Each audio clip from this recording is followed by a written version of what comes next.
Chapter 21. The conference between the uncle and nephew, and the alarm. Meanwhile, Charles Holland had taken his uncle by the arm and led him into a private room. "Dear uncle," he said, "be seated, and I will explain everything without reserve." "Seated? Nonsense. I'll walk about," said the Admiral. "And me. I've no patience to be seated, and very seldom had or have. Go on now, you young scamp." Well, you abuse me, but I am quite sure, had you been in my situation, you would have acted precisely as I have done." "No, I shouldn't." "Well, but, uncle—" "Don't think to come over me by calling me uncle. Hark you, Charles, from this moment I won't be your uncle any more." "Very well, sir." "It ain't very well." "And how dare you, you buccaneer, call me sir, eh? I say, how dare you?" "I will call you anything you like. But I won't be called anything I like. You might as well call me at once Morgan, the pirate, for he was called anything he liked." "Hello, sir. How dare you laugh, eh? I'll teach you to laugh at me. I wish I had you on board ship, that's all, you young rascal. I'd soon teach you to laugh at your superior officer, I would." "Oh, uncle, I did not laugh at you." "What did you laugh at, then?" "At the joke." "Joke? And me, there was no joke at all." "Oh, very good. And it ain't very good." Charles knew very well that this sort of humor, in which was the old Admiral, would soon pass away, and then that he would listen to him comfortably enough, so he would not allow the least exhibition of petulance or mere impatience to escape himself, but contented himself by waiting until the ebullition of feeling fairly worked itself out. Well, at length," said the old man, "you have dragged me here, into a very small and a very dull room, under pretense of having something to tell me, and I have heard nothing yet." "Then I will now tell you," said Charles. "I fell in love." "Bah! With Flora Bannerworth, abroad. She is not only the most beautiful of created beings." "Bah! But her mind is of the highest order of intelligence, honor, candor, and all amiable feelings." "Bah! Really, uncle, if you say bah to everything, I cannot go on." "And what the deuce difference, sir, does it make to you, whether I say bah or not?" "Well, I love her.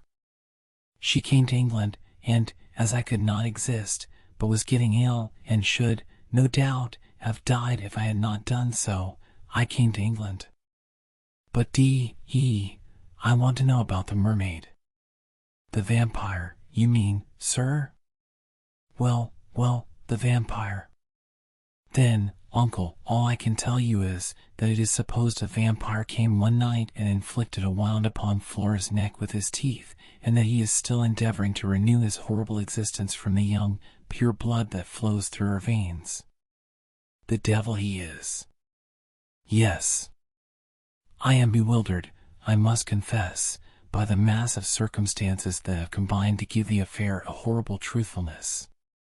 Poor Flora is much injured in health and spirits, and when I came home, she, at once, implored me to give her up, and think of her no more, for she could not think of allowing me to unite my fate with hers, under such circumstances." "She did?" "Such were her words, uncle. She implored me, she used that word, implore, to fly from her, to leave her to her fate, to endeavor to find happiness with someone else." "Well?" "But I saw her heart was breaking." "What of that?" "Much of that, uncle. I told her that when I deserted her in the hour of misfortune, that I hoped heaven would desert me. I told her that if her happiness was wrecked, to cling yet to me, and that with what power and what strength God had given me, I would stand between her and all ill." "And what then?" She fell upon my breast and wept and blessed me."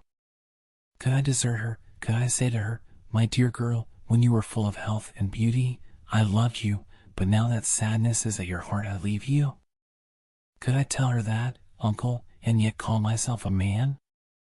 No, roared the old admiral, in a voice that made the room echo again, and I tell you what, if you had done so, you puppy, I'd have braced you, and married the girl myself. I would, but I would. Dear uncle. Don't dear me, sir. Talk of deserting a girl when the signal of distress, in the shape of a tear, is in her eye. But you are a wretch, a confounded lubberly boy, a swab, bad grampus. You mistake, uncle. No, I don't. God bless you, Charles, you shall have her. If a whole ship's crew of vampires said no, you shall have her. Let me see her, just let me see her.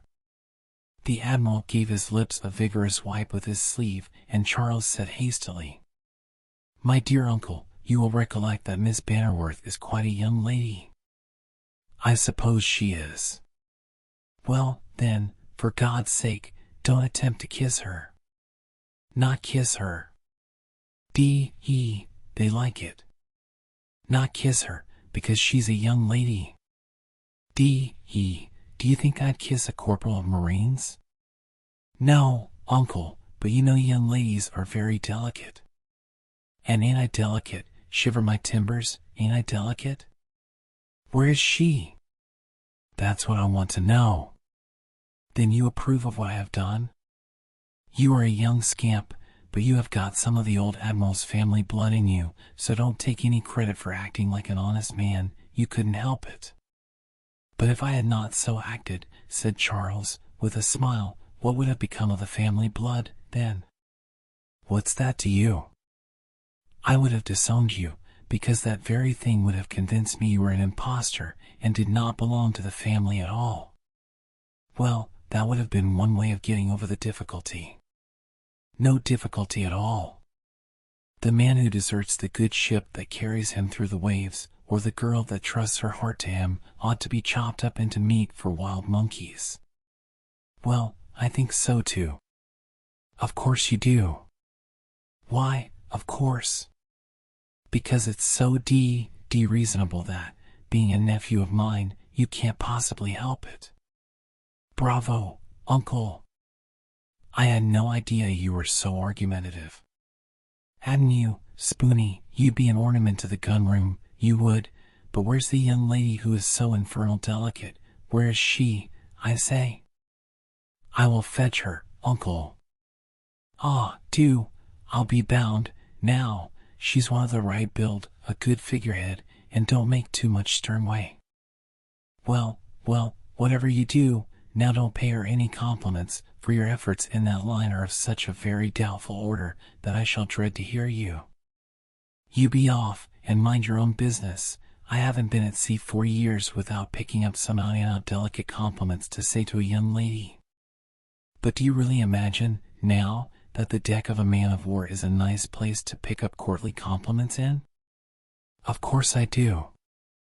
There you hear the best of language, You don't know what you are talking about, you fellows that have stuck on shore all your lives. It's we seamen who learn life. Well, hark. What's that?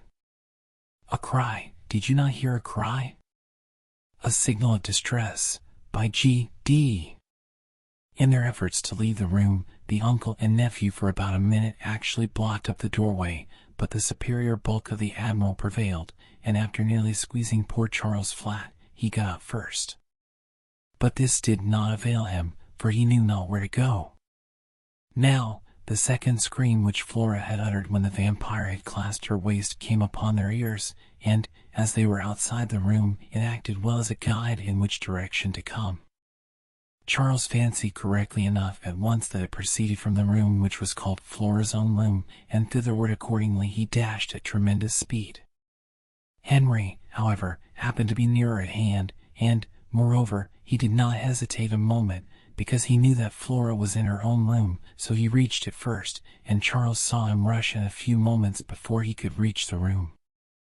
The difference of time, however, was very slight, and Henry had only just raised Flora from the floor as Charles appeared. "God of heaven," cried the latter, "what has happened?" "I know not," said Henry, "as God is my judge, I know not." "Flora, Flora, speak to us." "Flora, Flora." "She has fainted," cried Charles. "Some water may restore her." "Oh, Henry, Henry, is not this horrible?"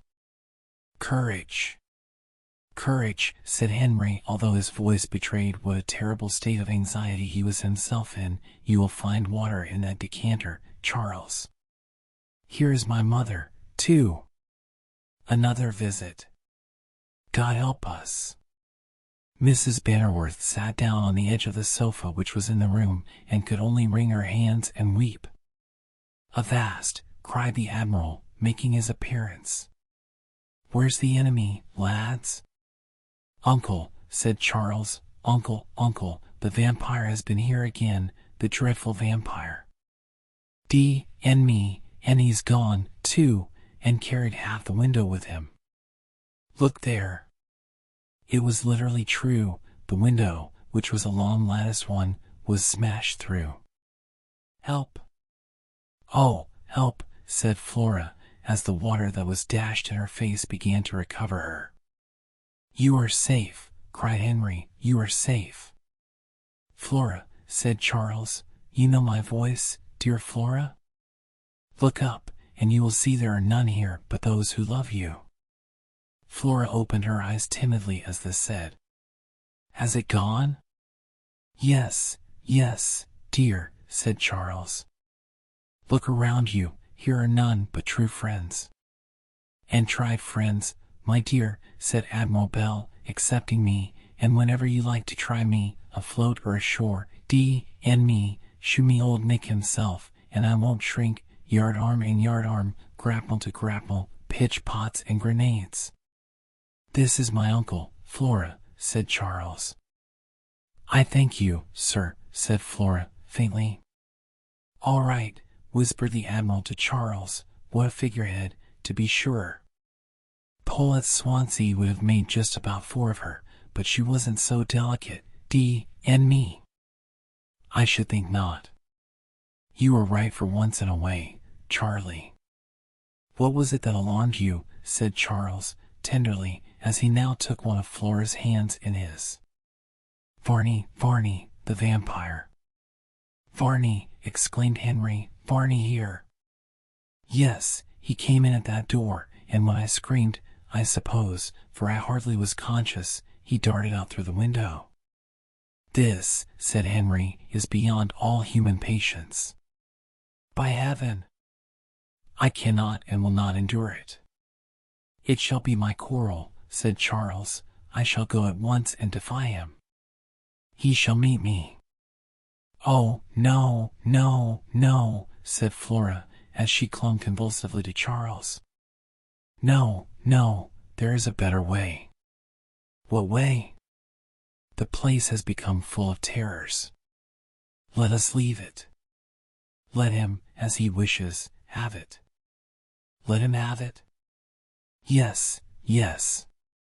God knows, if it purchase an immunity from these visits, we may well be overjoyed. Remember that we have ample reason to believe him more than human. Why should you allow yourselves to risk a personal encounter with such a man, who might be glad to kill you that he might have an opportunity of replenishing his own hideous existence from your best heart's blood?" The young men looked aghast. "Besides," added Flora, "you cannot tell what dreadful powers of mischief he may have, against which human courage might be of no avail." "There is truth and reason," said Mr. Marchdale, stepping forward, "in what Flora says." "Only let me come across him, that's all," said Admiral Bell, "and I'll soon find out what he is. I suppose he's some long slab of a lubber after all, ain't he, with no strength?" "His strength is immense," said Marchdale. "I tried to seize him, and I fell beneath his arm as if I had been struck by the hammer of a cyclops." "A what?" cried the Admiral. "A cyclops. And me, I served aboard the Cyclops 11 years, and never saw a very big hammer aboard of her. "What on earth is to be done?" said Henry. "Oh," chimed in the Admiral, "there's always a bother about what's to be done on earth. Now, at sea, I could soon tell you what was to be done." "We must hold a solemn consultation over this matter," said Henry. "You are safe now, Flora." "Oh, be ruled by me. Give up the hall." "You tremble." "I do tremble, brother, for what may it ensue?"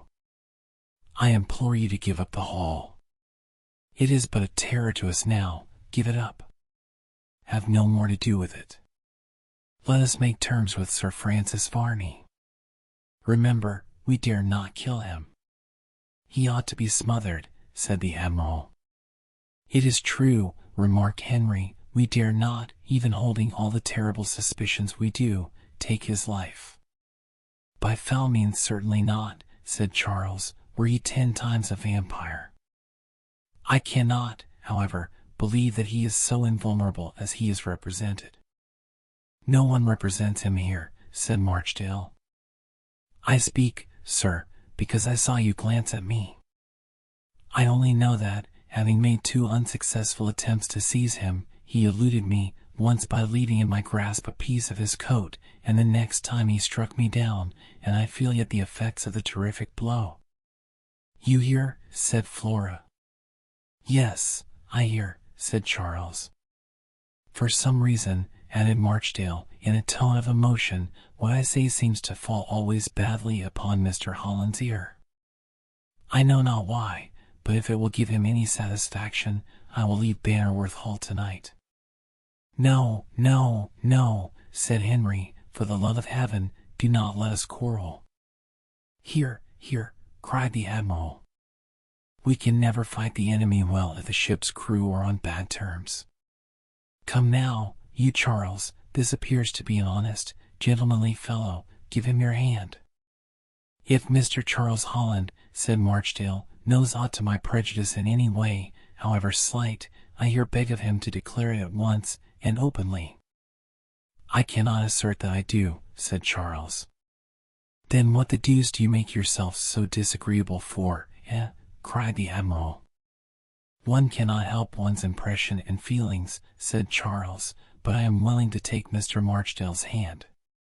"And I yours, young sir," said Marchdale, in all sincerity of spirit, and with goodwill towards you. They shook hands, but it required no conjurer to perceive that it was not done willingly or cordially. It was a handshaking of that character which seemed to imply on each side, "I don't like you, but I don't know positively any harm of you." "There now," said the Admiral, "that's better." "Now, let us hold counsel about this Varney," said Henry. "Come to the parlor, all of you, and we will endeavor to come to some decided arrangement." "Do not weep, mother," said Flora. "All may yet be well. We will leave this place." "We will consider that question, Flora," said Henry, "and believe me your wishes will go a long way with all of us, as you may well suppose they always would." They left Mrs. Bannerworth with Flora, and proceeded to the small oaken parlor, in which were the elaborate and beautiful carvings which have been before mentioned.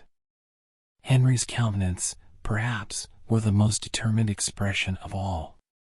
He appeared now as if he had thoroughly made up his mind to do something which should have a decided tendency to put a stop to the terrible scenes which were now day by day taking place beneath that roof.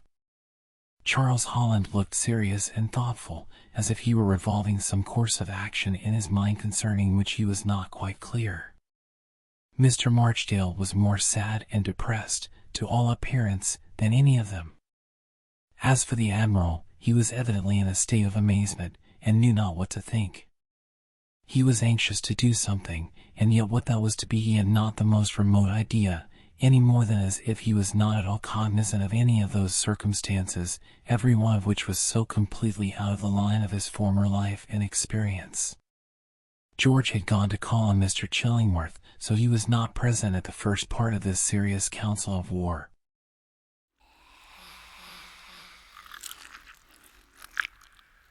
Chapter 22. The consultation the determination to leave the hall. This was certainly the most seriously reasonable meeting which had been held at Bannerworth Hall on the subject of the much-dreaded vampire.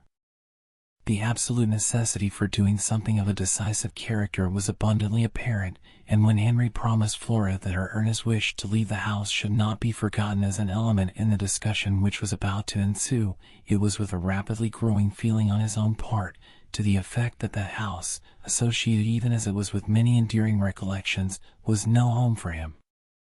Hence he was the more inclined to propose a departure from the hall if it could possibly be arranged satisfactorily in a pecuniary point of view. The pecuniary point of view, however, in which Henry was compelled to look at the subject, was an important and a troublesome one. We have already hinted at the very peculiar state of the finances of the family, and, in fact, although the income derivable from various sources ought to have been amply sufficient to provide Henry, and those who were dependent upon him, with a respectable livelihood, yet it was nearly all swallowed up by the payment of regular installments upon family debts incurred by his father. And the creditors took great credit to themselves that they allowed of such an arrangement, instead of sweeping off all before them, and leaving the family to starve. The question, therefore, or, at all events, one of the questions, now was, how far would a departure from the hall of him, Henry, and the other branches of the family, act upon that arrangement? During a very few minutes' consideration, Henry, with the frank and candid disposition which was so strong a characteristic of his character, made up his mind to explain all this fully to Charles Holland and his uncle. When once he formed such a determination, he was not likely to be slow in carrying it into effect, and no sooner, then, were the whole of them seated in the small oaken parlor than he made an explicit statement of his circumstances. "But," said Mr. Marchdale, when he had done, "I cannot see what right your creditors have to complain of where you live, so long as you perform your contract to them."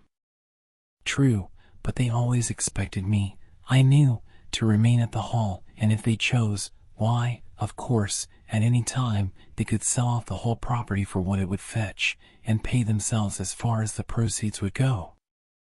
At all events, I am quite certain there could be nothing at all left for me. I cannot imagine," added Mr. Marchdale, "that any men could be so unreasonable."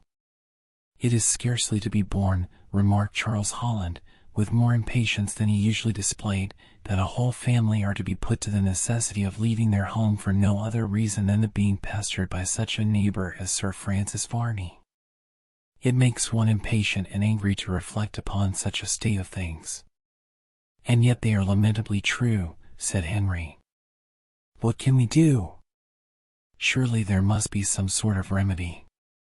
"There is but one that I can imagine, and that is one we all alike revolt from. We might kill him." "That is out of the question. Of course my impression is that he bears the same name really as myself, and that he is my ancestor, from whom was painted the portrait on the panel." "Have circumstances really so far pressed upon you," said Charles Holland, "as at length to convince you that this man is really the horrible creature we surmise he may be?" "Dare we longer doubt it?" cried Henry, in a tone of excitement. "He is the vampire." "I'll be hanged if I believe it," said Admiral Bell. "Stuff and nonsense. Vampire, indeed! Bother the vampire." "Sir," said Henry, "you have not had brought before you, painfully, as we have, all the circumstances upon which we, in a manner, feel compelled to found this horrible belief. At first incredulity was a natural thing. We had no idea that ever we could be brought to believe in such a thing." "That is the case," added Marchdale. "But, step by step, we have been driven from utter disbelief in this phenomenon to a trembling conviction that it must be true. Unless we admit that, simultaneously, the senses of a number of persons have been deceived." "That is scarcely possible." "Then do you mean really to say there are such fish?" said the Admiral. "We think so." "Well, I'm d. I have heard all sorts of yarns about what fellows have seen in one ocean and another, but this does beat them all to nothing." "It is monstrous," exclaimed Charles. There was a pause of some few moments' duration, and then Mr. Marchdale said, in a low voice, "Perhaps I ought not to propose any course of action until you, Henry, have yourself done so, but even at the risk of being presumptuous, I will say that I am firmly of opinion you ought to leave the hall." "I am inclined to think so, too," said Henry. "But the creditors?" interposed Charles. "I think they might be consulted on the matter beforehand," added Marchdale, "when no doubt they would acquiesce in an arrangement which could do them no harm." "Certainly, no harm," said Henry, "for I cannot take the estate with me, as they well know." "Precisely. If you do not like to sell it, you can let it." "To whom?" "Why, under the existing circumstances, it is not likely you would get any tenant for it than the one who has offered himself." "Sir Francis Varney?" "Yes. It seems to be a great object with him to live here, and it appears to me that notwithstanding all that has occurred, it is most decidedly the best policy to let him." Nobody could really deny the reasonableness of this advice, although it seemed strange and was repugnant to the feelings of them all as they heard it. There was a pause of some seconds' duration, and then Henry said, "It does, indeed, seem singular to surrender one's house to such a being." "Especially," said Charles, "after what has occurred." "True." "Well," said Mr. Marchdale, "if any better plan of proceeding, taking the whole case into consideration, can be devised, I shall be most happy." "Will you consent to put off all proceedings for 3 days?" said Charles Holland, suddenly. "Have you any plan, my dear sir?" said Mr. Marchdale. "I have, but it is one which I would rather say nothing about for the present." "I have no objection," said Henry. "I do not know that 3 days can make any difference in the state of affairs." "Let it be so, if you wish, Charles." "Then I am satisfied," said Charles. "I cannot but feel that, situated as I am regarding Flora, this is almost more my affair than even yours, Henry." "I cannot see that," said Henry. "Why should you take upon yourself more of the responsibility of these affairs than I, Charles?" "You induce in my mind a suspicion that you have some desperate project in your imagination, which by such a proposition you would seek to reconcile me to." Charles was silent, and Henry then added, "Now, Charles, I am quite convinced that what I have hinted at is the fact. You have conceived some scheme which you fancy would be much opposed by us?" "I will not deny that I have," said Charles. "It is one, however, which you must allow me for the present to keep locked in my own breast." "Why will you not trust us?" "For 2 reasons." "Indeed?" "The one is, that I have not yet thoroughly determined upon the course I project, and the other is, that it is one in which I am not justified in involving anyone else." "Charles, Charles," said Henry, despondingly, "only consider for a moment into what new misery you may plunge poor Flora, who is, heaven knows, already sufficiently afflicted, by attempting an enterprise which even we, who are your friends, may unwittingly cross you in the performance of. This is one in which I fear no such result. It cannot so happen. Do not urge me." "Can't you say at once what you think of doing?" said the old admiral. "What do you mean by turning your sails in all sorts of directions so oddly? You sneak. Why don't you be, what do you call it, explicit?" "I cannot, uncle." "What, are you tongue-tied?" "All here know well," said Charles, "that if I do not unfold my mind fully, it is not that I fear to trust any one present, but from some other most special reason."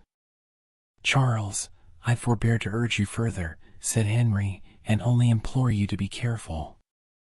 At this moment the room door opened, and George Bannerworth, accompanied by Mr. Chillingworth, came in. "Do not let me intrude," said the surgeon. "I fear, as I see you seated, gentlemen, that my presence must be a rudeness and a disturbance to some family consultation among yourselves." "Not at all, Mr. Chillingworth," said Henry. "Pray be seated. We are very glad indeed to see you. Admiral Bell, this is a friend on whom we can rely, Mr. Chillingworth." And one of the right sort, I can see, said the Admiral, as he shook Mr. Chillingworth by the hand. Sir, you do me much honor, said the doctor. Not at all, not at all. I suppose you know all about this infernal odd vampire business? I believe I do, sir. And what do you think of it? I think time will develop the circumstances sufficiently to convince us all that such things cannot be. D.N.me, you are the most sensible fellow, then, that I have yet met with since I have been in this neighborhood, for everybody else is so convinced about the vampire that they are ready to swear by him. It would take much more to convince me. I was coming over here when I met Mr. George Bannerworth coming to my house. Yes, said George, and Mr. Chillingworth has something to tell us of a nature confirmatory of our own suspicions. It is strange, said Henry, but any piece of news, come it from what quarter it may, seems to be confirmatory, in some degree or another, of that dreadful belief in vampires. Why, said the doctor, when Mr. George says that my news is of such a character, I think he goes a little too far. What I have to tell you, I do not conceive has anything whatever to do with the fact, or one fact of there being vampires. Let us hear it, said Henry. It is simply this, that I was sent for by Sir Francis Varney myself. You sent for? Yes, he sent for me by a special messenger to come to him, and when I went, which, under the circumstances, you may well guess, I did with all the celerity possible, I found it was to consult me about a flesh wound in his arm, which was showing some angry symptoms. Indeed. Yes, it was so. When I was introduced to him I found him lying on a couch, and looking pale and unwell. In the most respectful manner, he asked me to be seated, and when I had taken a chair, he added, Mr. Chillingworth, I have sent for you in consequence of a slight accident which has happened to my arm. I was incautiously loading some firearms, and discharged a pistol so close to me that the bullet inflicted a wound on my arm. If you will allow me, said I, to see the wound, I will give you my opinion. He then showed me a jagged wound, which had evidently been caused by the passage of a bullet, which, had it gone a little deeper, must have inflicted serious injury. As it was, the wound was but trifling. He had evidently been attempting to dress it himself, but finding some considerable inflammation, he very likely got a little alarmed. You dressed the wound? I did. And what do you think of Sir Francis Varney, now that you have had so capital an opportunity, said Henry, of a close examination of him?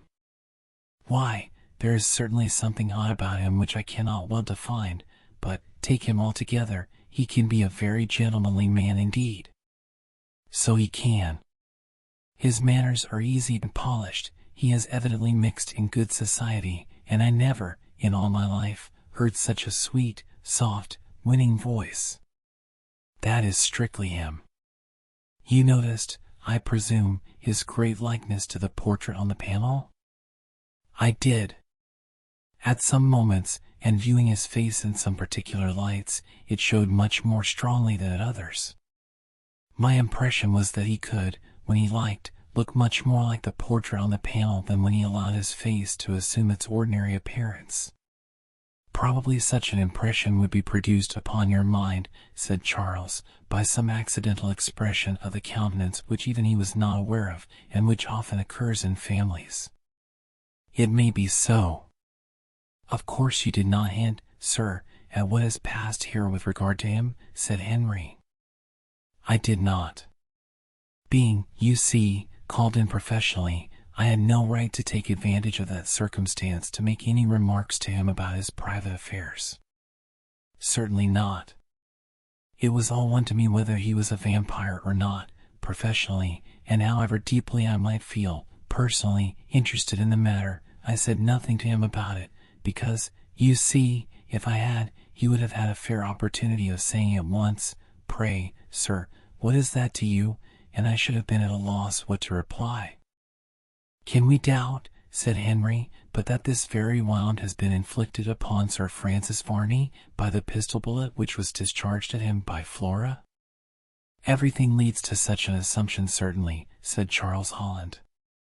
And yet you cannot even deduce from that the absolute fact of Sir Francis Varney being a vampire?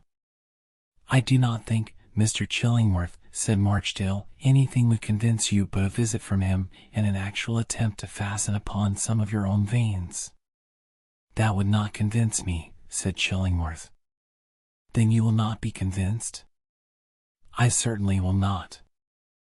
I mean to hold out to the last. I said at the first, and I say so still, that I never will give way to this most outrageous superstition. I wish I could think with you, said Marchdale, with a shudder, but there may be something in the very atmosphere of this house which has been rendered hideous by the awful visits that have been made to it, which forbids me to disbelieve in those things which others more happily situated can hold at arm's length and utterly repudiate. There may be, said Henry, but as to that, I think, after the very strongly expressed wish of Flora, I will decide upon leaving the house. Will you sell it or let it? The latter I should much prefer, was the reply. But who will take it now, except Sir Francis Varney? Why not at once let him have it? I am well aware that this does sound odd advice, but remember, we are all the creatures of circumstances, and that, in some cases where we least like it, we must swim with the stream. That you will not decide upon, however, at present, said Charles Holland, as he rose. Certainly not, a few days can make no difference. None for the worse, certainly, and possibly much for the better. Be it so, we will wait. Uncle, said Charles, will you spare me half an hour of your company? An hour, my boy, if you want it, said the Admiral, rising from his chair. Then this consultation is over, said Henry, and we quite understand that to leave the hall is a matter determined on, and that in a few days a decision shall be come to as to whether Varney the Vampire shall be its tenant or not.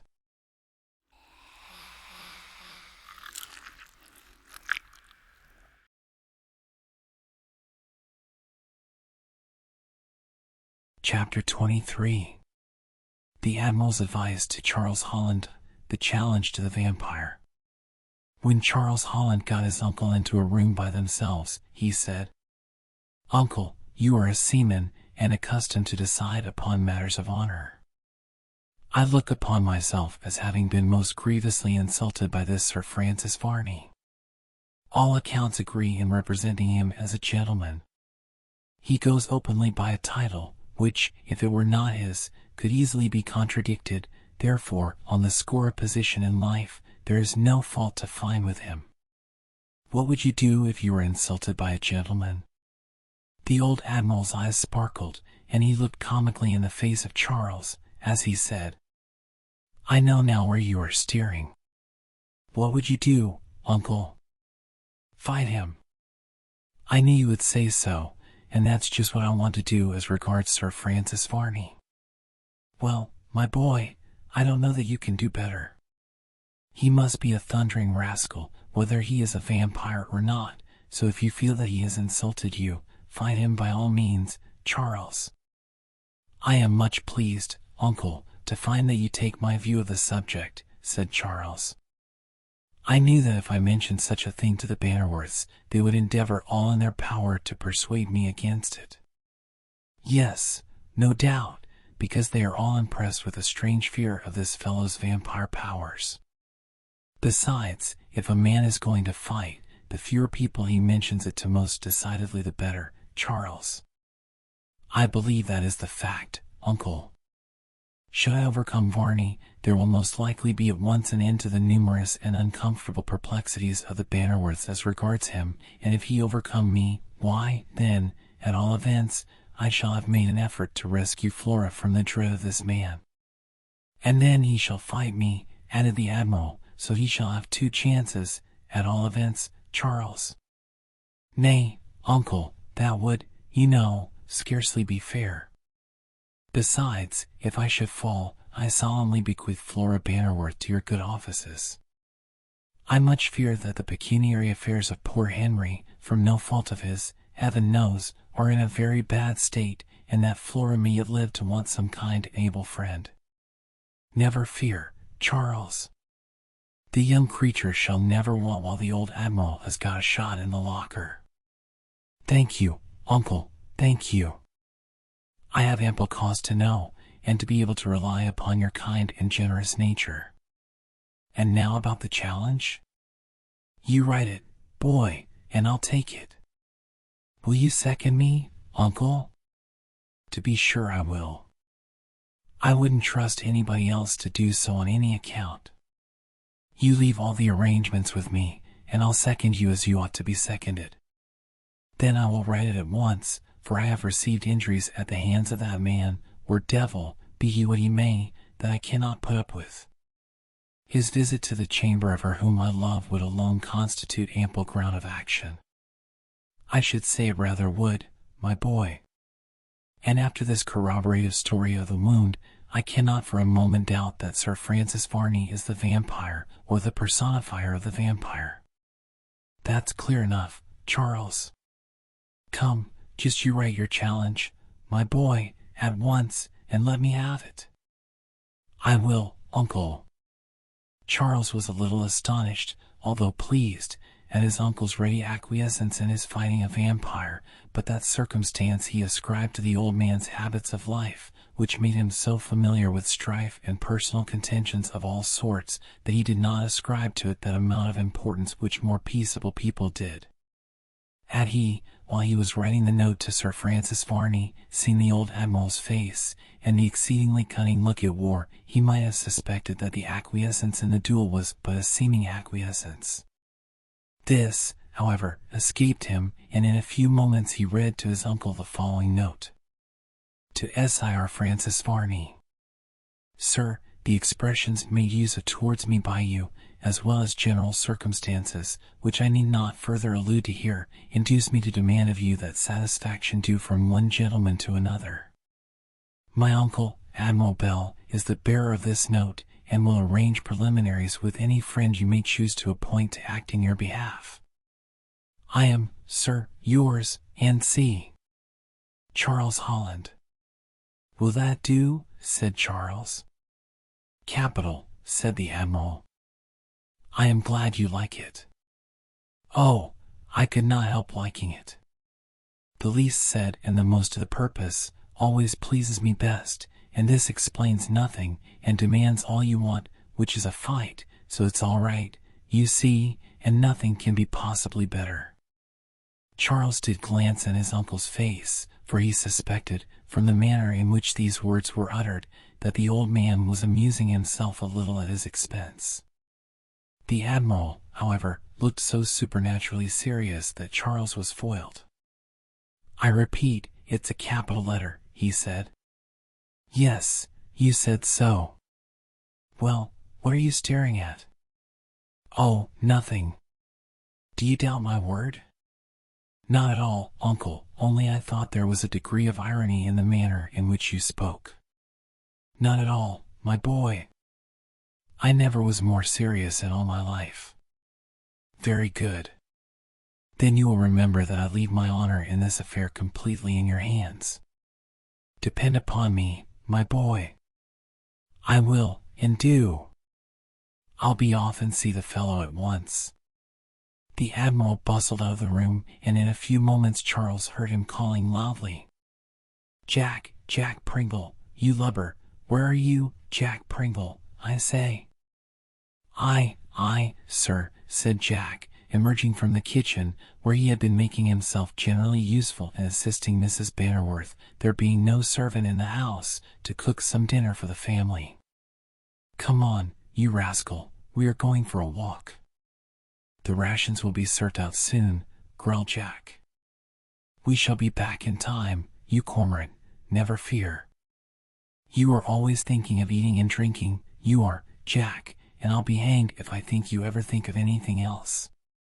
Come on, will you? I'm going on rather a particular cruise just now, so mind what you are about. I, sir, said the tar, and these two originals, who so perfectly understood each other, walked away, conversing as they went, and their different voices coming upon the ear of Charles, until distance obliterated all impression of the sound. Charles paced to and fro in the room where he had held this brief and conclusive conversation with his uncle. He was thoughtful, as anyone might well be who knew not but that the next 24 hours would be the limit of his sojourn in this world. "Oh, Flora, Flora," he at length said, "how happy we might have been together, how happy we might have been. But all is past now, and there seems nothing left us but to endure. There is but one chance, and that is in my killing this fearful man who is invested with so dreadful an existence. And if I do kill him in fair and in open fight, I will take care that his mortal frame has no power again to revisit the glimpses of the moon."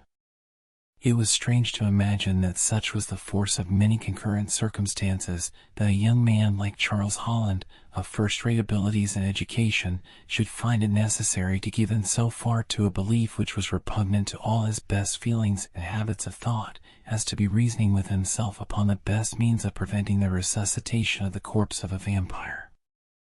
But so it was. His imagination had yielded to a succession of events which very few persons indeed could have held out against. "I have heard and read," he said, as he continued his agitated and uneasy walk, "of how these dreadful beings are to be in their graves. I have heard of stakes being driven through the body so as to pin it to the earth until the gradual progress of decay has rendered its revivification a thing of utter and total impossibility. Then, again," he added, after a slight pause, "I have heard of their being burned, and the ashes gathered to the winds of heaven to prevent them from ever again uniting or assuming human form. These were disagreeable and strange fancies, and he shuddered while he indulged in them. He felt a kind of trembling horror come over him even at the thought of engaging in conflict with a being who perhaps had lived more than 100 years. That portrait, he thought, on the panel, is the portrait of a man in the prime of life. If it be the portrait of Sir Francis Varney, by the date which the family ascribed to it he must be nearly 150 years of age now." This was a supposition which carried the imagination to a vast amount of strange conjectures. What changes he must have witnessed about him in that time, thought Charles. How he must have seen kingdoms totter and fall, and how many changes of habits, of manners, and of customs must he have become a spectator of, renewing too, ever and anon, his fearful existence by such fearful means. This was a wide field of conjecture for a fertile imagination, and now that he was on the eve of engaging with such a being in mortal combat, on behalf of her he loved, the thoughts it gave rise to came more strongly and thickly upon him than ever they had done before. "But I will fight him," he suddenly said, "for Flora's sake, were he 100 times more hideous a being than so many evidences tend to prove him. I will fight with him, and it may be my fate to rid the world of such a monster in human form." Charles worked himself up to a kind of enthusiasm by which he almost succeeded in convincing himself that, in attempting the destruction of Sir Francis Varney, he was the champion of human nature. It would be, aside from the object of these pages, which is to record facts as they occurred, to enter into the metaphysical course of reasoning which came across Charles's mind, suffice it to say that he felt nothing shaken as regarded his resolve to meet Varney the Vampire, and that he made up his mind the conflict should be one of life or death. "It must be so," he said. "It must be so. Either he or I must fall in the fight, which shall surely be." He now sought Flora, for how soon might he now be torn from her forever by the irresistible hand of death? He felt that, during the few brief hours which now would only elapse previous to his meeting with Sir Francis Varney, he could not enjoy too much of the society of her who reigned supreme in his heart, and held in her own keeping his best affections. But while Charles is thus employed, let us follow his uncle and Jack Pringle to the residence of Varney, which, as the reader is aware, was so near at hand that it required not many minutes' sharp walking to reach it. The Admiral knew well he could trust Jack with any secret, for long habits of discipline and deference to the orders of superiors takes off the propensity to blabbing which, among civilians who are not accustomed to discipline, is so very prevalent. The old man therefore explained to Jack what he meant to do, and it received Jack's full approval, but as in the enforced detail of other matters that must come out, we will not here prematurely enter into the Admiral's plans. When they reached the residence of Sir Francis Varney, they were received courteously enough, and the Admiral desired Jack to wait for him in the handsome hall of the house, while he was shown upstairs to the private room of the vampire. "Confound the fellow," muttered the old Admiral, "he is well lodged at all events.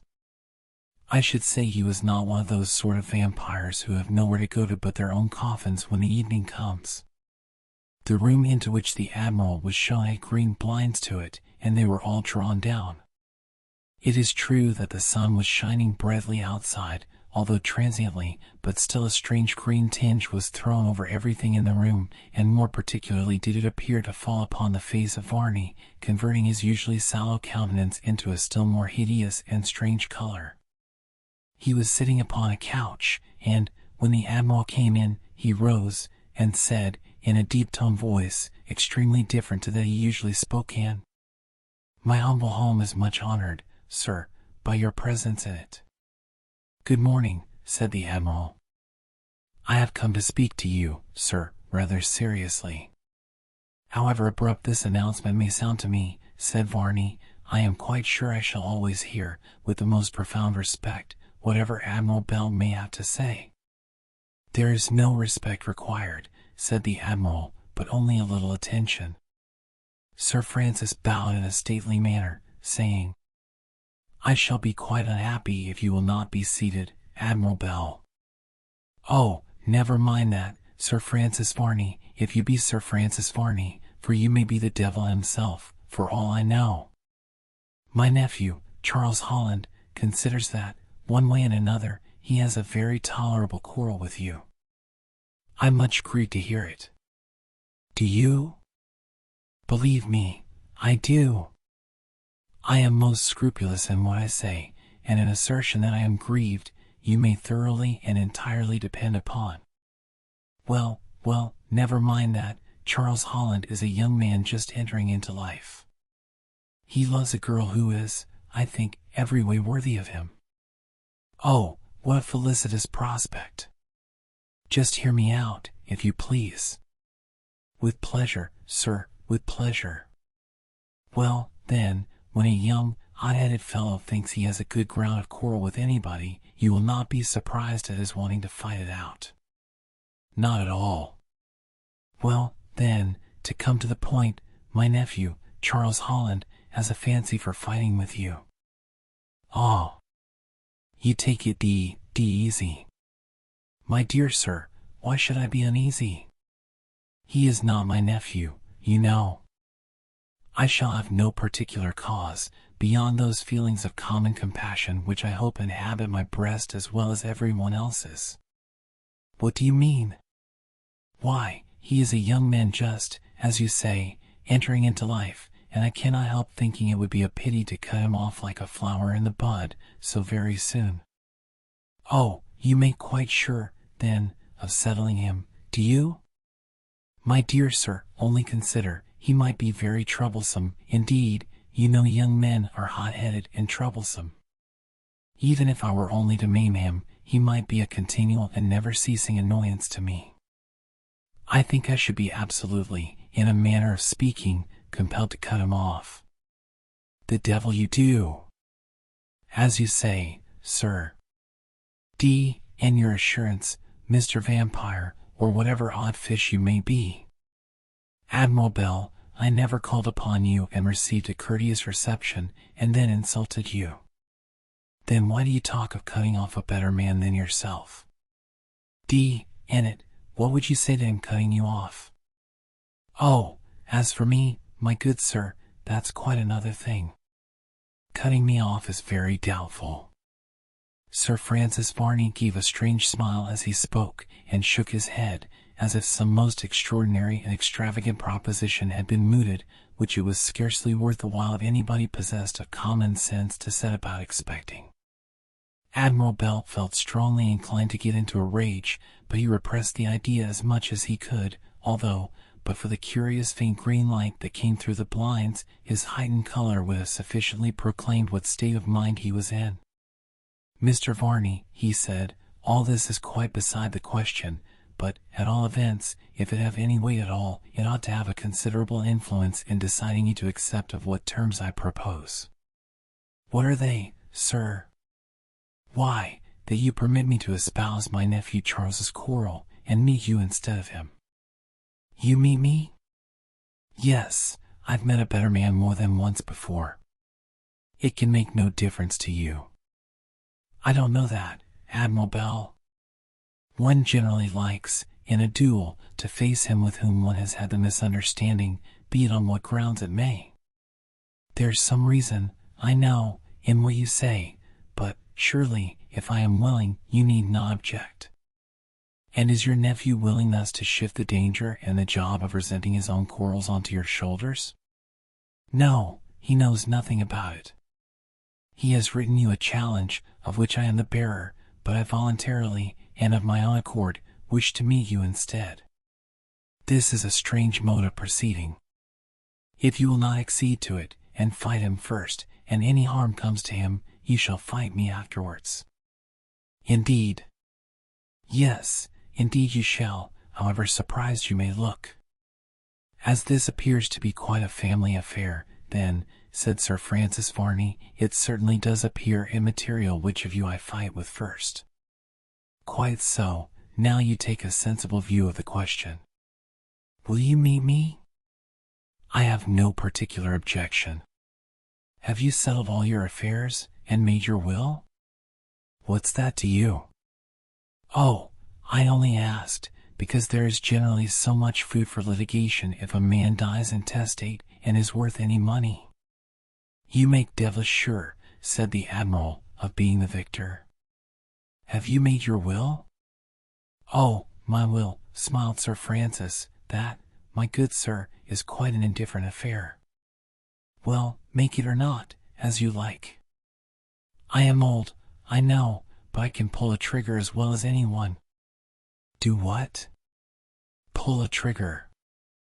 Why, you don't suppose I resort to any such barbarous modes of fighting? Barbarous. Why, how do you fight then? As a gentleman, with my sword. Swords. Oh, nonsense. Nobody fights with swords nowadays. That's all exploded. I cling to the customs and the fashions of my youth, said Varney. I have been, years ago, accustomed always to wear a sword, and to be without one now vexes me. Pray, how many years ago? I am older than I look, but that is not the question. I am willing to meet you with swords if you like.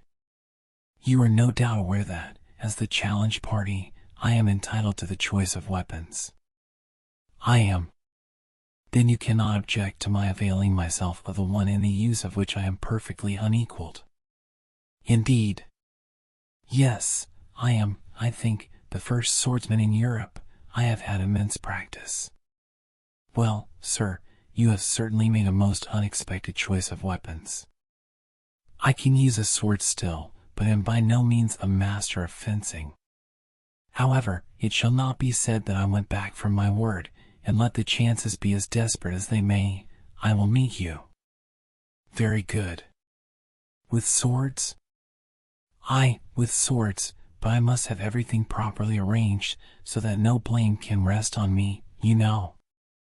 As you will be killed, you are safe from all consequences, but I shall be in a very different position, so, if you please, I must have this meeting got up in such a manner as shall enable me to prove, to whoever may question me on the subject, that you have fair play. Oh, never fear that. But I do fear it. The world, my good sir, is censorious, and you cannot stop people from saying extremely ill-natured things. What do you require, then? I require you to send me a friend with a formal challenge. Well? Then I shall refer him to a friend of mine, and they too must settle everything between them. Is that all? Not quite. I will have a surgeon on the ground, in case, when I pink you, there should be a chance of saving your life. It always looks humane. When you pink me? Precisely. Upon my word, you take these affairs easy. I suppose you have had a few of them? Oh, a good number. People like yourself worry me into them. I don't like the trouble. I assure you, it is no amusement to me. I would rather, by a great deal, make some concession than fight, because I will fight with swords, and the result is then so certain that there is no danger in the matter to me. Hark you, Sir Francis Varney. You are either a very clever actor, or a man, as you say, of such skill with your sword, that you can make sure of the result of a duel. You know, therefore, that it is not fair play on your part to fight a duel with that weapon. Oh, I beg your pardon there. I never challenge anybody, and when foolish people will call me out, contrary to my inclination, I think I am bound to take what care of myself I can. Me, there's some reason in that, too, said the Admiral, but why do you insult people? People insult me first. Oh, nonsense. How should you like to be called a vampire, and stared at as if you were some hideous natural phenomenon? Well, but... I say, Admiral Bell, how should you like it? I am a harmless country gentleman, and because, in the heated imaginations of some member of a crack-brained family, some housebreaker has been converted into a vampire, I am to be pitched upon as the man, and insulted and persecuted accordingly.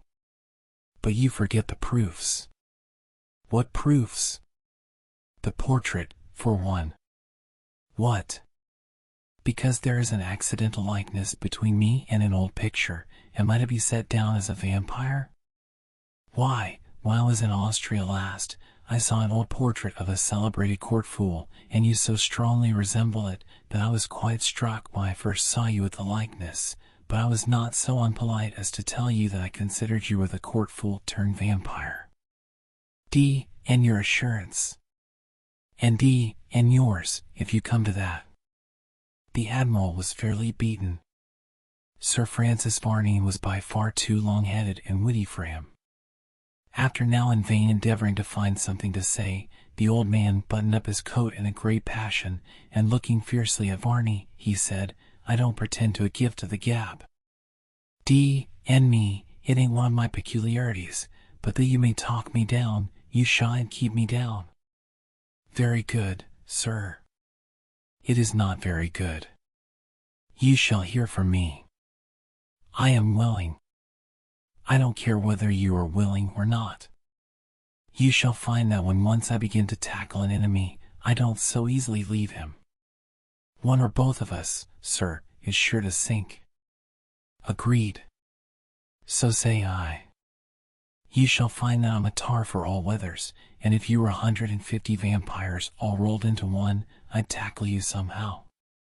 The Admiral walked to the door in high dudgeon. When he was near to it, Varney said, in some of his most winning and gentle accents, Will you not take some refreshment, sir, before you go from my humble house? No, roared the Admiral. Something cooling? No. Very good, sir. A hospitable host can do no more than offer to entertain his guests. Admiral Bell turned at the door and said, with some degree of intense bitterness, You look rather poorly. I suppose, tonight, you will go and suck somebody's blood, you shark, you confounded vampire. You ought to be made to swallow a red-hot brick, and then let dance about till it digests.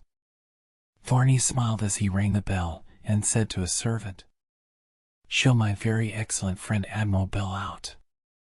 He will not take any refreshments. The servant bowed, and preceded the Admiral down the staircase, but, to his great surprise, instead of a compliment in the shape of a shilling or half a crown for his pains, he received a tremendous kick behind, with a request to go and take it to his master, with his compliments. The fume that the old Admiral was in beggars all description. He walked to Bannerworth Hall at such a rapid pace, that Jack Pringle had the greatest difficulty in the world to keep up with him, so as to be at all within speaking distance. Hello, Jack, cried the old man, when they were close to the hall. Did you see me kick that fellow? Aye, sir. Well, that's some consolation, at any rate, if somebody saw it. It ought to have been his master, that's all I can say to it, and I wish it had. How have you settled it, sir? Settled what? The fight, sir. Dee and me, Jack, I haven't settled it at all. That's bad, sir. I know it is, but it shall be settled for all that. I can tell him, let him vapor as much as he may about pinking me, and one thing and another. Pinking you, sir? Yes. He wants to fight with cutlasses, or toasting forks, Dee and me, I don't know exactly which, and then he must have a surgeon on the ground, for fear when he pinks me I shouldn't slip my cable in a regular way, and he should be blamed. Jack gave a long whistle, as he replied. Going to do it, sir? I don't know now what I'm going to do. Mind, Jack, mum is the word. Aye, sir. I'll turn the matter over in my mind, and then decide upon what had best be done. If he pinks me, I'll take Dee good care he don't pink Charles. No, sir, don't let him do that. A Wampire, sir, ain't no good opponent to anybody. I never seed one afore, but it strikes me as the best way to settle him would be to shut him up in some little bit of a cabin, and then smoke him with brimstone, sir. Well, I'll consider, Jack, I'll consider. Something must be done, and that quickly too. Zounds, here's Charles, what the deuce shall I say to him, by way of an excuse, I wonder, for not arranging his affair with Varney? Hang me, if I ain't taken aback now, and don't know where to place a hand.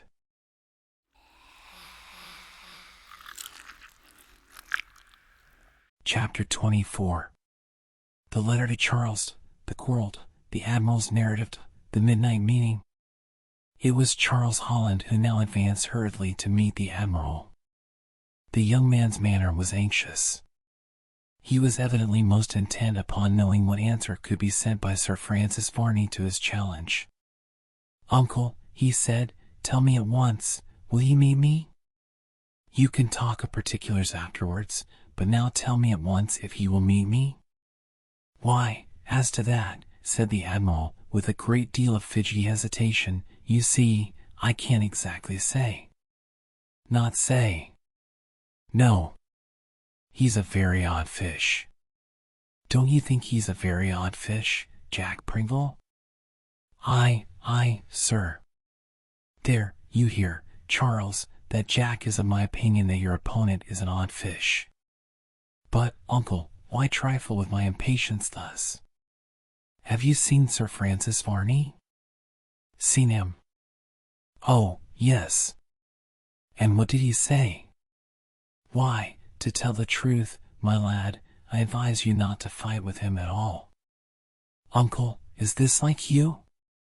This advice from you, to compromise my honor after sending a man a challenge? D and it all, Jack, I don't know how to get out of it, said the Admiral. I tell you what it is, Charles, he wants to fight with swords, and what on earth is the use of your engaging with a fellow who has been practicing at his weapon for more than 100 years? Well, uncle, if anyone had told me that you would be terrified by this Sir Francis Varney into advising me not to fight, I should have had no hesitation whatever in saying such a thing was impossible. I terrified? Why, you advised me not to meet this man, even after I have challenged him. Jack, said the Admiral, I can't carry it on, you see. I never could go on with anything that was not as plain as an anchor, and quite straightforward. I must just tell all that has occurred. Aye, sir. The best way. You think so, Jack? I know it is, sir, always asking pardon for having an opinion at all, excepting when it happens to be the same as yourn, sir. Hold your tongue, you libelous villain. Now, listen to me, Charles. I got up a scheme of my own. Charles gave a groan, for he had a very tolerable appreciation of his uncle's amount of skill in getting up a scheme of any kind or description. Now here am I, continued the Admiral, an old hulk, and not fit for use any more. What's the use of me? I should like to know. Well, that's settled. But you are young and hearty, and have a long life before you. Why should you throw away your life upon a lubberly vampire? I begin to perceive now, uncle, said Charles, reproachfully, why you, with such apparent readiness, agreed to this duel taking place. Well, I intended to fight the fellow myself, that's the long and short of it, boy. How could you treat me so? No nonsense, Charles. I tell you it was all in the family. I intended to fight him myself. What was the odds whether I slipped my cable with his assistance, or in the regular course a little after this? That's the way to argufy the subject, so, as I tell you, I made up my mind to fight him myself. Charles looked despairingly, but said, what was the result? Oh, the result. D and me, I suppose that's to come. The vagabond won't fight like a Christian. He says he's quite willing to fight anybody that calls him out, provided it's all regular. Well, and he, being the party challenged, for he says he never himself challenges anybody, as he is quite tired of it, must have his choice of weapons. He is entitled to that, but it is generally understood nowadays that pistols are the weapons in use among gentlemen for such purposes. Ah, but you won't understand any such thing, I tell you. He will fight with swords. I suppose he is, then, an adept at the use of the sword? He says he is. No doubt, no doubt. I cannot blame a man for choosing, when he has the liberty of choice, that weapon in the use of which he most particularly, from practice, excels. Yes, but if he be one half the swordsman he has had time enough, according to all accounts, to be, what sort of chance have you with him? Do I hear you reasoning thus? Yes, to be sure you do. I have turned wonderfully prudent, you see, so I mean to fight him myself, and mind, now, you have nothing whatever to do with it. An effort of prudence that, certainly. Well, didn't I say so? Come, uncle, this won't do. I have challenged Sir Francis Varney, and I must meet him with any weapon he may, as the challenged party, choose to select. Besides, you are not, I dare say, aware that I am a very good fencer, and probably stand as fair a chance as Varney in a contest with swords. Indeed? Yes, uncle. I could not be so long on the continent as I have been without picking up a good knowledge of the sword, which is so popular all over Germany. Humph. But only consider, this D fellow is no less than 150 years old. I care not. Yes, but I do. Uncle, I tell you I will fight with him, and if you do not arrange matters for me so that I can have the meeting with this man, which I have myself sought, and cannot, even if I wished, now receive from with honor, I must seek some other less scrupulous friend to do so. Give me an hour or two to think of it, Charles, said the Admiral. Don't speak to anyone else, but give me a little time. You shall have no cause of complaint. Your honor cannot suffer in my hands. I will wait your leisure, uncle, but remember that such affairs as these, when once broached, had always better be concluded with all convenient dispatch. I know that, boy, I know that. The Admiral walked away, and Charles, who really felt much fretted at the delay which had taken place, returned to the house. He had not been there long, when a lad, who had been temporarily hired during the morning by Henry to answer the gate, brought him a note, saying, "A servant, sir, left this for you just now." "For me?" said Charles, as he glanced at the direction. "This is strange, for I have no acquaintance about here. Does anyone wait?" "No, sir." The note was properly directed to him, therefore Charles Holland at once opened it. A glance at the bottom of the page told him that it came from his enemy, Sir Francis Varney, and then he read it with much eagerness. It ran thus: "Sir, your uncle, as he stated himself to be, Admiral Bell, was the bearer to me, as I understood him this day, of a challenge from you. Owing to some unaccountable hallucination of intellect, he seemed to imagine that I intended to set myself up as a sort of animated target for anyone to shoot at who might have a fancy so to do. According to this eccentric view of the case, the Admiral had the kindness to offer to fight me first, when, should he not have the good fortune to put me out of the world, you were to try your skill, doubtless. I need scarcely say that I object to these family arrangements. You have challenged me, and, fancying the offense sufficient, you defy me to mortal combat. If, therefore, I fight with anyone at all, it must be with you. You will clearly understand me, sir, that I do not accuse you of being at all party to this freak of intellect of your uncle's. He, no doubt, alone conceived it, with a laudable desire on his part of serving you. If, however, to meet me, do so tonight, in the middle of the park surrounding your own friend's estate. There is a pollard oak growing close to a small pool. You, no doubt, have noticed the spot often. Meet me there, if you please, and any satisfaction you like I will give you, at 12 o'clock this night. Come alone, or you will not see me. It shall be at your own option entirely, to convert the meeting into a hostile one or not. You need send me no answer to this. If you are at the place I mention at the time I have named, well and good. If you are not, I can only, if I please, imagine that you shrink from a meeting with Francis Varney. Charles Holland read this letter twice over carefully, and then folding it up, and placing it in his pocket, he said, "Yes, I will meet him. He may be assured that I will meet him. He shall find that I do not shrink from Francis Varney in the name of honor, love, virtue, and heaven. I will meet this man, and it shall go hard with me, but I will this night wring from him the secret of what he really is. For the sake of her who is so dear to me, for her sake, I will meet this man, or monster, be he what he may." It would have been far more prudent had Charles informed Henry Bannerworth or George of his determination to meet the vampire that evening, but he did not do so. Somehow he fancied it would be some reproach against his courage if he did not go, and go alone, too, for he could not help suspecting that, from the conduct of his uncle, Sir Francis Varney might have got up an opinion inimical to his courage.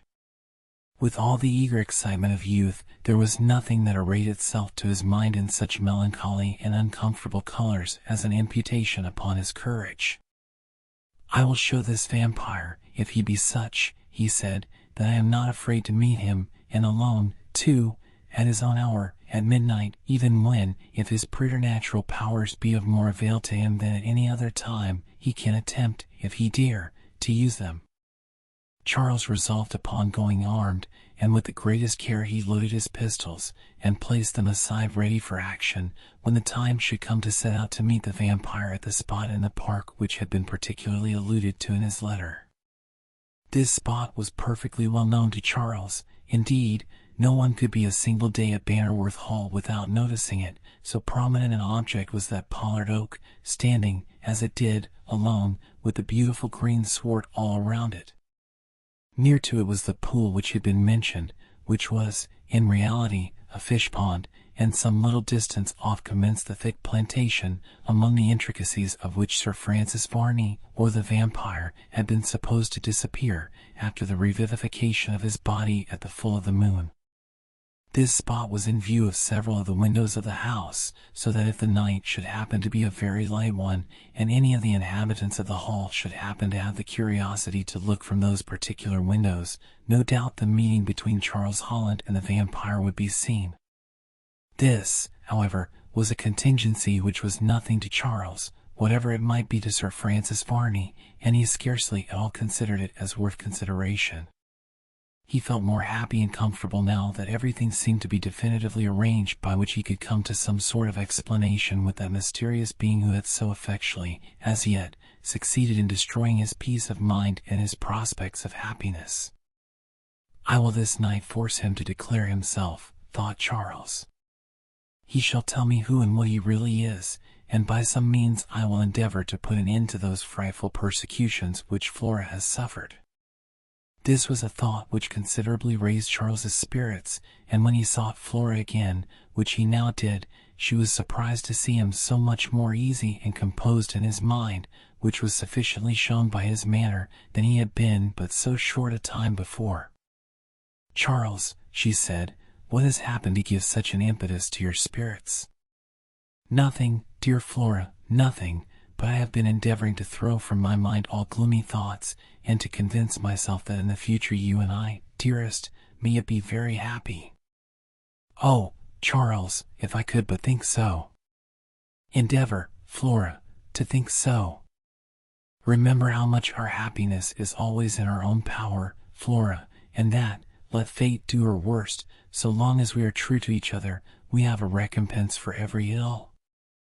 "Oh, indeed, Charles, that is a dear recompense. And it is well that no force of circumstances short of death itself can divide us." "True, Charles, true, and I am more than ever now bound to look upon you with a loving heart, for have you not clung to me generously under circumstances which, if any at all could have justified you in rending asunder every tie which bound us together, surely would have done so most fully." "It is misfortune and distress that tries love," said Charles. "It is thus that the touchstone is applied to see if it be current gold indeed, or some base metal, which by a superficial glitter imitates it. And your love is indeed true gold.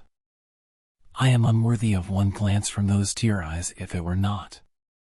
Oh, if we could but go from here, I think then we might be happy.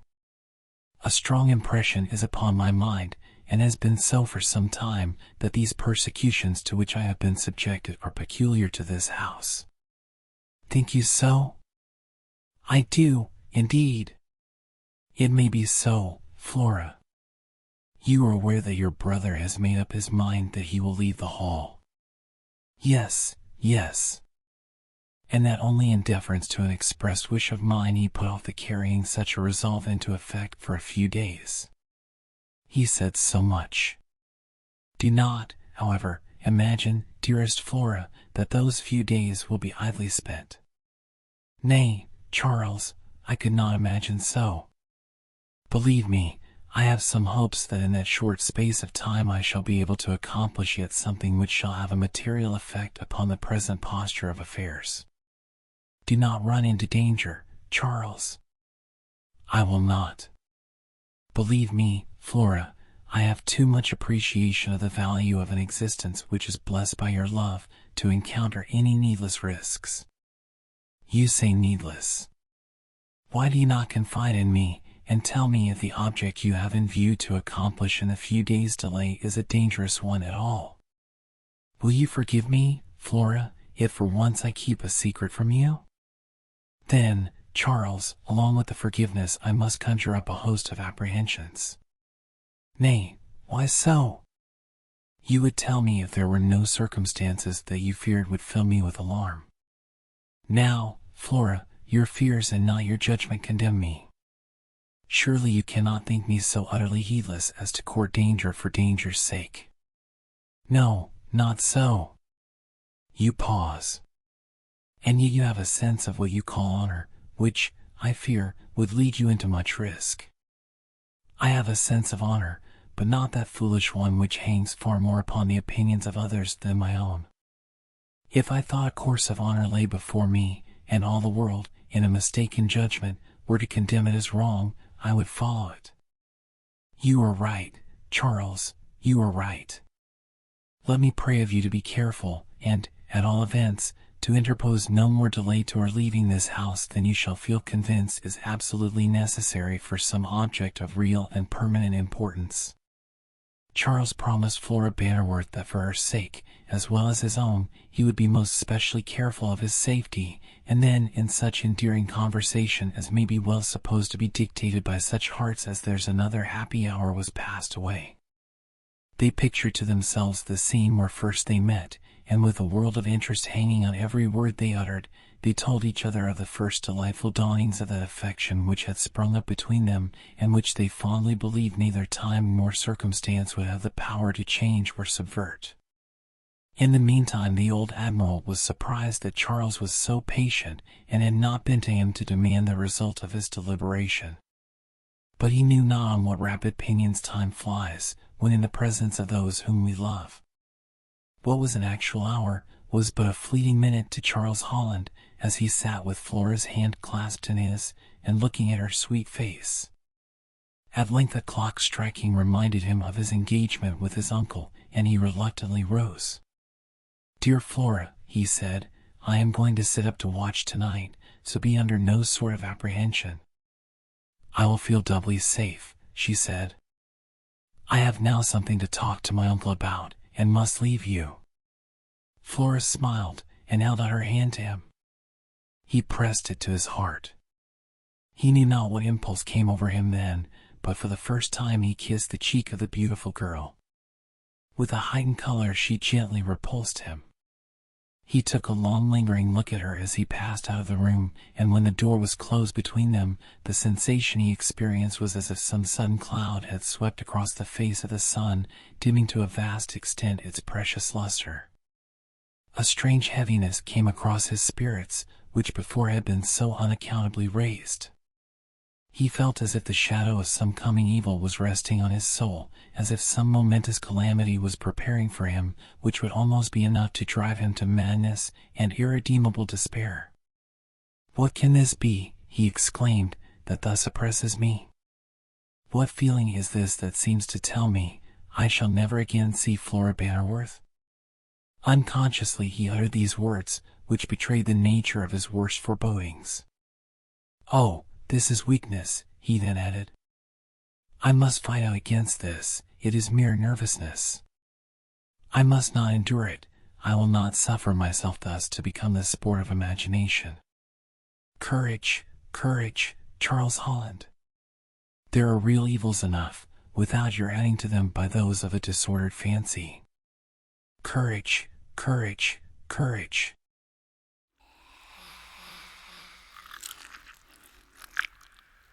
Chapter 25.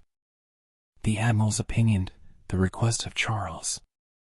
Charles then sought the Admiral, whom he found with his hands behind him, pacing to and fro in one of the long walks of the garden, evidently in a very unsettled state of mind.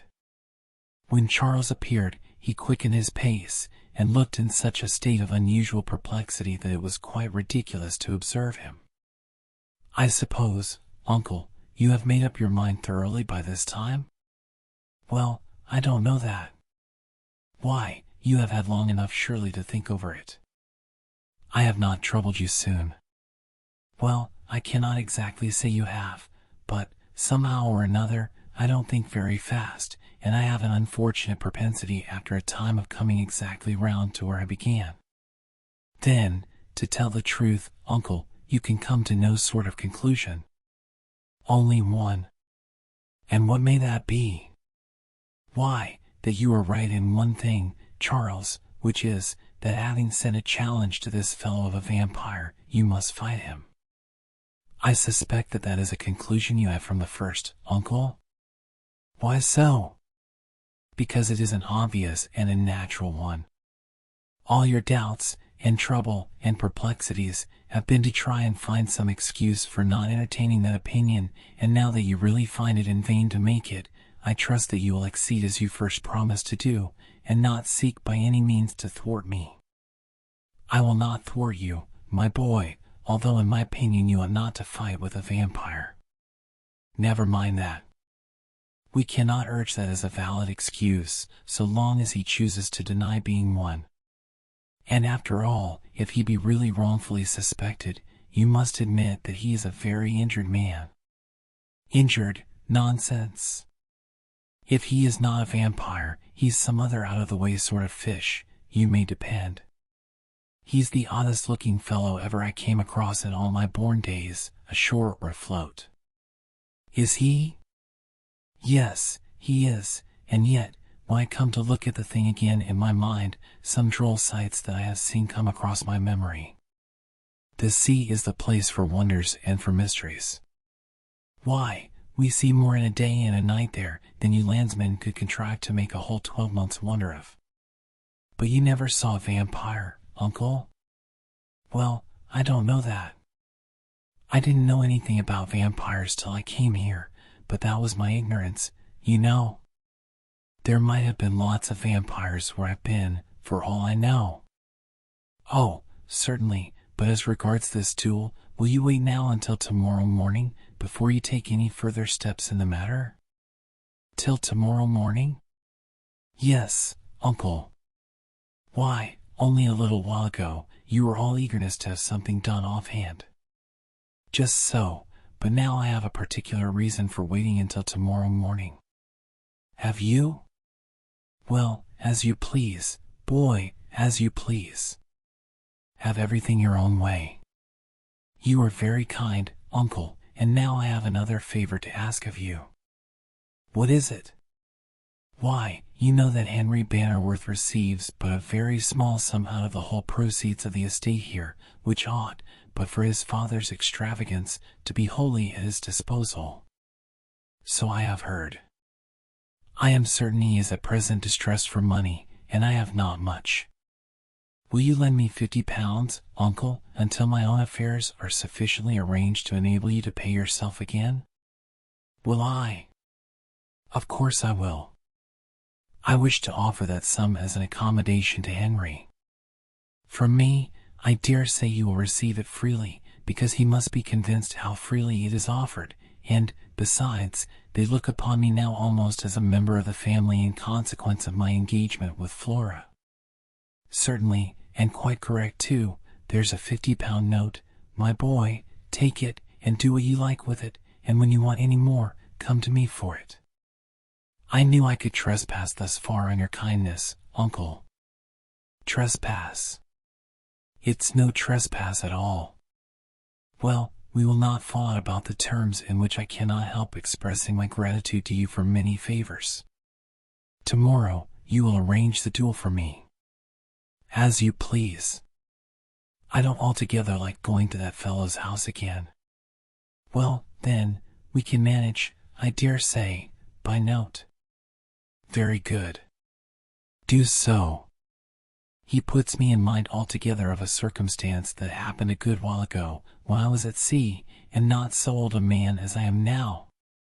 Puts you in mind of a circumstance, uncle? Yes, he's something like a fellow that figured in an affair that I know a good deal about, only I do think as my chap was more mysterious by sight than this one. Indeed. Oh, dear, yes. When anything happens in an odd way at sea, it is as odd again as anything that occurs on land, my boy, you may depend. Oh, you only fancy that, uncle, because you have spent so long a time at sea.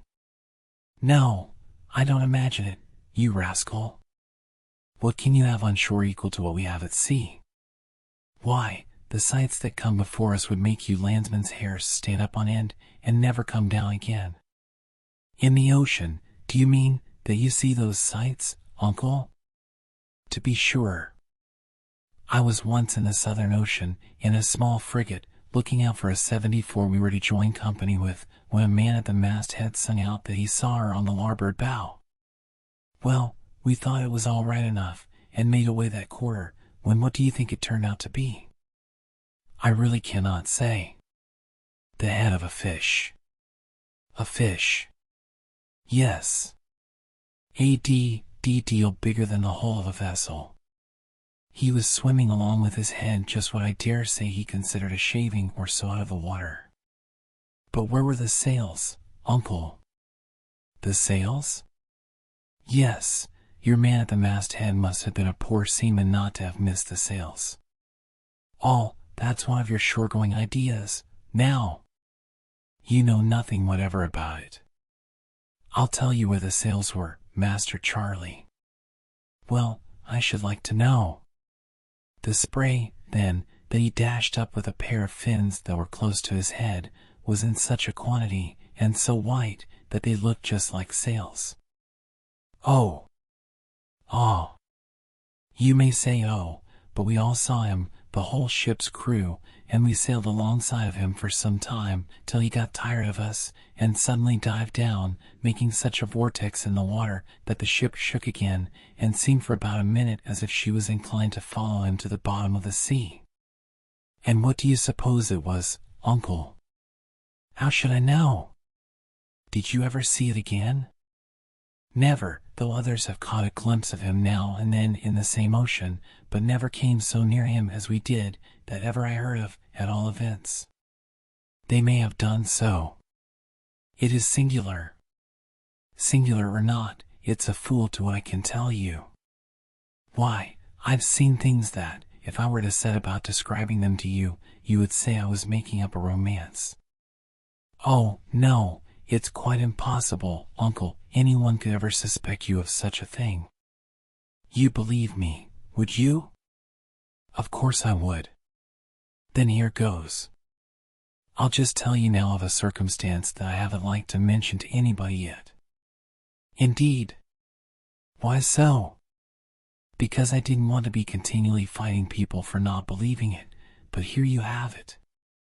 We were outward bound, a good ship, a good captain, and good messmates, you know, go far towards making a prosperous voyage a pleasant and happy one, and on this occasion we had every reasonable prospect of all. Our hands were all tried men, they had been sailors from infancy, none of your French craft, that serve an apprenticeship and then become landlubbers again. Oh, no, they were stanch and true, and loved the ocean as the sluggard loves his bed, or the lover his mistress. Aye, and for the matter of that, the love was a more enduring and a more healthy love, for it increased with years, and made men love one another, and they would stand by each other while they had a limb to lift, while they were able to chew a quid or wink an eye, leave alone like a pigtail.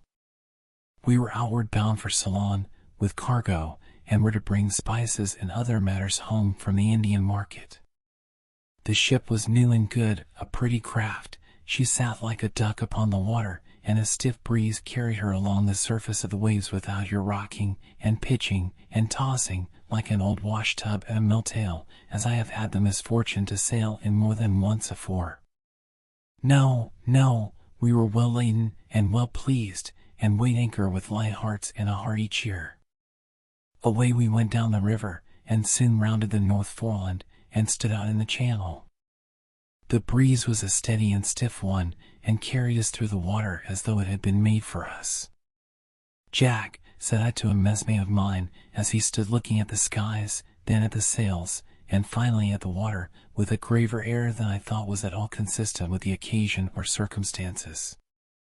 Well, he replied, what ails you? You seem as melancholy as if we were about to cast lots who should be eaten first. Are you well enough? I am hearty enough, thank heaven, he said, but I don't like this breeze. Don't like the breeze, said I. Why, mate, it is as good and kind a breeze as ever filled a sail. What would you have, a gale? No, no, I fear that. With such a ship, and such a set of hearty able seamen, I think we could manage to weather out the stiffest gale that ever whistled through a yard. That may be, I hope it is, and I really believe and think so. Then what makes you so infernally mopish and melancholy? I don't know, but can't help it. It seems to me as though there was something hanging over us, and I can't tell what. Yes, there are the colors, Jack, at the masthead, they are flying over us with a hearty breeze. Ah, said Jack, looking up at the colors, and then went away without saying anything more, for he had some piece of duty to perform. I thought my messmate had something on his mind that caused him to feel sad and uncomfortable, and I took no more notice of it. Indeed, in the course of a day or two he was as merry as any of the rest, and had no more melancholy that I could perceive, but was as comfortable as anybody. We had a gale off the coast of Biscay, and rode it out without the loss of a spar or a yard, indeed, without the slightest accident or rent of any kind. Now, Jack, what do you think of our vessel? Said I.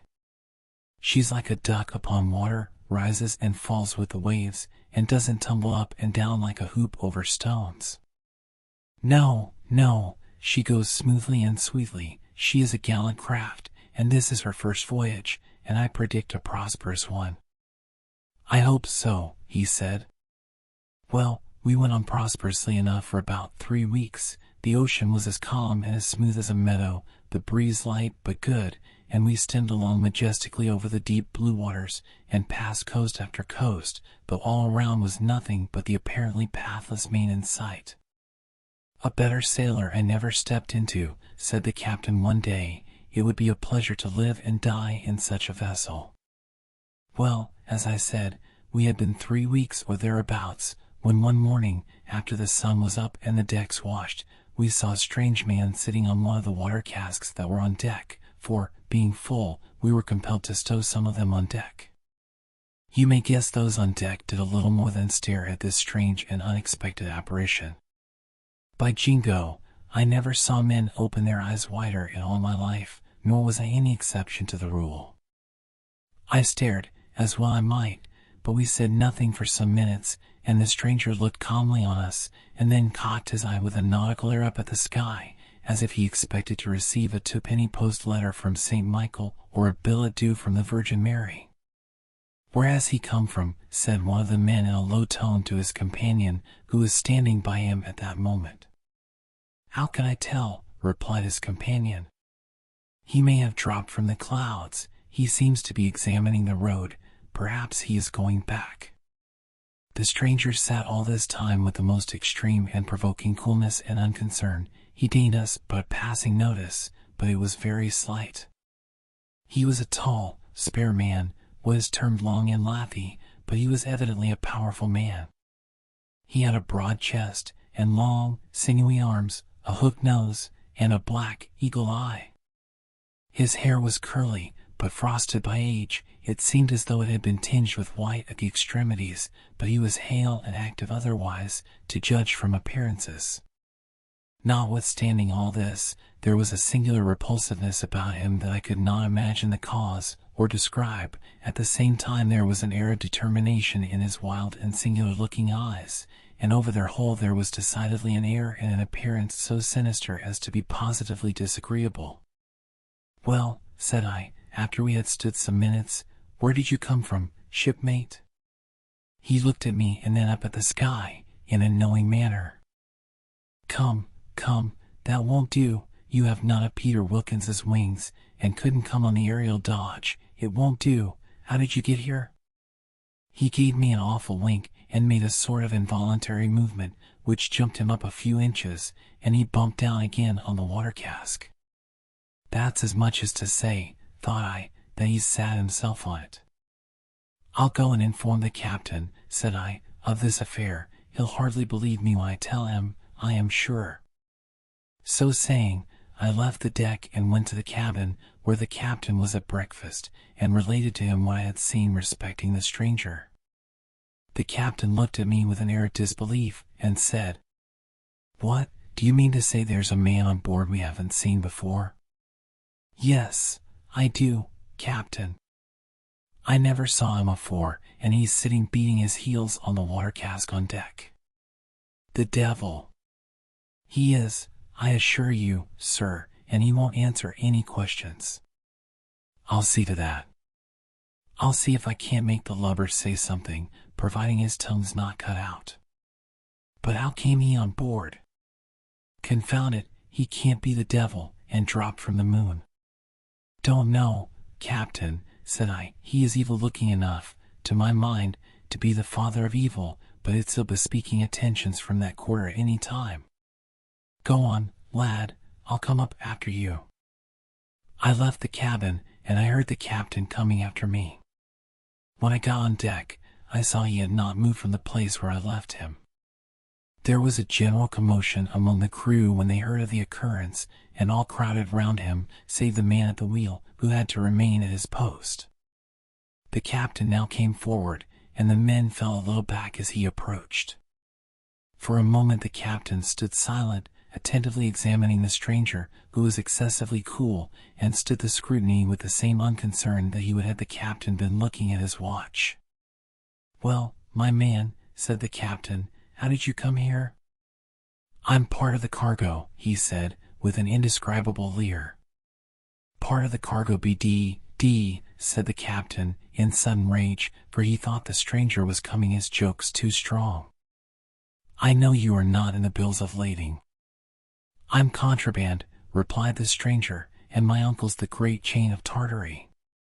The captain stared, as well he might, and did not speak for some minutes, all the while the stranger kept kicking his heels against the water casks and squinting up at the skies. It made us feel very queer. "Well, I must confess you are not in the regular way of trading." "Oh, no," said the stranger, "I am contraband, entirely contraband." "And how did you come on board?" At this question the stranger again looked curiously up at the skies, and continued to do so for more than a minute. He then turned his gaze upon the captain. No, said the captain, "eloquent dumb show won't do with me. He didn't come, like Mother Shipton, upon a birch broom." "How did you come on board my vessel?" "I walked on board," said the stranger. "You walked on board, and where did you conceal yourself?" "Below." "Very good, and why didn't you stay below altogether?" "Because I wanted fresh air. I'm in a delicate state of health. You see, it doesn't do to stay in a confined place too long." "Confound the binnacle," said the captain. It was his usual oath when anything bothered him, and he could not make it out. "Confound the binnacle, what a delicate-looking animal you are." "I wish you had stayed where you were. Your delicacy would have been all the same to me." "Delicate, indeed." "Yes, very," said the stranger, coolly. There was something so comic in the assertion of his delicateness of health that we should all have laughed, but we were somewhat scared, and had not the inclination. "How have you lived since you came on board?" inquired the captain. "Very indifferently." "But how?" "What have you eaten?" "And what have you drank?" "Nothing, I assure you. All I did while was below was—" "What?" "Why, I sucked my thumbs like a polar bear in its winter quarters." And as he spoke the stranger put his 2 thumbs into his mouth, and extraordinary thumbs they were, too, for each would have filled an ordinary man's mouth. "These," said the stranger, pulling them out, and gazing at them wistfully, and with a deep sigh he continued, "These were thumbs at one time, but they are nothing now to what they were." "Confound the binnacle," muttered the captain to himself, and then he added, aloud, "It's cheap living, however, but where are you going to, and why did you come aboard?" "I wanted a cheap cruise, and I am going there and back." "Why, that's where we're going," said the captain. "Then we are brothers," exclaimed the stranger, hopping off the water cask like a kangaroo, and bounding towards the captain, holding out his hand as though he would have shaken hands with him. No, said the captain, "I can't do it." "Can't do it," exclaimed the stranger, angrily. "What do you mean?" "That I can't have anything to do with contraband articles. I am a fair trader, and do all above board. I haven't a chaplain on board, or he should offer up prayers for your preservation, and the recovery of your health, which seems so delicate." "That be—" The stranger didn't finish the sentence. He merely screwed his mouth up into an incomprehensible shape, and puffed out a lot of breath, with some force, and which sounded very much like a whistle, but, oh, what thick breath he had! It was as much like smoke as anything I ever saw, and so my shipmates said. "I say, Captain," said the stranger, as he saw him pacing the deck. "Well, just send me up some beef and biscuit, and some coffee royal. Be sure it's royal, do you hear? Because I'm partial to brandy. It's the only good thing there is on earth." I shall not easily forget the captain's look as he turned towards the stranger, and gave his huge shoulders a shrug, as much as to say, "Well, I can't help it now. He's here, and I can't throw him overboard." The coffee, beef, and biscuit were sent him, and the stranger seemed to eat them with great gout, and drank the coffee with much relish, and returned the things, saying, "Your captain is an excellent cook. Give him my compliments." I thought the captain would think that was but a left-handed compliment, and look more angry than pleased, but no notice was taken of it. It was strange, but this man had impressed upon all in the vessel some singular notion of his being more than he should be, more than a mere mortal, and not one endeavored to interfere with him. The captain was a stout and daredevil a fellow as you had well met with, yet he seemed tacitly to acknowledge more than he would say, for he never after took any further notice of the stranger nor he of him. They had barely any conversation, simply a civil word when they first met, and so forth, but there was little or no conversation of any kind between them. The stranger slept upon deck, and lived upon deck entirely. He never once went below after we saw him, and his own account of being below so long. This was very well, but the night watch did not enjoy his society, and would have willingly dispensed with it at that hour so particularly lonely and dejected upon the broad ocean, and perhaps 1,000 miles away from the nearest point of land. At this dread and lonely hour, when no sound reaches the ear and disturbs the rapt stillness of the night, save the whistling of the wind through the cordage, or an occasional dash of water against the vessel's side, the thoughts of the sailor are fixed on far distant objects, his own native land and the friends and loved ones he has left behind him. He then thinks of the wilderness before, behind, and around him, of the immense body of water, almost in places bottomless, gazing upon such a scene, and with thoughts as strange and indefinite as the very boundless expanse before him, it is no wonder if he should become superstitious. The time and place would, indeed unbidden, conjure up thoughts and feelings of a fearful character and intensity. The stranger at such times would occupy his favorite seat on the water cask, and looking up at the sky and then on the ocean, and between whiles he would whistle a strange, wild, unknown melody. The flesh of the sailors used to creep up in knots and bumps when they heard it. The wind used to whistle as an accompaniment and pronounce fearful sounds to their ears. The wind had been highly favorable from the first, and since the stranger had been discovered it had blown fresh, and we went along at a rapid rate, stemming the water, and dashing the spray off from the bows, and cutting the water like a shark. This was very singular to us. We couldn't understand it, neither could the captain, and we looked very suspiciously at the stranger, and wished him at the bottom, for the freshness of the wind now became a gale, and yet the ship came through the water steadily, and away we went before the wind, as if the devil drove us, and mind I don't mean to say he didn't. The gale increased to a hurricane, and though we had not a stitch of canvas out, yet we drove before the gale as if we had been shot out of the mouth of a gun. The stranger still sat on the water casks, and all night long he kept up his infernal whistle. Now, sailors don't like to hear anyone whistle when there's such a gale blowing over their heads. It's like asking for more, but he would persist, and the louder and stronger the wind blew, the louder he whistled. At length there came a storm of rain, lightning, and wind. We were tossed mountains high, and the foam rose over the vessel, and often entirely over our heads, and the men were lashed to their posts to prevent being washed away. But the stranger still lay on the water casks, kicking his heels and whistling his infernal tune, always the same.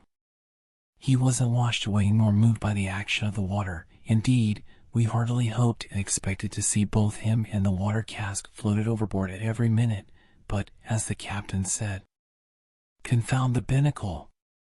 The old water tub seems as if it were screwed onto the deck, and won't move off and he on the top of it." There was a strong inclination to throw him overboard, and the men conversed in low whispers, and came round the captain, saying, "We have come, captain, to ask you what you think of this strange man who has come so mysteriously on board." "I can't tell what to think, lads. He's past thinking about. He's something above my comprehension altogether, I promise you." "Well, then, we are thinking much of the same thing, captain." "What do you mean?" "That he ain't exactly one of our sort." "No, he's no sailor, certainly, and yet, for a landlubber, he's about as rum a customer as ever I met with." "So he is, sir. He stands salt water well, and I must say that I couldn't lay atop of those water casks in that style very well. Nor nobody amongst us, sir." "Well, then, he's in nobody's way, nobody wants to take his berth, I suppose?" The men looked at each other somewhat blank. They didn't understand the meaning at all, far from it, and the idea of anyone's wanting to take the stranger's place on the water casks was so outrageously ludicrous that at any other time they would have considered it a devilish good joke and have never ceased laughing at it. He paused some minutes, and then one of them said, "It isn't that we envy him his berth, Captain, 'cause nobody else could live there for a moment. Anyone amongst us that had been there would have been washed overboard 1,000 times over." "So they would," said the captain. "Well, sir, he's more than us." "Very likely, but how can I help that? We think he's the main cause of all this racket in the heavens, the storm and hurricane, and that, in short, if he remains much longer we shall all sink. I am sorry for it. I don't think we are in any danger, and had the strange being any power to prevent it, he would assuredly do so, lest he got drowned. But we think if he were thrown overboard all would be well." "Indeed?" "Yes, Captain, you may depend upon it he's the cause of all the mischief. Throw him overboard and that's all we want." "I shall not throw him overboard, even if I could do such a thing, and I am by no means sure of anything of the kind." "We do not ask it, sir. What do you desire?" "Leave to throw him overboard. It is to save our own lives." "I can't let you do any such thing. He's in nobody's way." "But he's always a whistling. Only hark now, and in such a hurricane as this, it is dreadful to think of it." "What else can we do, sir? He's not human." At this moment, the stranger's whistling came clear upon their ears. There was the same wild, unearthly notes as before, but the cadences were stronger, and there was a supernatural clearness in all the tones. "There now," said another, "he's kicking the water cask with his heels." "Confound the binnacle," said the captain, "it sounds like short peals of thunder. Go and talk to him, lads. And if that won't do, sir, may we? Don't ask me any questions. I don't think a score of the best men that were ever born could move him." "I don't mind trying," said one. Upon this the whole of the men moved to the spot where the water casks were standing and the stranger lay. There was he, whistling like fury, and, at the same time, beating his heels to the tune against the empty casks. We came up to him, and he took no notice of us at all, but kept on in the same way. "Hello!" shouted one. "Hello!" shouted another. No notice, however, was taken of us, and one of our number, a big, Herculean fellow, an Irishman, seized him by the leg, either to make him get up, or, as we thought, to give him a lift over our heads into the sea. However, he had scarcely got his fingers round the calf of the leg, when the stranger pinched his legs so tight against the water cask that he could not move, and was as effectually pinned as if he had been nailed there. The stranger, after he had finished a bar of the music, rose gradually to a sitting posture, and without the aid of his hands, and looking the unlucky fellow in the face, he said, "Well, what do you want?" "My hand," said the fellow. "Take it then," he said. He did take it, and we saw that there was blood on it. The stranger stretched out his left hand, and taking him by the breech, he lifted him, without any effort, upon the water cask beside him. We all stared at this, and couldn't help it, and we were quite convinced we could not throw him overboard, but he would probably have no difficulty in throwing us overboard. "Well, what do you want?" he again exclaimed to us all. We looked at one another, and had scarce courage to speak. At length I said, "We wish you to leave off whistling." "Leave off whistling," he said. "And why should I do anything of the kind?"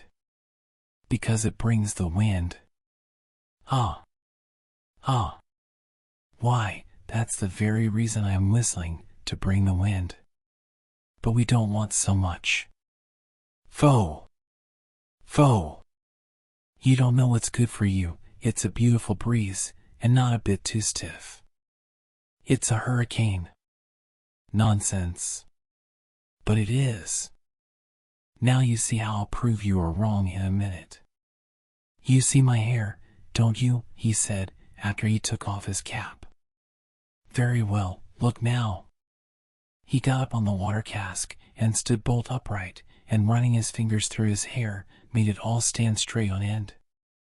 "Confound the binnacle," said the captain, "if ever I saw the like."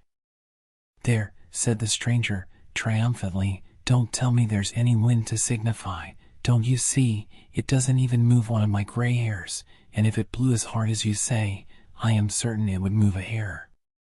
"Confound the binnacle," muttered the captain as he walked away. "And the cowboy if he ain't older than I am, he's too many for me and everybody else. Are you satisfied?" What could we say?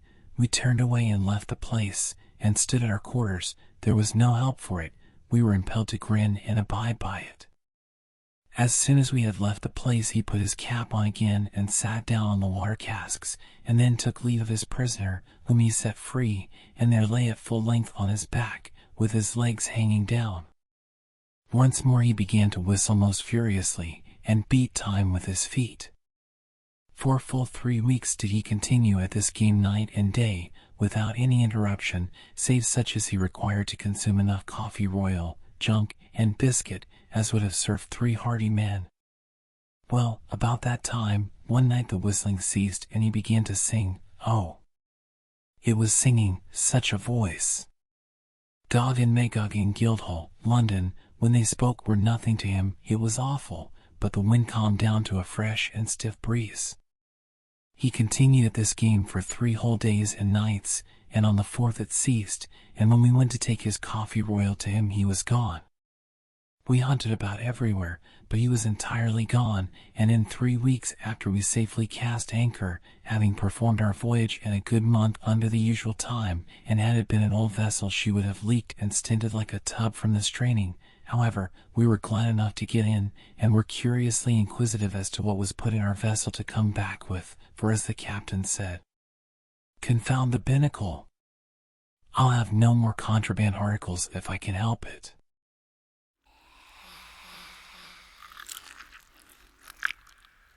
Chapter 26. The meeting by moonlight in the park, the turret window in the hall, the letters. The old admiral showed such a strong disposition to take offense at Charles if he should presume, for a moment, to doubt the truth of the narrative that was thus communicated to him, that the latter would not anger him by so doing, but confined his observations upon it to saying that he considered it was very wonderful, and very extraordinary, and so on, which very well satisfied the old man. The day was now, however, getting far advanced, and Charles Holland began to think of his engagement with the vampire. He read and read the letter over and over again, but he could not come to a correct conclusion as to whether it intended to imply that he, Sir Francis Varney, would wish to fight him at the hour and place mentioned, or merely give him a meeting as a preliminary step. He was rather, on the whole, inclined to think that some explanation would be offered by Varney, but at all events he persevered in his determination of going well armed, lest anything in the shape of treachery should be intended. As nothing of any importance occurred now in the interval of time till nearly midnight, we will at once step to that time, and our readers will suppose it to be 11:45 o'clock at night, and young Charles Holland on the point of leaving the house, to keep his appointment by the pollard oak, with the mysterious Sir Francis Varney. He placed his loaded pistols conveniently in his pocket, so that at a moment's notice he could lay hands on them, and then wrapping himself up in a traveling cloak he had brought with him to Bannerworth Hall, he prepared to leave his chamber. The moon still shone, although now somewhat on the wane, and although there were certainly many clouds in the sky, they were but of a light fleecy character, and very little interrupted the rays of light that came from the nearly full disk of the moon. From his window he could not perceive the spot in the park where he was to meet Varney, because the room in which he was occupied not a sufficiently high place in the house to enable him to look over a belt of trees that stopped the view. From almost any of the upper windows the pollard oak could be seen. It so happened now that the admiral had been placed in a room immediately above the one occupied by his nephew, and, as his mind was full of how he should manage with regard to arranging the preliminaries of the duel between Charles and Varney on the morrow, he found it difficult to sleep, and after remaining in bed about 20 minutes, and finding that each moment he was only getting more and more restless, he adopted a course which he always did under such circumstances. He rose and dressed himself again, intending to sit up for an hour and then turn into bed and try a second time to get to sleep. But he had no means of getting a light, so he drew the heavy curtain from before the window and let in as much of the moonlight as he could.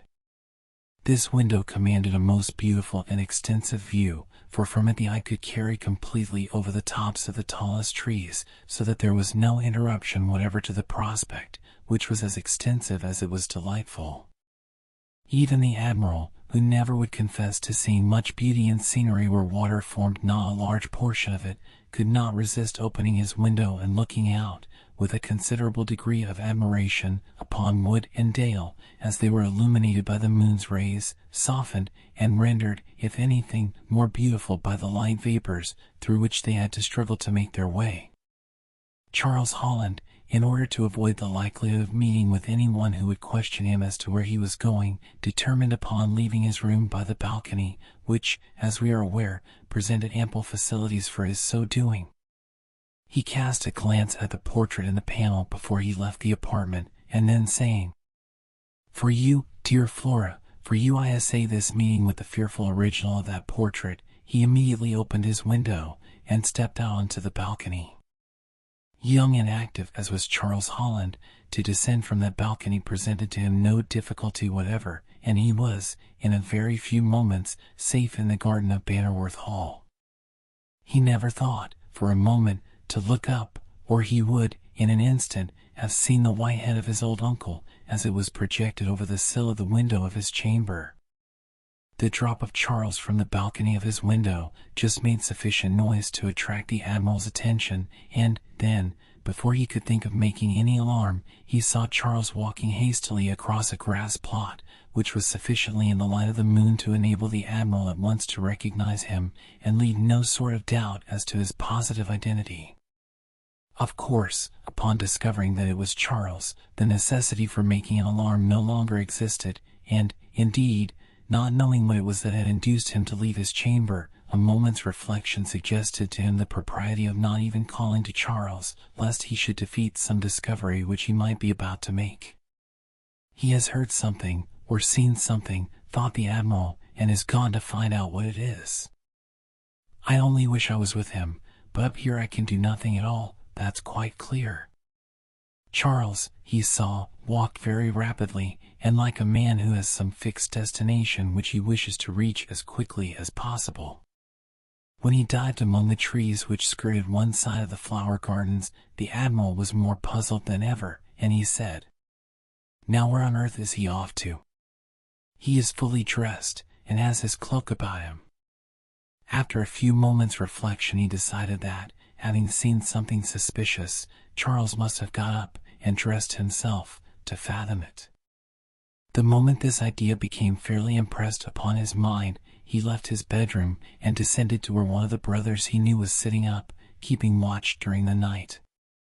It was Henry who was so on guard, and when the Admiral came into the room, he uttered an expression of surprise to find him up, for it was now some time past 12 o'clock. "I have come to tell you that Charles has left the house," said the Admiral. "Left the house?" "Yes, I saw him just now go across the garden." "And you are sure it was he?" "Quite sure. I saw him by the moonlight cross the green plot." "Then you may depend he has seen or heard something, and gone alone to find out what it is rather than give any alarm." "That is just what I think." "It must be so. I will follow him, if you can show me exactly which way he went." "That I can easily. And in case I should have made any mistake, which it is not at all likely, we can go to his room first and see if it is empty." "A good thought, certainly, that will at once put an end to all doubt upon the question." They both immediately proceeded to Charles's room, and then the Admiral's accuracy of identification of his nephew was immediately proved by finding that Charles was not there, and that the window was wide open. "You see I am right," said the Admiral.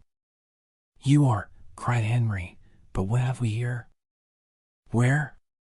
"Here on the dressing table. Here are no less than 3 letters, all laid as it on purpose to catch the eye of the first one who might enter the room." "Indeed? You perceive them?" Henry held them to the light, and after a moment's inspection of them, he said, in a voice of much surprise, "Good God! What is the meaning of this?" "The meaning of what?" "The letters are addressed to parties in the house here. Do you not see?" "To whom?" "One to Admiral Bell." "The deuce!" "Another to me, and the third to my sister Flora. There is some new mystery here." The Admiral looked at the superscription of one of the letters which was handed to him in silent amazement. Then he cried, "Set down the light, and let us read them." Henry did so, and then they simultaneously opened the epistles which were severally addressed to them.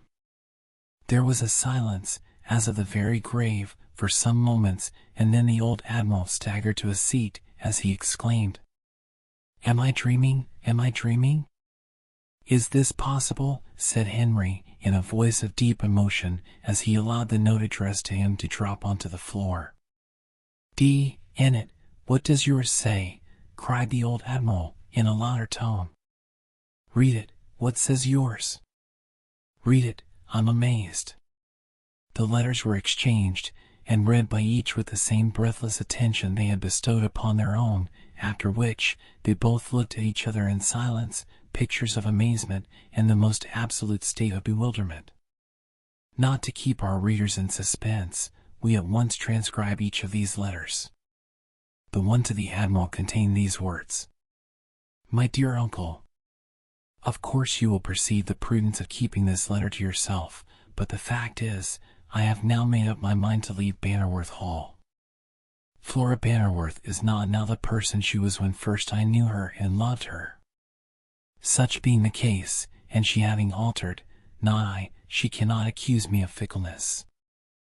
I still love the Flora Bannerworth I first knew, but I cannot make my wife one who is subject to the visitations of a vampire. I have remained here long enough now to satisfy myself that this vampire business is no delusion.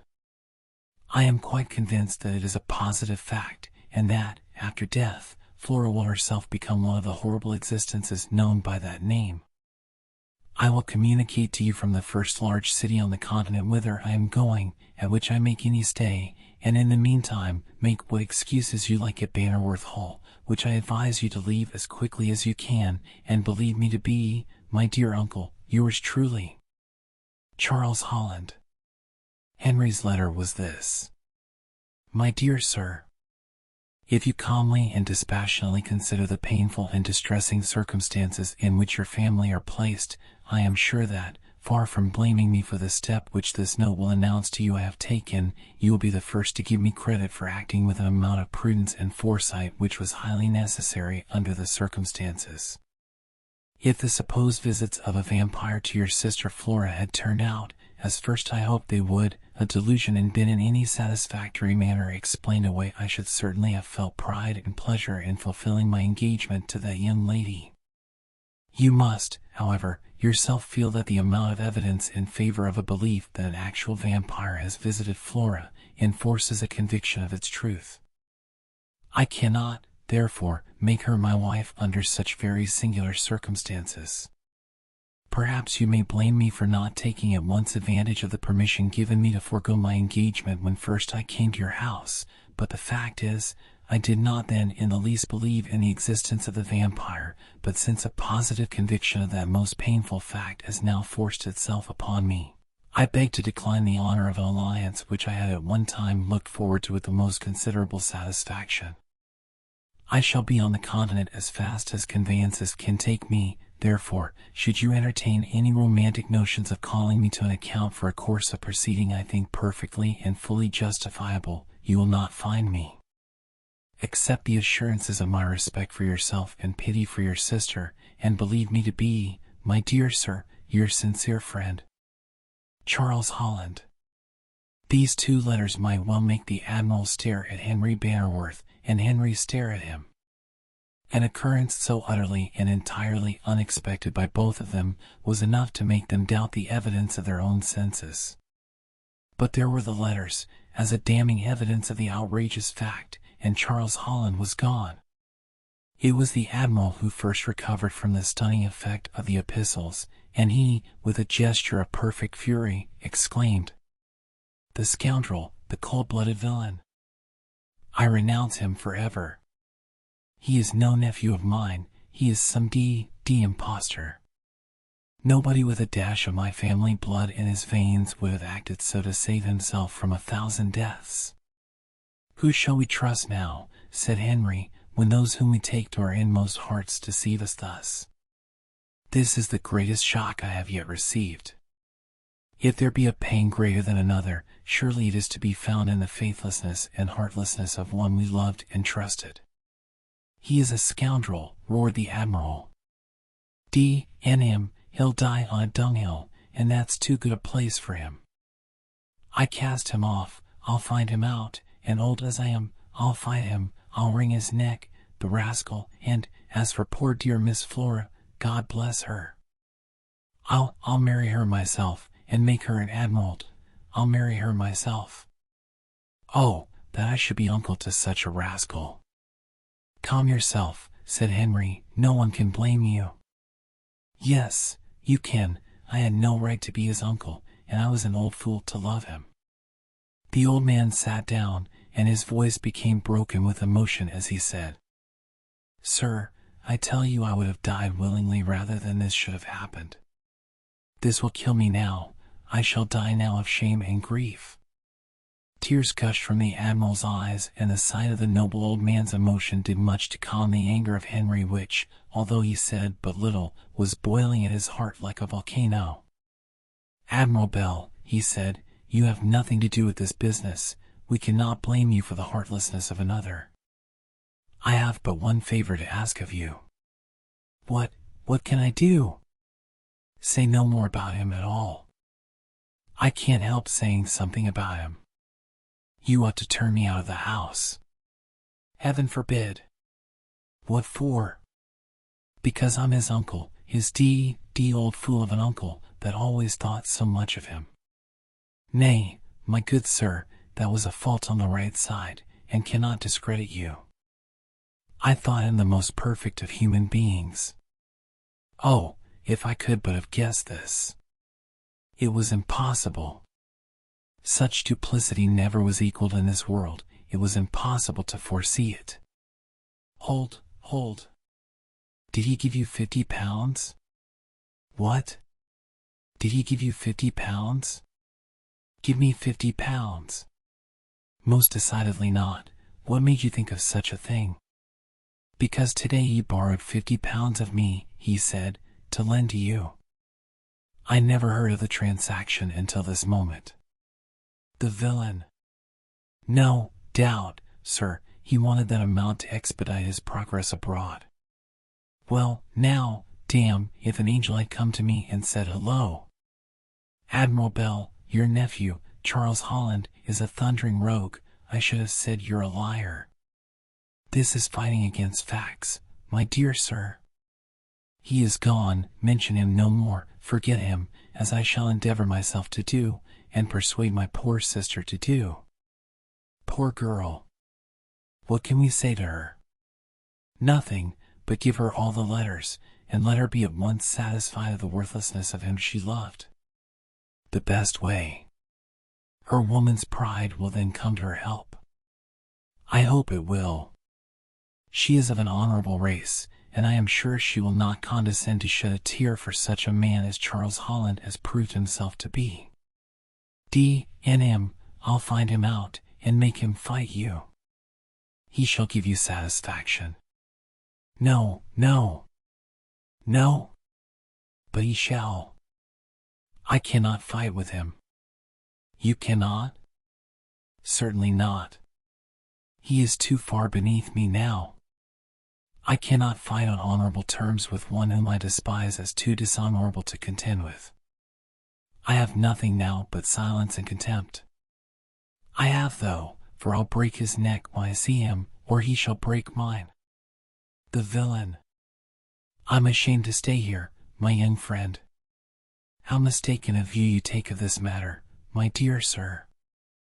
As Admiral Bell, a gentleman, a brave officer, and a man of the purest and most unblemished honor, you confer a distinction upon us by your presence here."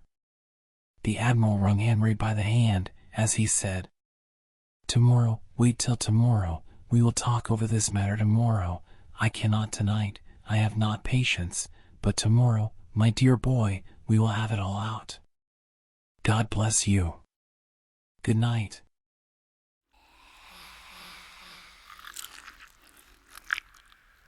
Chapter 27. The noble confidence of Flora Bannerworth in her lover, her opinion of the 3 letters, the Admiral's admiration. To describe the feelings of Henry Bannerworth on the occasion of this apparent defalcation from the path of rectitude and honor by his friend, as he had fondly imagined Charles Holland to be, would be next to impossible. If, as we have taken occasion to say, it be a positive fact that a noble and a generous mind feels more acutely any heartlessness of this description from one on whom it has placed implicit confidence than the most deliberate and wicked of injuries from absolute strangers, we can easily conceive that Henry Bannerworth was precisely the person to feel most acutely the conduct which all circumstances appeared to fix upon Charles Holland, upon whose faith, truth, and honor he would have staked his very existence but a few short hours before. With such a bewildered sensation that he scarcely knew where he walked or whither to betake himself, did he repair to his own chamber, and there he strove, with what energy he was able to bring to the task, to find out some excuses, if he could, for Charles's conduct. But he could find none. View it in what light he would, it presented but a picture of the most heartless selfishness it had ever been his lot to encounter. The tone of the letters, too, which Charles had written, materially aggravated the moral delinquency of which he had been guilty. Belief, far better, had he not attempted an excuse at all than have attempted such excuses as were there put down in those epistles. A more cold-blooded, dishonorable proceeding could not possibly be conceived. It would appear that while he entertained a doubt with regard to the reality of the visitation of the vampire to Flora Bannerworth, he had been willing to take to himself abundance of credit for the most honorable feelings, and to induce a belief in the minds of all that an exalted feeling of honor, as well as a true affection that would know no change, kept him at the feet of her whom he loved. Like some braggart, who, when there is no danger, is a very hero, but who, the moment he feels convinced he will be actually and truly called upon for an exhibition of his much vaunted prowess, had Charles Holland deserted the beautiful girl who, if anything, had now certainly, in her misfortunes, a far higher claim upon his kindly feeling than before. Henry could not sleep, although, at the request of George, who offered to keep watch for him the remainder of the night, he attempted to do so. He in vain said to himself, "I will banish from my mind this most unworthy subject. I have told Admiral Bell that contempt is the only feeling I can now have for his nephew, and yet I now find myself dwelling upon him and upon his conduct with a perseverance which is a foe to my repose." At length came the welcome and beautiful light of day, and Henry rose fevered and unrefreshed. His first impulse now was to hold a consultation with his brother George as to what was to be done, and George advised that Mr. Marchdale, who as yet knew nothing of the matter, should be immediately informed of it and consulted, as being probably better qualified than either of them to come to a just, a cool, and a reasonable opinion upon the painful circumstance, which it could not be expected that either of them would be able to view calmly. "Let it be so, then," said Henry. "Mr. Marchdale shall decide for us." They at once sought this friend of the family, who was in his own bedroom, and when Henry knocked at the door, Marchdale opened it hurriedly, eagerly inquiring what was the matter. "There is no alarm," said Henry. "We have only come to tell you of a circumstance which has occurred during the night, and which will somewhat surprise you." "Nothing calamitous, I hope?" "Vexatious, and yet I think it is a matter upon which we ought almost to congratulate ourselves." "Read those 2 letters, and give us your candid opinion upon them." Henry placed in Mr. Marchdale's hands the letter addressed to himself, as well as that to the Admiral. Marchdale read them both with marked attention, but he did not exhibit in his countenance so much surprise as regret. When he had finished, Henry said to him, Well, Marchdale, what think you of this new and extraordinary episode in our affairs? My dear young friends, said Marchdale, in a voice of great emotion, I know not what to say to you. I have no doubt but that you are both of you much astonished at the receipt of these letters, and equally so at the sudden absence of Charles Holland. And are not you? Not so much as you, doubtless, are. The fact is, I never did entertain a favorable opinion of the young man, and he knew it. I have been accustomed to the study of human nature under a variety of aspects. I have made it a matter of deep, and I may add, sorrowful, contemplation, to study and remark those minor shades of character which commonly escape observation wholly. And, I repeat, I always had a bad opinion of Charles Holland, which he guessed, and hence he conceived a hatred to me, which more than once, as you cannot but remember, showed itself in little acts of opposition and hostility. You much surprise me. I expected to do so. But you cannot help remembering that at one time I was on the point of leaving here solely on his account. You were so. Indeed, I should have done so, but that I reasoned with myself upon the subject, and subdued the impulse of the anger which some years ago, when I had not seen so much of the world, would have guided me. But why did you not impart to us your suspicions? We should at least, then, have been prepared for such a contingency as has occurred. Place yourself in my position, and then yourself what you would have done. Suspicion is one of those hideous things which all men should be most especially careful not only how they entertain at all, but how they give expression to. Besides, whatever may be the amount of one's own internal conviction with regard to the character of any one, there is just a possibility that one may be wrong. True, true. That possibility ought to keep any one silent who has nothing but suspicion to go upon, however cautious it may make him, as regards his dealings with the individual. I only suspected from little minute shades of character that would peep out in spite of him, that Charles Holland was not the honorable man he would fain have had everybody believe him to be. And had you from the first such a feeling?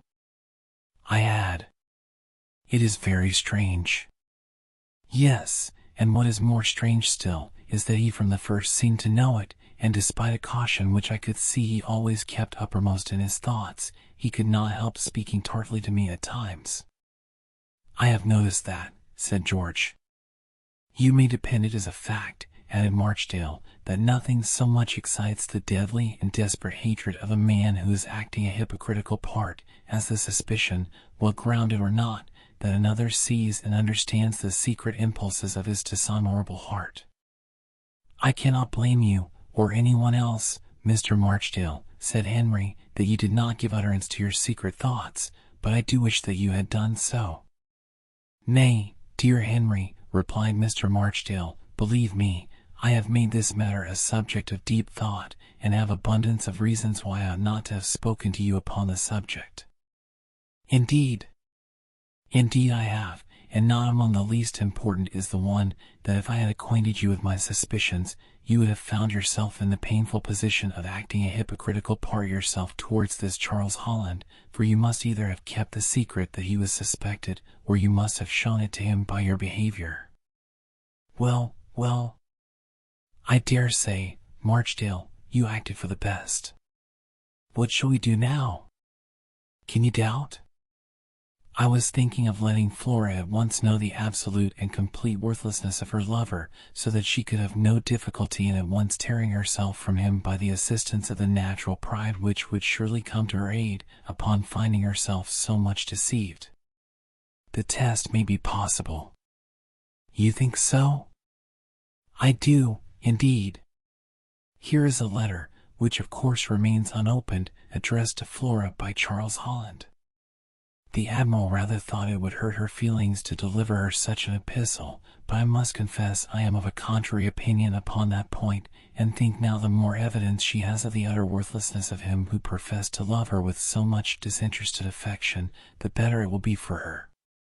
You could not, possibly, Henry, have taken a more sensible view of the subject. I am glad you agree with me. No reasonable man could do otherwise, and from what I have seen of Admiral Bell, I am sure, upon reflection, he will be of the same opinion. Then it shall be so.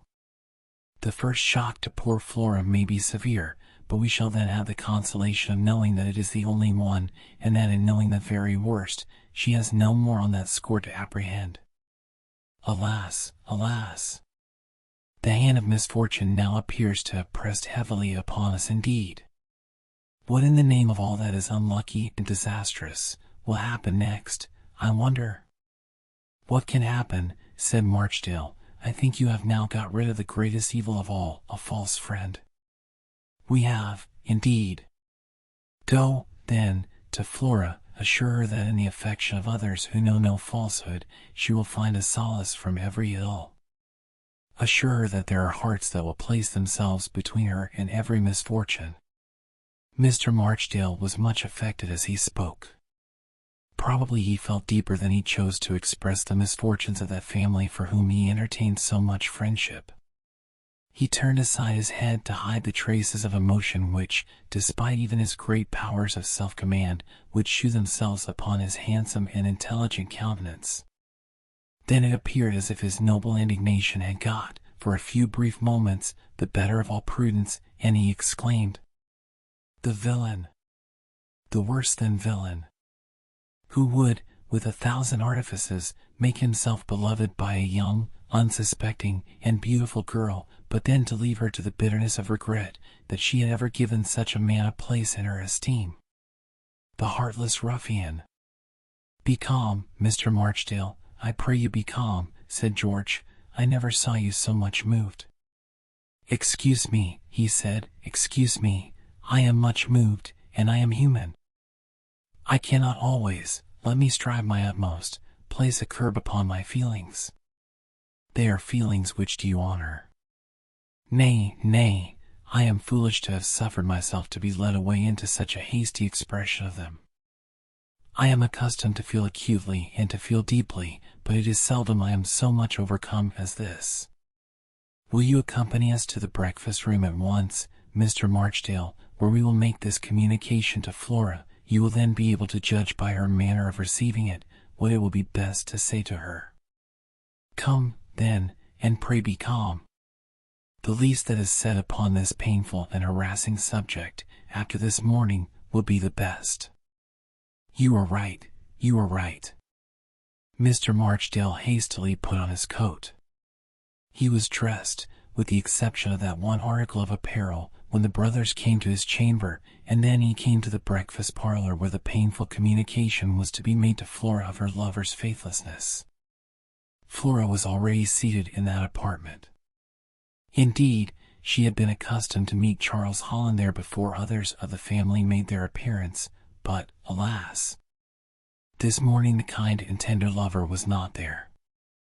The expression that sat upon the countenances of her brothers and of Mr. Marchdale was quite sufficient to convince her that something more serious than usual had occurred, and she at the moment turned very pale. Marchdale observed this change of countenance in her, and he advanced towards her, saying, "Calm yourself, Flora, we have something to communicate to you, but it is a something which should excite indignation, and no other feeling, in your breast." "Brother, what is the meaning of this?" said Flora, turning aside from Marchdale, and withdrawing the hand which he would have taken. "I would rather have Admiral Bell here before I say anything," said Henry, regarding a matter in which he cannot but feel much interested personally. "Here he is," said the Admiral, who at that moment had opened the door of the breakfast room. "Here he is, so now fire away, and don't spare the enemy." "And Charles," said Flora, "where is Charles?" "And Charles," cried the Admiral, who had not been much accustomed to control his feelings. "Hush! Hush!" said Henry, "my dear sir, hush! Do not indulge now in any invectives. Flora, here are 3 letters. You will see that the one which is unopened is addressed to yourself. However, we wish you to read the whole 3 of them, and then to form your own free and unbiased opinion." Flora looked as pale as a marble statue when she took the letters into her hands. She let the 2 that were open fall on the table before her, while she eagerly broke the seal of that which was addressed to herself.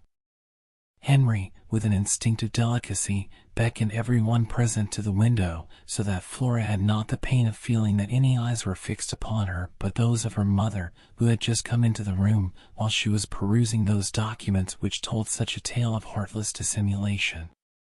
"My dear child," said Mrs. Bannerworth, "you are ill." "Hush." "Mother, hush," said Flora, "let me know all." She read the whole of the letters through, and then, as the last one dropped from her grasp, she exclaimed, "Oh, God! Oh, God! What is all that has occurred compared to this? Charles, Charles, Charles!" "Flora," exclaimed Henry, suddenly turning from the window. "Flora, is this worthy of you? Heaven now support me. Is this worthy of the name you bear, Flora? I should have thought, and I did hope, that woman's pride would have supported you. Let me implore you," added Marchdale, "to summon indignation to your aid, Miss Bannerworth." "Charles, Charles, Charles!" she again exclaimed, as she wrung her hands despairingly. "Flora, if anything could add a sting to my already irritated feelings," said Henry, "this conduct of yours would." "Henry, brother, what mean you? Are you mad? Are you, Flora? God, I wish now that I was. You have read those letters, and yet you call upon the name of him who wrote them with frantic tenderness." "Yes, yes," she cried, "frantic tenderness is the word. It is with frantic tenderness I call upon his name, and ever will Charles. Charles, dear Charles." "This surpasses all belief," said Marchdale. "It is the frenzy of grief," added George, "but I did not expect it of her. Flora, Flora, think again. Think, the rush of thought distracts. Whence came these letters? Where did you find these most disgraceful forgeries?" "Forgeries!" exclaimed Henry, and he staggered back, as if someone had struck him a blow. "Yes, forgeries," screamed Flora. "What has become of Charles Holland? Has he been murdered by some secret enemy, and then these most vile fabrications made up in his name? Oh, Charles, Charles, are you lost to me forever?" "Good God," said Henry, "I did not think of that." "Madness, madness," cried Marchdale. "Hold," shouted the Admiral. "Let me speak to her." He pushed everyone aside, and advanced to Flora. He seized both her hands in his own, and in a tone of voice that was struggling with feeling, he cried, "Look at me, my dear. I'm an old man, old enough to be your grandfather, so you needn't mind looking me steadily in the face. Look at me. I want to ask you a question." Flora raised her beautiful eyes, and looked the old weather-beaten Admiral full in the face. Oh! What a striking contrast did those two persons present to each other. That young and beautiful girl, with her small, delicate, childlike hands clasped and completely hidden in the huge ones of the old sailor, the white, smooth skin contrasting wonderfully with his wrinkled, hardened features. "My dear," he cried, "you have read those D letters, my dear?" "I have, sir." "And what do you think of them?" "They were not written by Charles Holland, your nephew." A choking sensation seemed to come over the old man, and he tried to speak, but in vain. He shook the hands of the young girl violently, until he saw that he was hurting her, and then, before she could be aware of what he was about, he gave her a kiss on the cheek, as he cried, "God bless you, God bless you. You are the sweetest, dearest little creature that ever was, or that ever will be, and I'm a old fool, that's who I am. These letters were not written by my nephew, Charles. He is incapable of writing them, and me, I shall take shame to myself as long as I live forever thinking so." "Dear sir," said Flora, who somehow or another did not seem at all offended at the kiss which the old man had given her, "dear sir, how could you believe, for one moment, that they came from him? There has been some desperate villainy on foot." Where is he? Oh, find him, if he be yet alive. If they who have thus striven to steal from him that honor, which is the jewel of his heart, have murdered him, seek them out, sir, in the sacred name of justice, I implore you. I will. I don't renounce him, he is my nephew still, Charles Holland, my own dear sister's son, and you are the best girl, God bless you, that ever breathed. He loved you, he loves you still, and if he's above ground, poor fellow, he shall yet tell you himself he never saw those infamous letters. You will seek for him, sobbed Flora, and the tears gushed from her eyes. Upon you, sir, who, as I do, feel assured of his innocence, I alone rely. If all the world say he is guilty, we will not think so. I'm d if we do. Henry had sat down by the table, and, with his hands clasped together, seemed in an agony of thought. He was now roused by a thump on the back by the Admiral, who cried, "What do you think, now, old fellow?" In it, things look a little different now. As God is my judge, said Henry, holding up his hands, I know not what to think, but my heart and feelings all go with you and with Flora, in your opinion of the innocence of Charles Holland. I knew you would say that, because you could not possibly help it, my dear boy. Now we are all right again, and all we have got to do is to find out which way the enemy has gone, and then give chase to him. Mr. Marchdale, what do you think of this new suggestion? Said George to that gentleman. Pray, excuse me, was his reply. I would much rather not be called upon to give an opinion. Why, what do you mean by that? Said the Admiral. Precisely what I say, sir. And me, we had a fellow once in the combined fleets, who never had an opinion till after something had happened, and then he always said that was just what he thought. I was never in the combined, or any other fleet, sir, said Marchdale, coldly. Who the devil said you were? Roared the Admiral. Marchdale merely hawed. However, added the Admiral, I don't care, and never did, for anybody's opinion, when I know I am right. I back this dear girl here for opinions, and good feelings, and courage to express them, against all the world, I would, any day. If I was not the old hulk I am, I would take a cruise in any latitude under the sun, if it was only for the chance of meeting with just such another. Oh, lose no time, said Flora. If Charles is not to be found in the house, lose no time in searching for him. I pray you, seek him, wherever there is the remotest probability he may chance to be. Do not let him think he is deserted. Not a bit of it, cried the Admiral. You make your mind easy, my dear. If he's above ground, we shall find him out, you may depend upon it. Come along, Master Henry, you and I will consider what had best be done in this uncommonly ugly matter.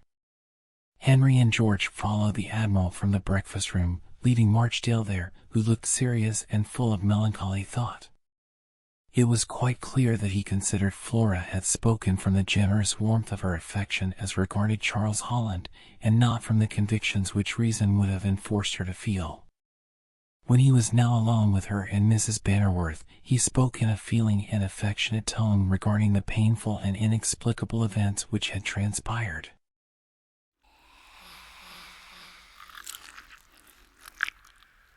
Chapter 28. Mr. Marchdale's exculpation of himself, the search through the gardens, the spot of the deadly struggle, the mysterious paper. It was, perhaps, very natural that, with her feelings towards Charles Holland, Flora should shrink from every one who seemed to be of a directly contrary impression, and when Mr. Marchdale now spoke, she showed but little inclination to hear what he had to say in explanation. The genuine and unaffected manner, however, in which he spoke, could not but have its effect upon her, and she found herself compelled to listen, as well as, to a great extent, approve of the sentiments that fell from his lips. Flora, he said, I beg that you will hear, in the presence of your mother, give me a patient hearing. You fancy that, because I cannot join so glibly as the Admiral in believing that these letters are forgeries, I must be your enemy. Those letters, said Flora, were not written by Charles Holland. That is your opinion. It is more than an opinion. He could not write them. Well, then, of course, if I felt inclined, which heaven alone knows I do not, I could not hope successfully to argue against such a conviction. But I do not wish to do so. All I want to impress upon you is, that I am not to be blamed for doubting his innocence, and, at the same time, I wish to assure you that no one in this house would feel more exquisite satisfaction than I in seeing it established. I thank you for so much, said Flora, but as, to my mind, his innocence has never been doubted, it needs to me no establishing. Very good. You believe these letters forgeries? I do. And that the disappearance of Charles Holland is enforced, and not of his own free will? I do. Then you may rely upon my unremitting exertions night and day to find him, and any suggestion you can make, which is likely to aid in the search, shall, I pledge myself, be fully carried out. I thank you, Mr. Marchdale. My dear, said the mother, rely on Mr. Marchdale. I will rely on anyone who believed Charles Holland innocent of writing those odious letters. Mother, I rely upon the Admiral. He will aid me heart and hand. And so will Mr. Marchdale. I am glad to hear it. And yet doubt it, Flora, said Marchdale, dejectedly. I am very sorry that such should be the case. I will not, however, trouble you any further, nor, give me leave to assure you, will I relax in my honest endeavors to clear up this mystery. So saying, Mr. Marchdale bowed, and left the room, apparently more vexed than he cared to express at the misconstruction which had been put upon his conduct and motives. He at once sought Henry and the Admiral, to whom he expressed his most earnest desire to aid in attempting to unravel the mysterious circumstances which had occurred. This strongly expressed opinion of Flora, he remarked, is of course amply sufficient to induce us to pause before we say one word more that shall in any way sound like a condemnation of Mr. Holland. Heaven forbid that I should. No, said the Admiral, don't. I do not intend. I would not advise anybody. Sir, if you use that as a threat. A threat? Yes, I must say, it sounded marvelously like one. Oh, dear, no, quite a mistake. I consider that every man has a fair right to the enjoyment of his opinion. All I have to remark is, that I shall, after what has occurred, feel myself called upon to fight anybody who says those letters were written by my nephew. Indeed, sir. Ah, indeed. You will permit me to say such is a strange mode of allowing every one the free enjoyment of his opinion. Not at all. Whatever pains and penalties may be the result, Admiral Bell, of differing with so infallible authority as yourself, I shall do so whenever my judgment induces me. You will? Indeed I will. Very good. You know the consequences. As to fighting you, I should refuse to do so. Refuse? Yes, most certainly. Upon what ground? Upon the ground that you are a madman. Come, now interposed Henry, let me hope that, for my sake as well as for Flora's, this dispute will proceed no further. I have not courted it, said Marchdale. I have much temper, but I am not a stick or a stone. If I don't think, said the Admiral, you are a bit of both. Mr. Henry Bannerworth, said Marchdale, I am your guest, and but for the duty I feel in assisting in the search for Mr. Charles Holland, I should at once leave your house. You need not trouble yourself on my account, said the Admiral. If I find no clue to him in the neighborhood for 2 or 3 days, I shall be off myself. I am going, said Henry, rising, to search the garden and adjoining meadows. If you 2 gentlemen choose to come with me, I shall of course be happy of your company. If, however, you prefer remaining here to wrangle, you can do so. This had the effect, at all events, of putting a stop to the dispute for the present, and both the Admiral and Mr. Marchdale accompanied Henry on his search. That search was commenced immediately under the balcony of Charles Holland's window, from which the Admiral had seen him emerge. There was nothing particular found there, or in the garden. Admiral Bell pointed out accurately the route he had seen Charles take across the grass plot just before he himself left his chamber to seek Henry. Accordingly, this route was now taken, and it led to a low part of the garden wall, which anyone of ordinary vigor could easily have surmounted. "My impression is," said the Admiral, "that he got over here." "The ivy appears to be disturbed," remarked Henry. "Suppose we mark the spot, and then go round to it on the outer side," suggested George. This was agreed to, for, although the young man might have chosen rather to clamber over the wall than go round, it was doubtful if the old Admiral could accomplish such a feat. The distance round, however, was not great, and as they had cast over the wall a handful of flowers from the garden to mark the precise spot, it was easily discoverable. The moment they reached it, they were panic-stricken by the appearances which it presented. The grass was for some yards round about completely trodden up and converted into mud. There were deep indentations of feet marks in all directions, and such abundance of evidence that some most desperate struggle had recently taken place there that the most skeptical person in the world could not have entertained any doubt upon the subject. Henry was the first to break the silence with which they each regarded the broken ground. "This is conclusive to my mind," he said, with a deep sigh. "Here has poor Charles been attacked." "God keep him," exclaimed Marchdale, "and pardon me my doubts, I am now convinced." The old Admiral gazed about him like one distracted. Suddenly he cried, "They have murdered him. Some fiends in the shape of men have murdered him, and heaven only knows for what." "It seems but too probable," said Henry. "Let us endeavor to trace the footsteps." "Oh! Flora, what terrible news this will be to you." "A horrible supposition comes across my mind," said George. "What if he met the vampire?" "It may have been so," said Marchdale, with a shudder. "It is a point which we should endeavor to ascertain, and I think we may do so." "How?" "By some inquiry as to whether Sir Francis Varney was from home at midnight last night." "True, that might be done." The question, suddenly put to one of his servants, would, most probably, be answered as a thing of course. "It would." "Then that shall be decided upon. And now, my friends, since you have some of you thought me lukewarm in this business, I pledge myself that, should it be ascertained that Varney was from home at midnight last evening, I will defy him personally, and meet him hand to hand." Nay, said Henry, "leave that course to younger hands." "Why so?" "It more befits me to be his challenger." "No, Henry. You are differently situated to what I am." "How so?"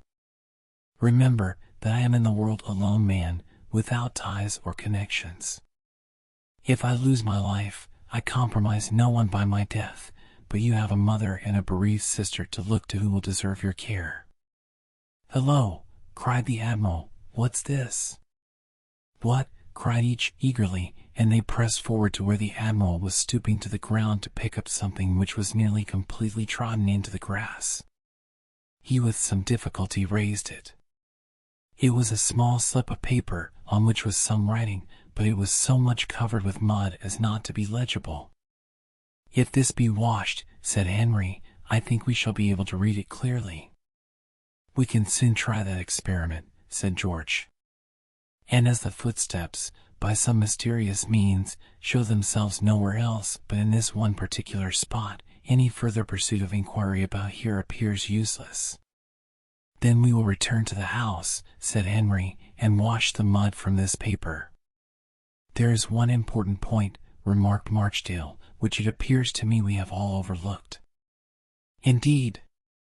"Yes." "What may that be?" "It is this. Is anyone here sufficiently acquainted with the handwriting of Mr. Charles Holland to come to an opinion upon the letters?" "I have some letters from him," said Henry, "which we received while on the continent, and I dare say Flora has likewise." Then they should be compared with the alleged forgeries. I know his handwriting well, said the Admiral. The letters bear so strong a resemblance to it that they would deceive anybody. Then you may depend, remarked Henry, some most deep-laid and desperate plot is going on. I begin, added Marchdale, to dread that such must be the case. What say you to claiming the assistance of the authorities, as well as offering a large reward for any information regarding Mr. Charles Holland? No plan shall be left untried, you may depend. They had now reached the house, and Henry, having procured some clean water, carefully washed the paper which had been found among the trodden grass. When freed from the mixture of clay and mud which had obscured it, they made out the following words. It be so well. At the next full moon seek a convenient spot, and it can be done. The signature is, to my apprehension, perfect. The money which I hold, in my opinion, is much more in amount than you imagine, must be ours, and as for... Here the paper was torn across, and no further words were visible upon it. Mystery seemed now to be accumulating upon mystery, each one, as it showed itself darkly, seeming to bear some remote relation to what preceded it, and yet only confusing it the more. That this apparent scrap of a letter had dropped from someone's pocket during the fearful struggle, of which there were such ample evidences, was extremely probable, but what it related to, by whom it was written, or by whom dropped, were unfathomable mysteries. In fact, no one could give an opinion upon these matters at all, and after a further series of conjectures, it could only be decided that, unimportant as the scrap of paper appeared now to be, it should be preserved, in case it should, as there was a dim possibility that it might become a connecting link in some chain of evidence at another time. And here we are, said Henry, completely at fault, and knowing not what to do. Well, it is a hard case, said the Admiral, that, with all the will in the world to be up and doing something, we are lying here like a fleet of ships in a calm, as idle as possible. You perceive we have no evidence to connect Sir Francis Varney with this affair, either nearly or remotely, said Marchdale. Certainly not, replied Henry.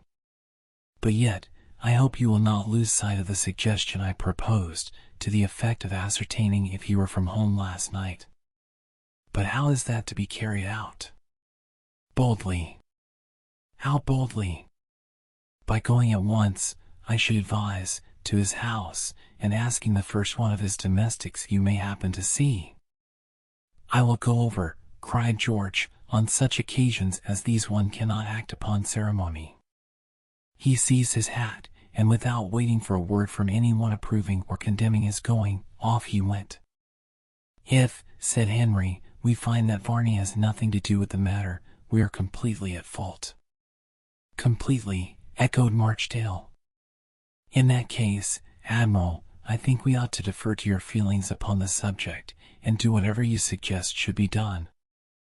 I shall offer £100 reward to anyone who can and will bring any news of Charles. £100 is too much, said Marchdale.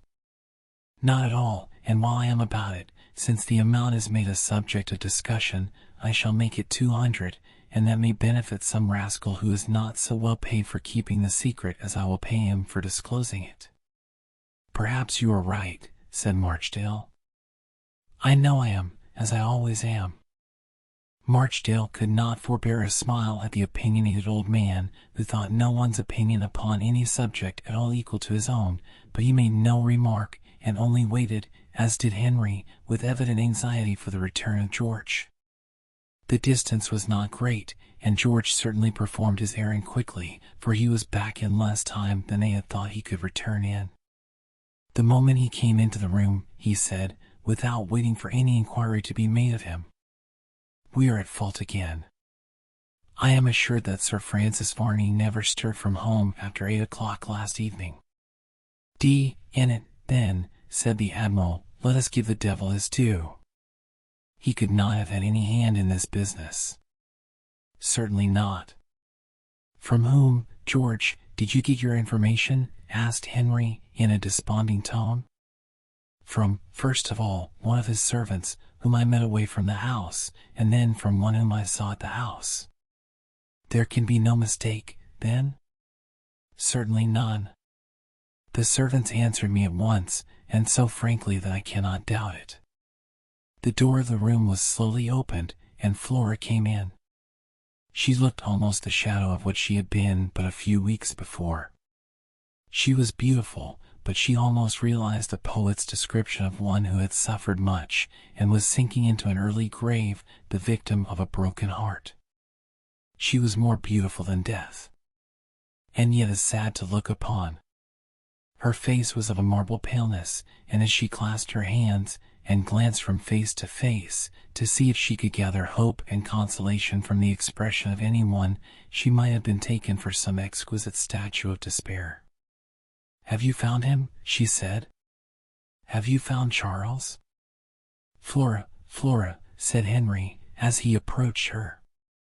"Nay, answer me, have you found him?" "You went to seek him. Dead or alive, have you found him?" "We have not, Flora." "Then I must seek him myself. None will search for him as I will search, I must myself seek him. 'Tis true affection that can alone be successful in such a search. Believe me, dear Flora, that all has been done which the shortness of the time that has elapsed would permit. Further measures will now immediately be taken. Rest assured, dear sister, that all will be done that the utmost zeal can suggest." "They have killed him. They have killed him," she said, mournfully. "Oh, God, they have killed him. I am not now mad, but the time will come when I must surely be maddened.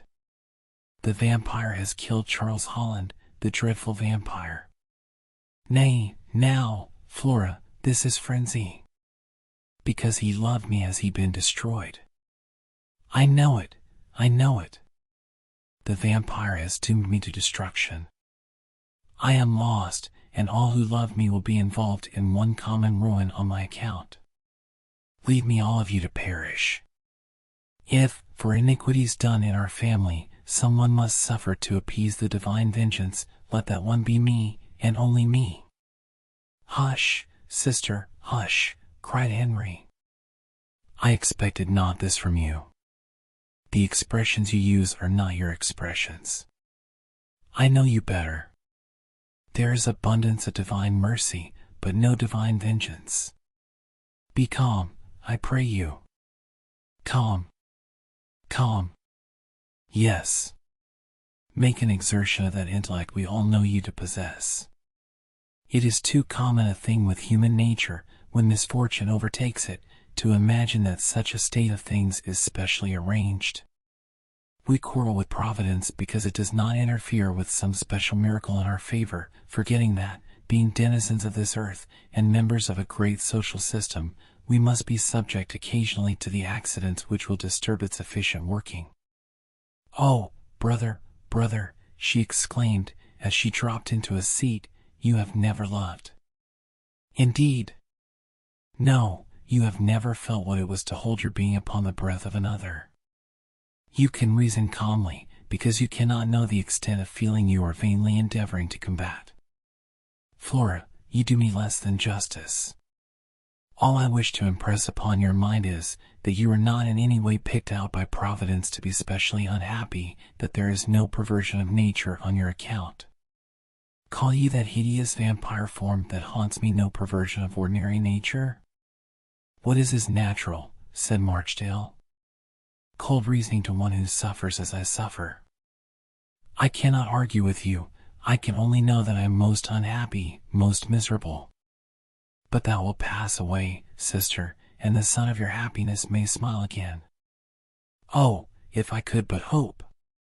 And wherefore should you deprive yourself of that poorest privilege of the most unhappy? Because my heart tells me to despair.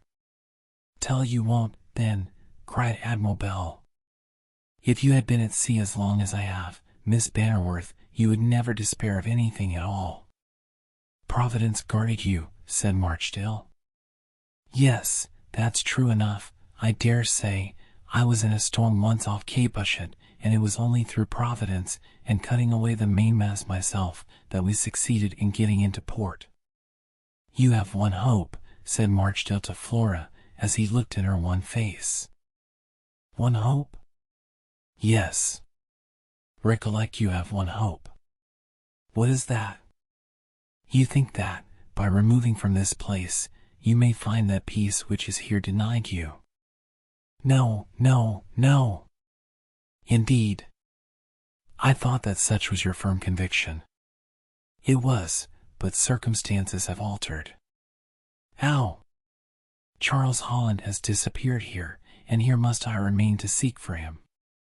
True, he may have disappeared here, remarked Marchdale, and yet that may be no argument for supposing him still here. Where, then, is he? God knows how rejoiced I should be if I were able to answer your question. I must seek him, dead or alive. I must see him yet before I bid adieu to this world, which has now lost all its charms for me. Do not despair, said Henry. I will go to the town now at once, to make known our suspicions that he has met with some foul play. I will set every means in operation that I possibly can to discover him. Mr. Chillingworth will aid me, too, and I hope that not many days will elapse, Flora, before some intelligence of a most satisfactory nature shall be brought to you on Charles Holland's account. Go, go, brother, go at once. I go now at once. Shall I accompany you? Said Marchdale. No. Remain here to keep watch over Flora's safety while I am gone. I can alone do all that can be done. And don't forget to offer the £200 reward, said the Admiral, to anyone who can bring us news of Charles, on which we can rely. I will not. Surely something must result from that, said Flora, as she looked in the Admiral's face, as if to gather encouragement in her dawning hopes from its expression. Of course it will, my dear, he said. Don't you be downhearted. You and I are of one mind in this affair, and of one mind we will keep. We won't give up our opinions for anybody. Our opinions, she said, of the honor and honesty of Charles Holland. That is what we will adhere to. Of course we will. Ah, sir, it joys me, even in the midst of this, my affliction, to find one at least who is determined to do him full justice. We cannot find such contradictions in nature as that a mind, full of noble impulses, should stoop to such a sudden act of selfishness as those letters would attribute to Charles Holland. It cannot be. You are right, my dear. And now, Master Henry, you be off, will you, if you please? I am off now. Farewell, Flora, for a brief space. Farewell, brother, and heaven speed you on your errand. Amen to that, cried the Admiral. And now, my dear, if you have got half an hour to spare, just tuck your arm under mine, and take a walk with me in the garden, for I want to say something to you. Most willingly, said Flora. I would not advise you to stray far from the house, Miss Bannerworth, said Marchdale. Nobody asked you for advice, said the Admiral. Do you want to make out that I ain't capable of taking care of her? No, but... Oh, nonsense. Come along, my dear, and if all the vampires and odd fish that were ever created were to come across our path, we would settle them somehow or another. Come along, and don't listen to anybody's croaking.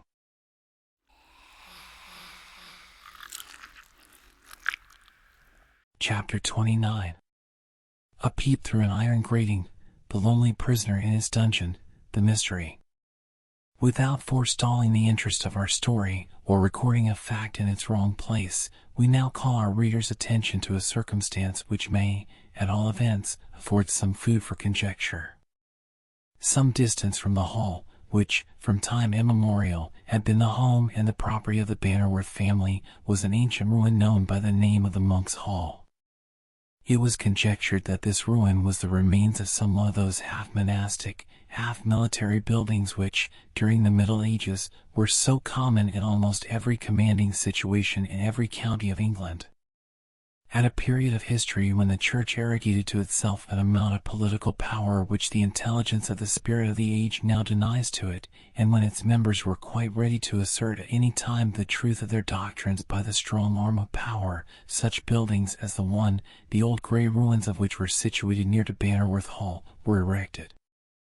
Ostensibly for religious purposes, but really as a stronghold for defense, as well as for aggression, this Monk's Hall, as it was called, partook quite as much of the character of a fortress as of an ecclesiastical building. The ruins covered a considerable extent of ground, but the only part which seemed successfully to have resisted the encroaches of time, at least to a considerable extent, was a long hall in which the jolly monks no doubt feasted and caroused. Adjoining to this hall were the walls of other parts of the building, and at several places there were small, low, mysterious-looking doors that led, heaven knows where, into some intricacies and labyrinths beneath the building, which no one had, within the memory of man, been content to run the risk of losing himself in. It was related that among these subterranean passages and arches there were pitfalls and pools of water, and whether such a statement was true or not, it certainly acted as a considerable damper upon the vigor of curiosity. This ruin was so well known in the neighborhood, and had become from earliest childhood so familiar to the inhabitants of Bannerworth Hall, that one would as soon expect an old inhabitant of Ludgate Hill to make some remark about St. Paul's, as any of them to allude to the ruins of Monk's Hall. They never now thought of going near to it, for in infancy they had spoiled among its ruins, and it had become one of those familiar objects which, almost, from that very familiarity, cease to hold a place in the memories of those who know it so well.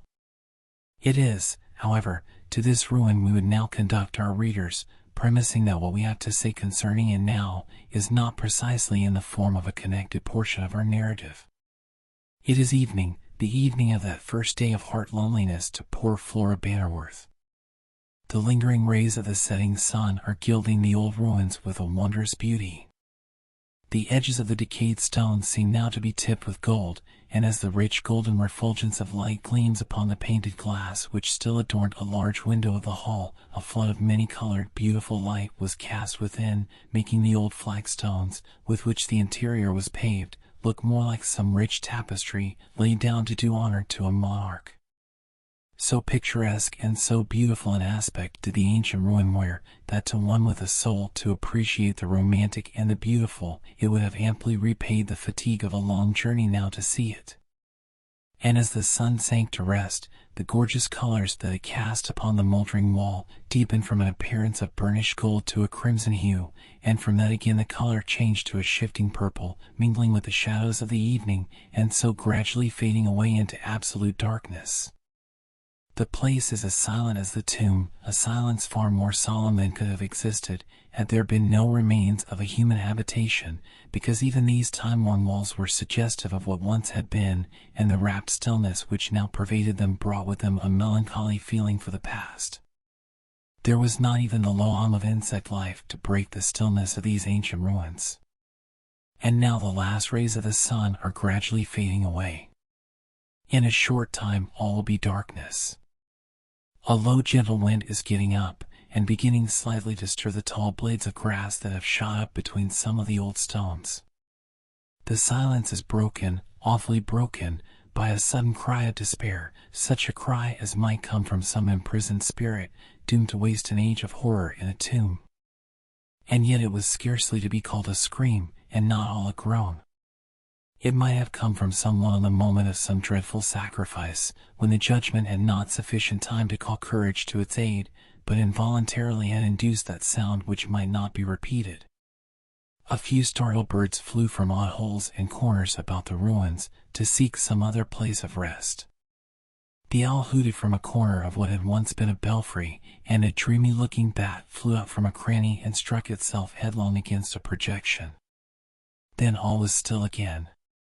Silence resumed its reign, and if there had been a mortal ear to drink in that sudden sound, the mind might well have doubted if fancy had not more to do with the matter than reality.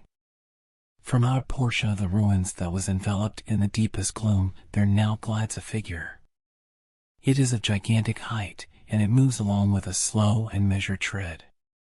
An ample mantle envelopes the form, which might well have been taken for the spirit of one of the monks who, centuries since, had made that place their home. It walked the whole length of the ample hall we have alluded to, and then, at the window from which had streamed the long flood of many-colored light, it paused. For more than 10 minutes this mysterious-looking figure there stood. At length there passed something on the outside of the window that looked like the shadow of a human form. Then the tall, mysterious, apparition-looking man turned and sought a side entrance to the hall. Then he paused, and, in about a minute, he was joined by another who must have been he who had so recently passed the stained-glass window on the outer side. There was a friendly salutation between these two beings, and they walked to the center of the hall, where they remained for some time in animated conversation. From the gestures they used, it was evident that the subject of their discourse was one of deep and absorbing interest to both. It was one, too, upon which, after a time, they seemed a little to differ, and more than once they each assumed attitudes of mutual defiance. This continued until the sun had so completely sunk that twilight was beginning sensibly to wane, and then gradually the two men appeared to have come to a better understanding, and whatever might be the subject of their discourse, there was some positive result evidently arrived at now. They spoke in lower tones. They used less animated gestures than before, and, after a time, they both walked slowly down the hall towards the dark spot from whence the first tall figure had so mysteriously emerged. There at a dungeon, damp and full of the most unwholesome exhalations, deep underground it seems, and, in its excavations, it would appear as if some small land springs had been liberated, for the earthen floor was one continued extent of moisture. From the roof, too, came perpetually the dripping of water, which fell with sullen, startling splashes in the pool below. At one end, and near to the roof, so near that to reach it, without the most efficient means from the inside, was a matter of positive impossibility, is a small iron grating, and not much larger than might be entirely obscured by any human face that might be close to it from the outside of the dungeon. That dreadful abode is tenanted. In one corner, on a heap of straw, which appears freshly to have been cast into the place, lies a hopeless prisoner. It is no great stretch of fancy to suppose that it is from his lips came the sound of terror and of woe that had disturbed the repose of that lonely spot. The prisoner is lying on his back, a rude bandage round his head, on which were numerous spots of blood, which seemed to indicate that he had suffered personal injury in some recent struggle. His eyes were open. They were fixed despairingly, perhaps unconsciously, upon that small grating which looked into the upper world. That grating slants upwards, and looks to the west, so that anyone confined in that dreary dungeon might be tantalized, on a sweet summer's day, by seeing the sweet blue sky, and occasionally the white clouds flitting by in that freedom which he cannot hope for.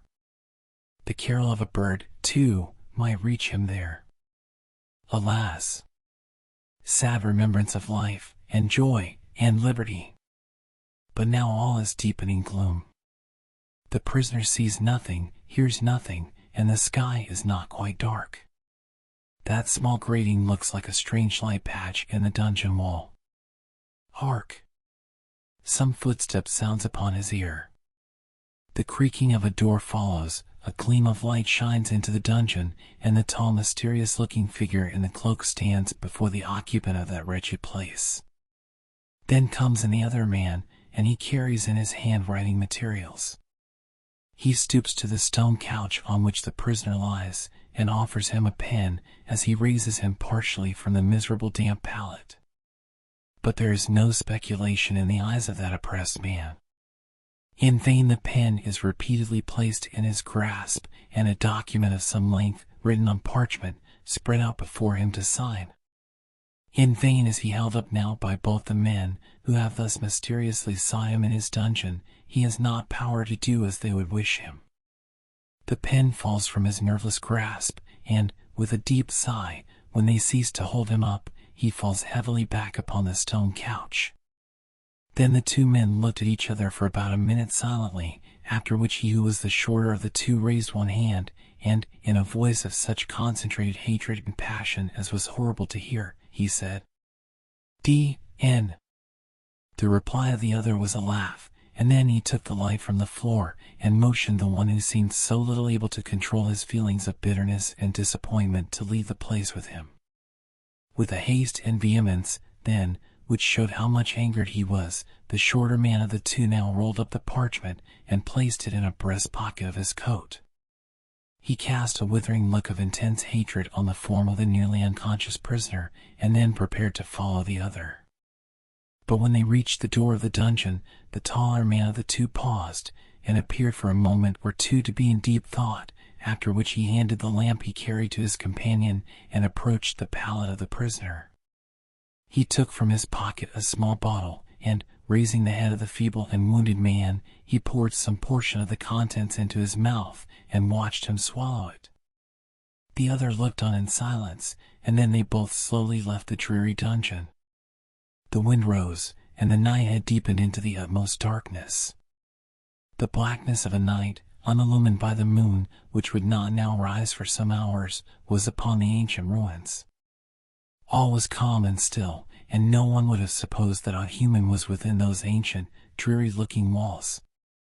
Time will show who it was who lay in that unwholesome dungeon, as well as who were they who visited him so mysteriously, and retired again with feelings of such evident disappointment with the document it seemed of such importance, at least to one of them, to get that unconscious man to sign.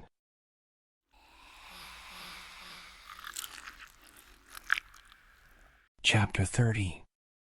The visit of Flora to the vampire, the offered, the solemn asseveration.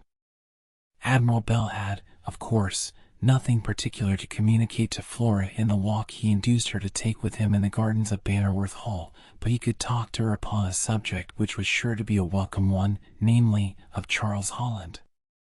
And not only could he talk to her of Charles, but he was willing to talk of him in the style of enthusiastic commendation which assimilated best with her own feelings.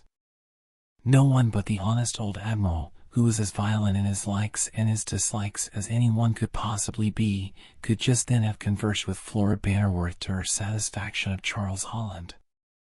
He expressed no doubts whatever concerning Charles's faith, and to his mind, now that he had got that opinion firmly fixed in his mind, everybody that held a contrary one he at once denounced as a fool or rogue.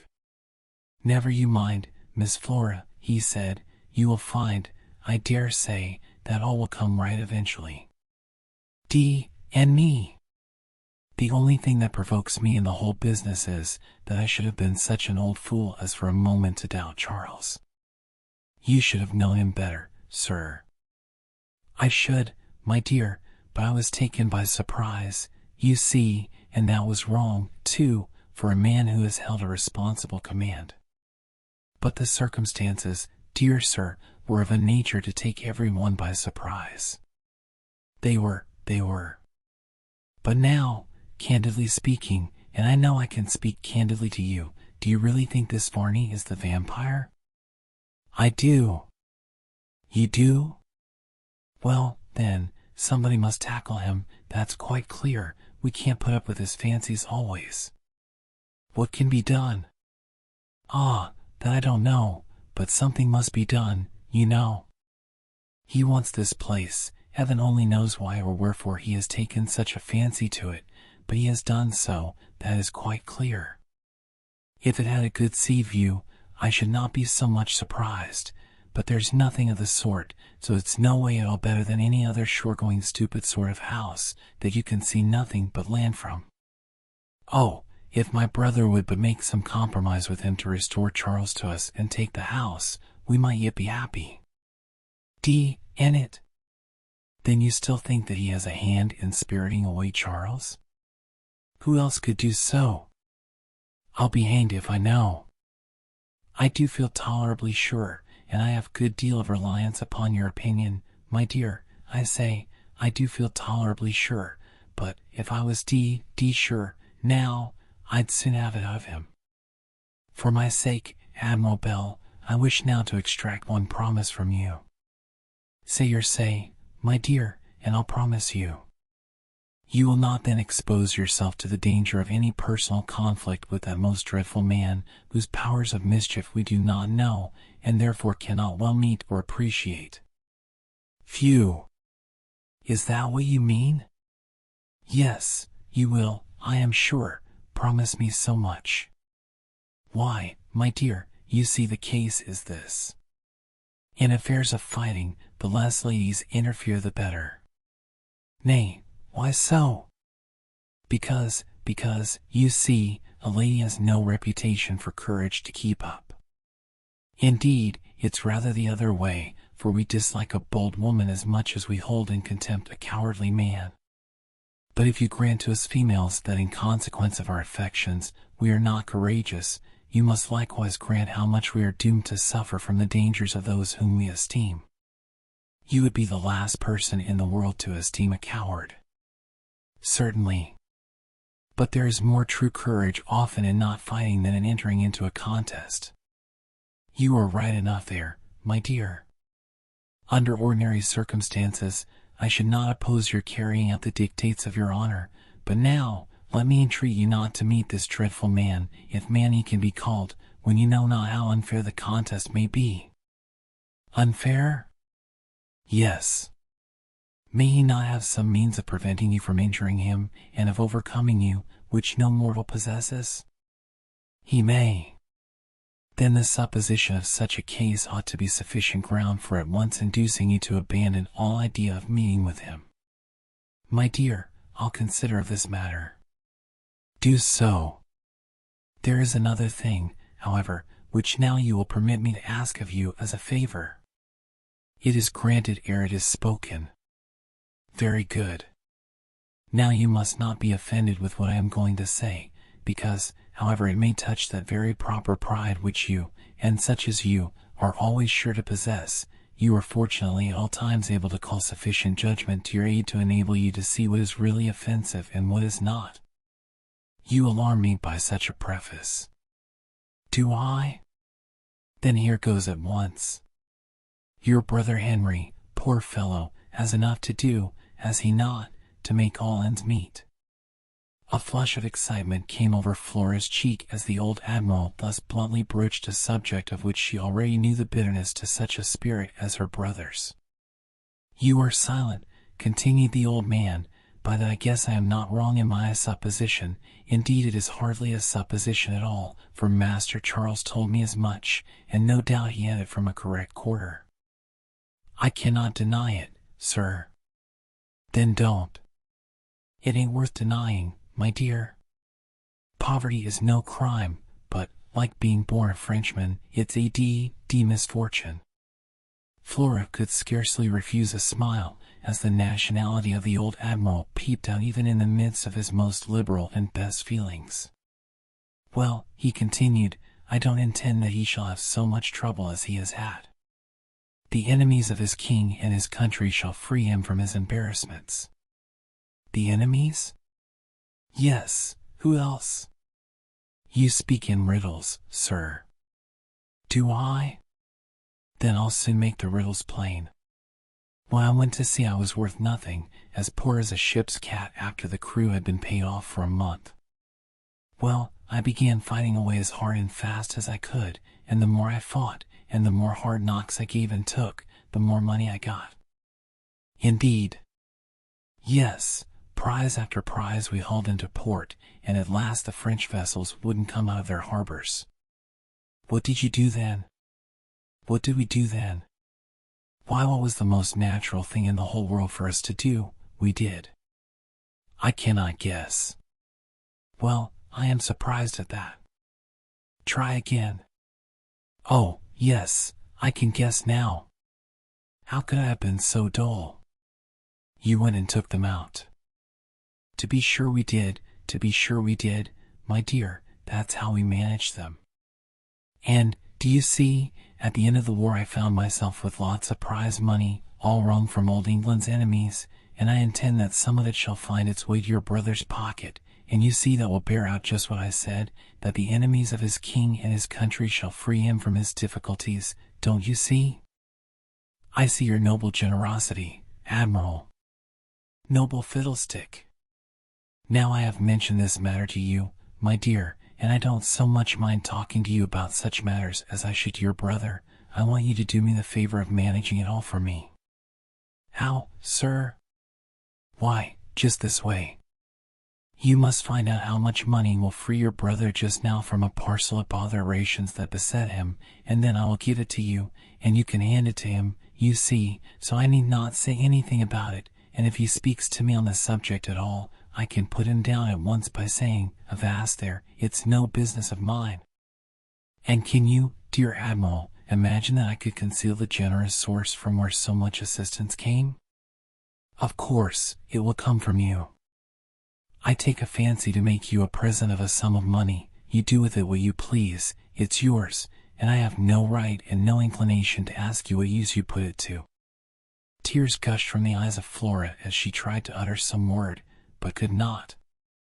The Admiral swore rather fearfully, and pretended to wonder much what on earth she could be crying for. At length, after the first gush of feeling was over, she said, I cannot accept of so much generosity, sir, I dare not. Dare not. No, I should think meanly of myself were I to take advantage of the boundless munificence of your nature. Take advantage. I should like to see anybody take advantage of me, that's all. I ought not to take the money of you. I will speak to my brother, and while I know how much he will appreciate the noble, generous offer, my dear sir. Well, settle it your own way, only remember I have a right to do what I like with my own money. Undoubtedly. Very good. Then as that is undoubted, whatever I lend to him, mind I give to you, so it's as broad as it's long, as the Dutchman said, when he looked at the new ship that was built for him, and you may as well take it yourself, you see, and make no more fuss about it.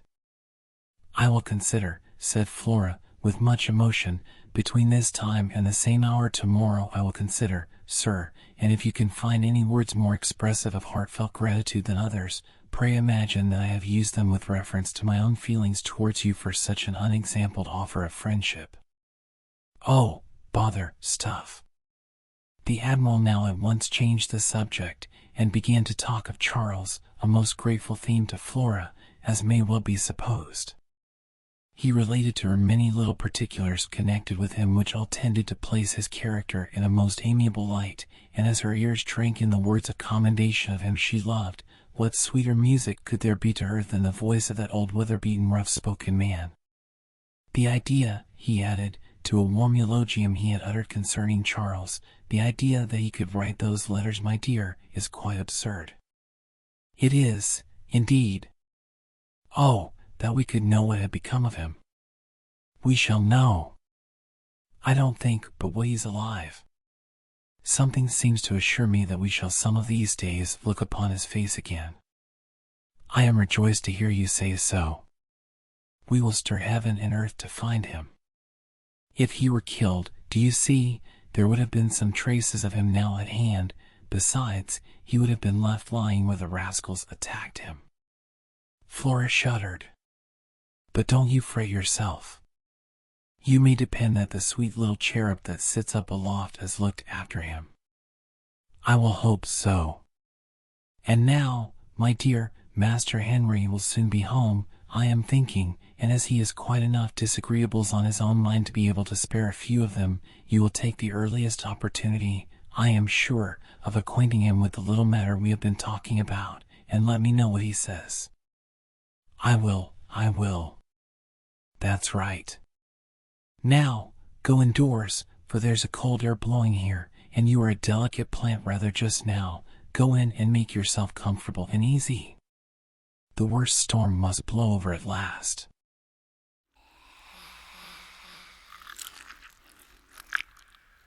Chapter 31. Sir Francis Varney and his mysterious visitor, the strange conference. Sir Francis Varney is in what he calls his own apartment. It is night, and a dim and uncertain light from a candle which has been long neglected only serves to render obscurity more perplexing.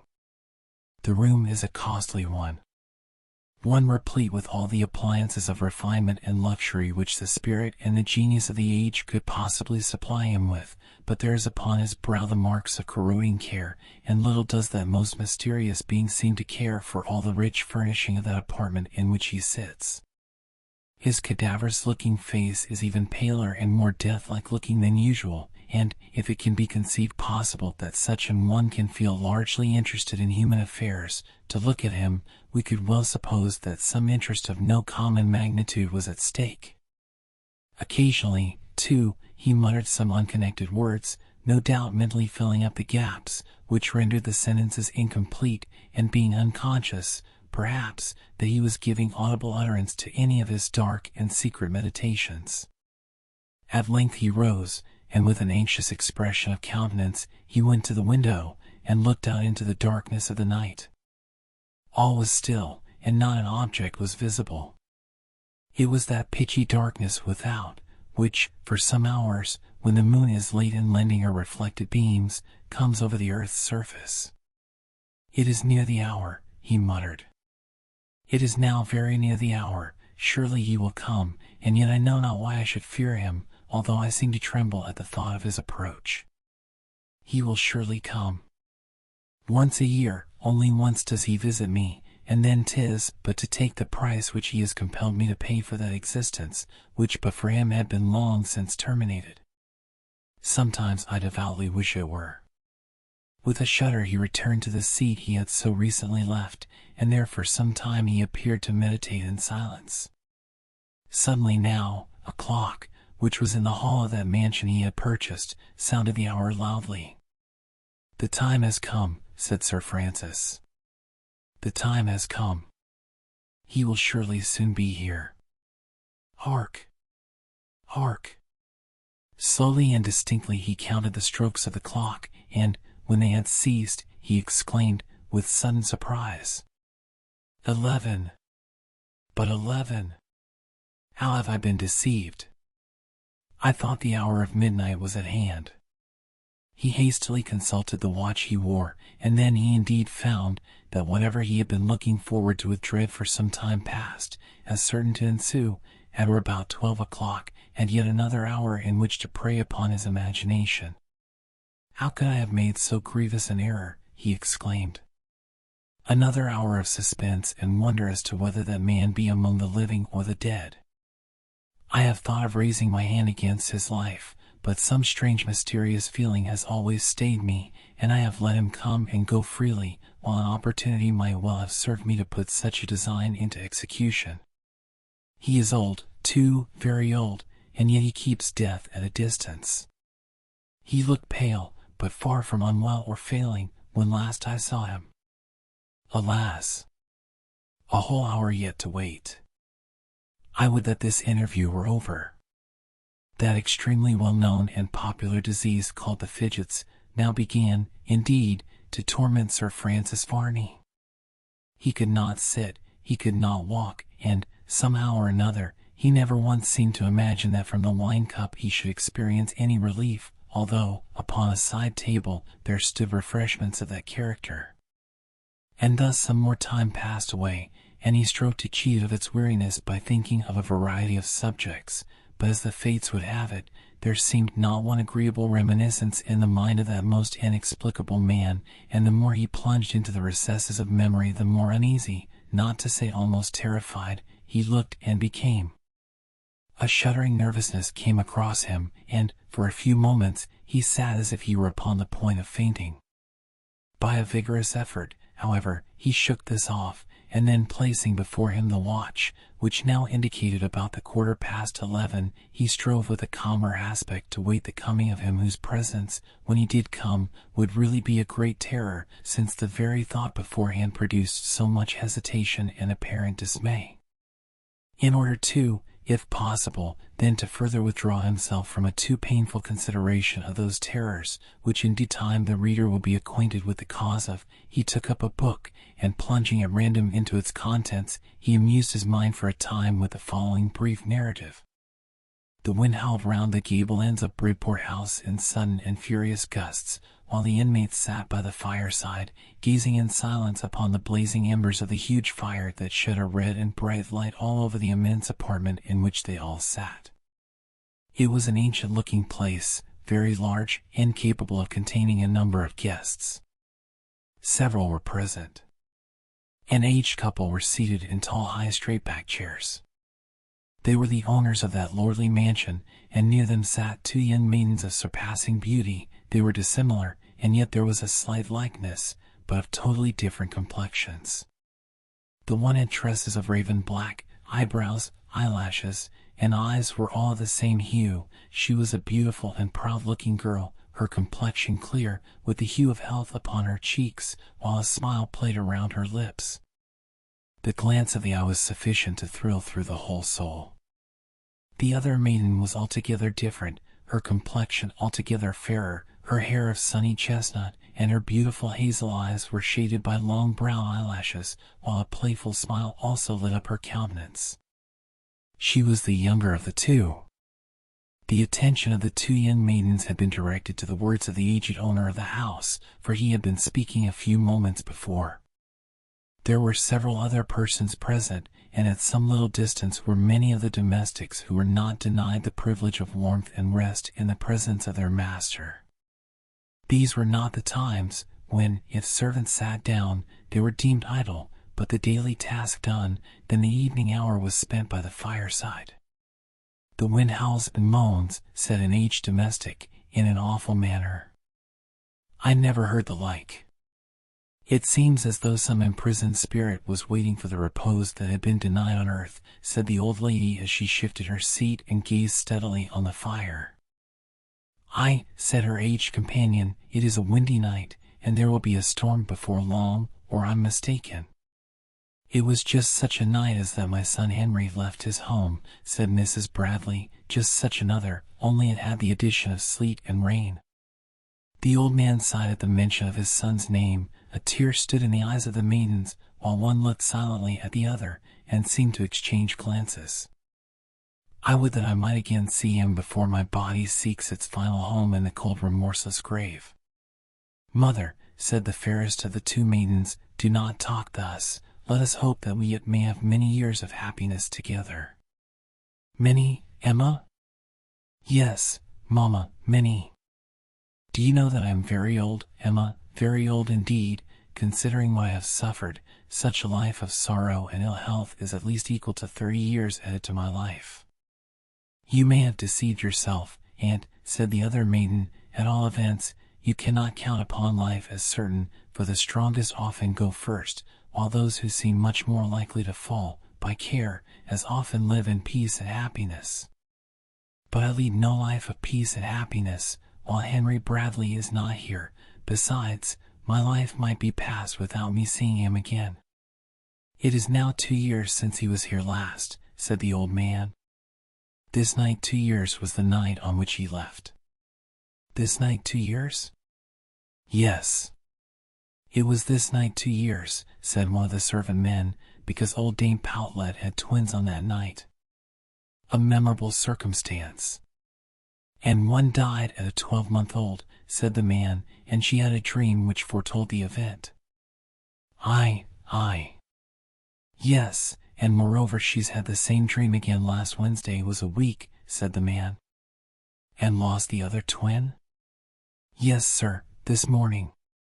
"Omens multiply," said the aged man. "I would that it would seem to indicate the return of Henry to his home.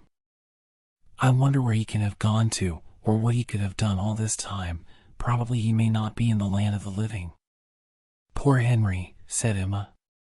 "Alas, poor boy.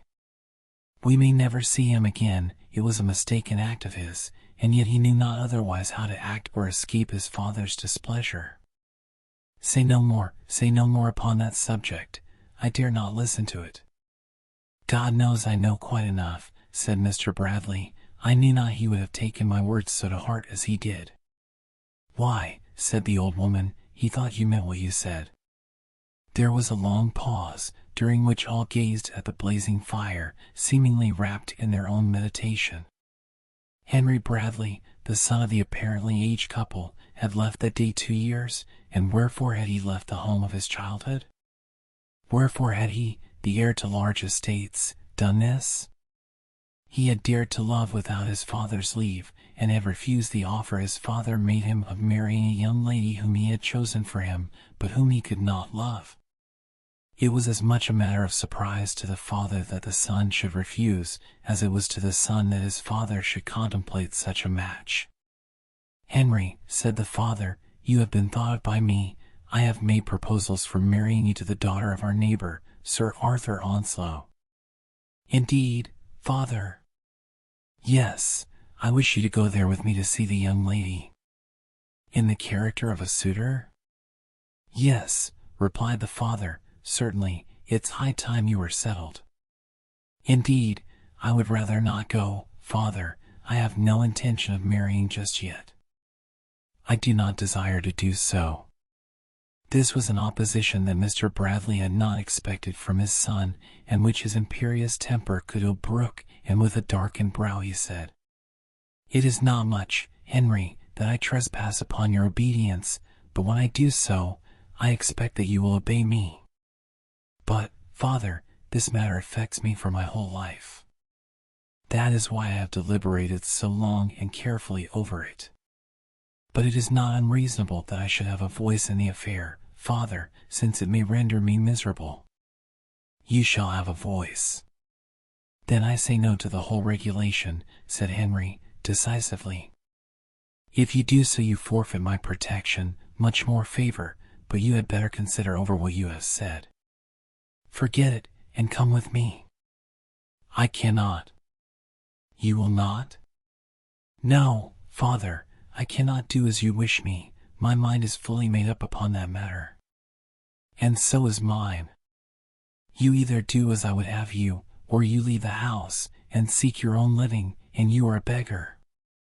"I should prefer being such," said Henry, "than to marry any young lady, and be unable to love her." "That is not required." "No." "I am astonished." "Not necessary to love the woman you marry." "Not at all. If you act justly towards her she ought to be grateful, and it is all that is requisite in the marriage state. Gratitude will beget love, and love in one begets love in the other.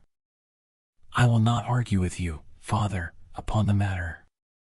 You are a better judge than I. You have had more experience." "I have. And it would be useless to speak upon this subject, but of this I can speak, my own resolve, that I will not marry the lady in question." The son had all the stern resolve of the father, but he had also very good reasons for what he did. He loved, and was beloved in return, and hence he would not break his faith with her whom he loved. To have explained this to his father would have been to gain nothing except an accession of anger, and he would have made a new demand upon the son's, obedience, by ordering him to discard from his bosom the image that was there indelibly engraven. "You will not marry her whom I have chosen for your bride?" "I cannot." "Do not talk to me of can and can't, when I speak of will and won't. It is useless to disguise the fact. You have your free will in the matter. I shall take no answer but yes or no."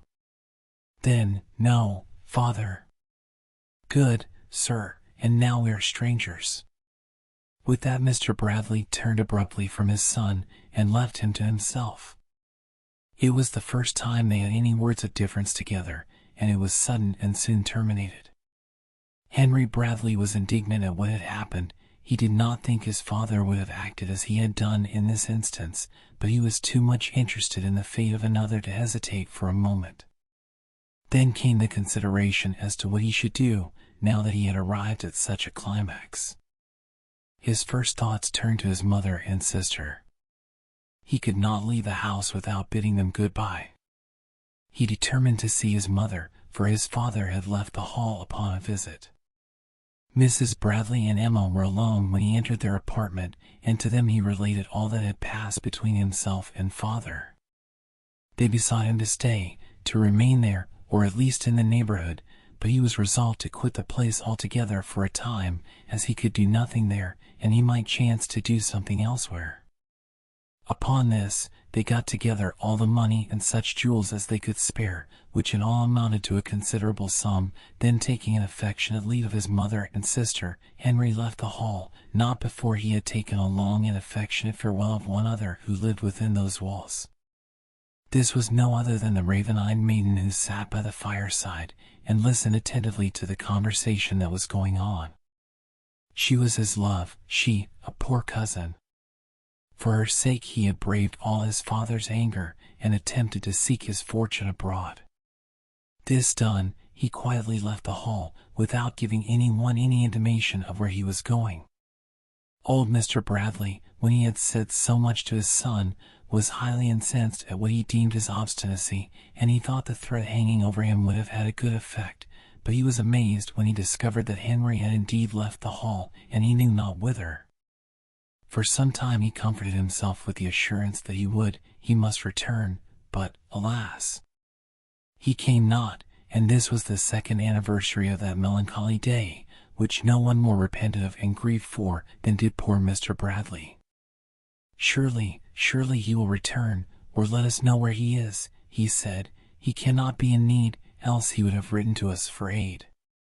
No, said Mrs. Bradley, it is, I fear, because he has not written, that he is in want. He would never write if he was in poverty, lest he should cause us unhappiness at his fate.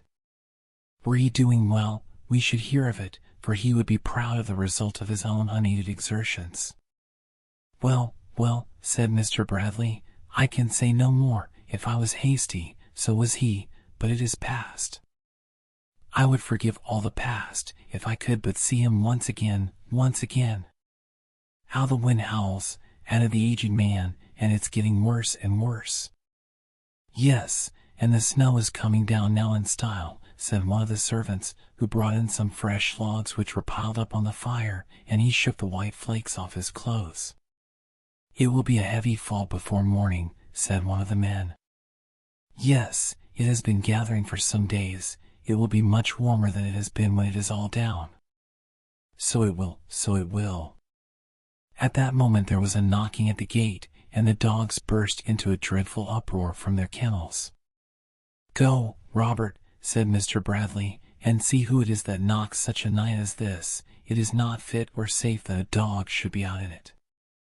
The man went out, and shortly returned, saying, So please you, sir, there is a traveler that has missed his way, and desires to know if he can obtain shelter here, or if anyone can be found to guide him to the nearest inn. Bid him come in. We shall lose no warmth, because there is one more before the fire. The stranger entered, and said, I have missed my way, and the snow comes down so thick and fast, and is whirled in such eddies, that I fear, by myself, I should fall into some drift, and perish before morning. Do not speak of it, sir, said Mr. Bradley. Such a night as this is a sufficient apology for the request you make, and an inducement to me to grant it most willingly. Thanks, replied the stranger, the welcome is most seasonable. Be seated, sir, take your seat by the ingle, it is warm. The stranger seated himself, and seemed lost in reflection as he gazed intently on the blazing logs. He was a robust man, with great whiskers and beard, and, to judge from his outward habiliments, he was a stout man. Have you traveled far? I have, sir.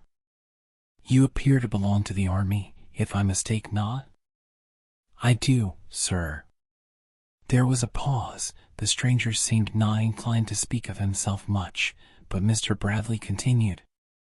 Have you come from foreign service, sir? I presume you have.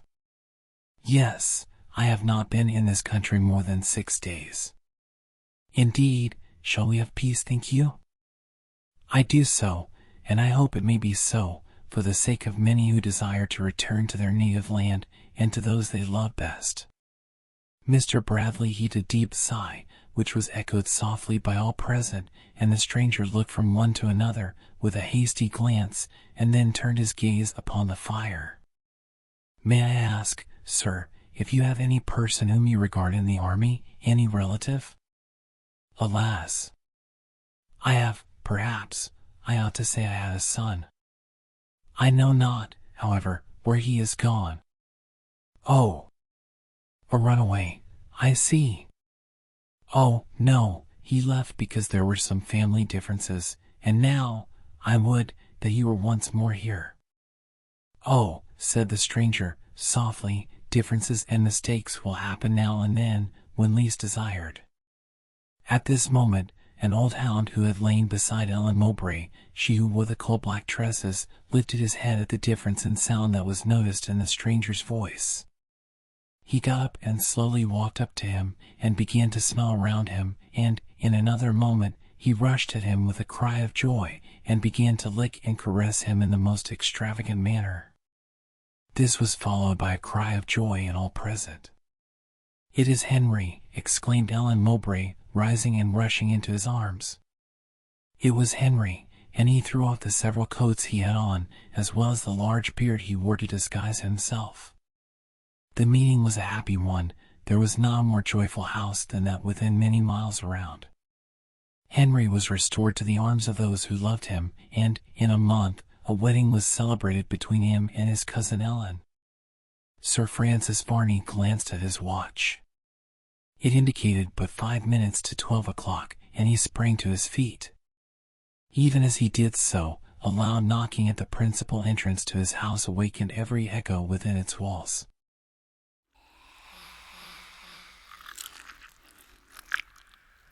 Chapter 32. The £1,000, the stranger's precautions. Varney moved not now, nor did he speak, but, like a statue, he stood, with his unearthly-looking eyes riveted upon the door of the apartment. In a few moments one of his servants came, and said, "Sir, a person is here, who says he wants to see you."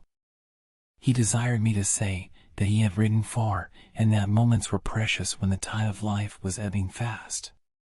"Yes, yes," gasped Varney, "admit him, I know him." "Bring him here?" "It is an old friend of mine." He sank into a chair, and still he kept his eyes fixed upon that door through which his visitor must come. Surely some secret of dreadful moment must be connected with him whom Sir Francis expected, dreaded, and yet dared not refuse to see.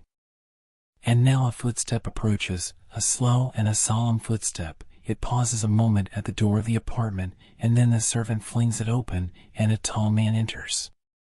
He is enveloped in the folds of a horseman's cloak, and there is the clank of spurs upon his heels as he walks into the room. Varney rose again, but he said not a word, and for a few moments they stood opposite each other in silence. The domestic has left the room, and the door is closed, so that there was nothing to prevent them from conversing, and, yet, silent they continued for some minutes. It seemed as if each was most anxious that the other should commence the conversation first. And yet there was nothing so very remarkable in the appearance of that stranger which should entirely justify Sir Francis Varney in feeling so much alarm at his presence. He certainly was a man past the prime of life, and he looked like one who had battled much with misfortune, and as if time had not passed so lightly over his brow, but that it had left deep traces of its progress. The only thing positively bad about his countenance was to be found in his eyes.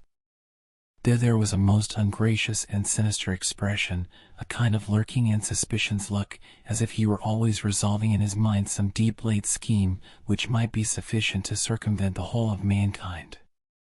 Finding, probably, that Varney would not speak first, he let his cloak fall more loosely about him, and in a low, deep tone, he said, "I presume I was expected?" "You were," said Varney. "It is the day, and it is the hour." "You are right. I like to see you so mindful. You don't improve in looks since—" "Hush, hush. No more of that. Can we not meet without a dreadful allusion to the past? There needs nothing to remind me of it, and your presence here now shows that you are not forgetful. Speak not of that fearful episode. Let no words combine to place it in a tangible shape to human understanding. I cannot, dare not, hear you speak of that." "It is well," said the stranger, "as you please. Let our interview be brief. You know my errand?" "I do." "So fearful a drag upon limited means is not likely to be readily forgotten." "Oh, you are too ingenious, too full of well-laid schemes, and too apt and ready in their execution, to feel, as any fearful drag, the conditions of our bargain. Why do you look at me so earnestly?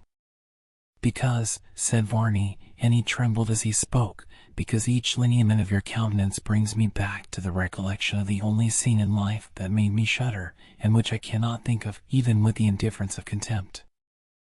I see it all before my mind's eye, coming in frightful panoramic array, those incidents, which even to dream of, are sufficient to drive the soul to madness. The dread of this annual visit hangs upon me like a dark cloud upon my very heart. It sits like some foul incubus, destroying its vitality and dragging me, from day to day, nearer to that tomb, from whence not as before I can emerge. You have been among the dead, said the stranger. I have. And yet are mortal. Yes, repeated Varney, yes, and yet immortal.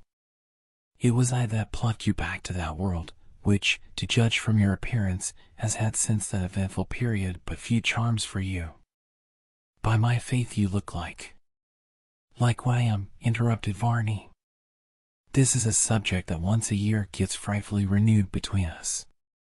For weeks before your visit I am haunted by frightful recollections, and it takes me many weeks after you are gone before I can restore myself to serenity.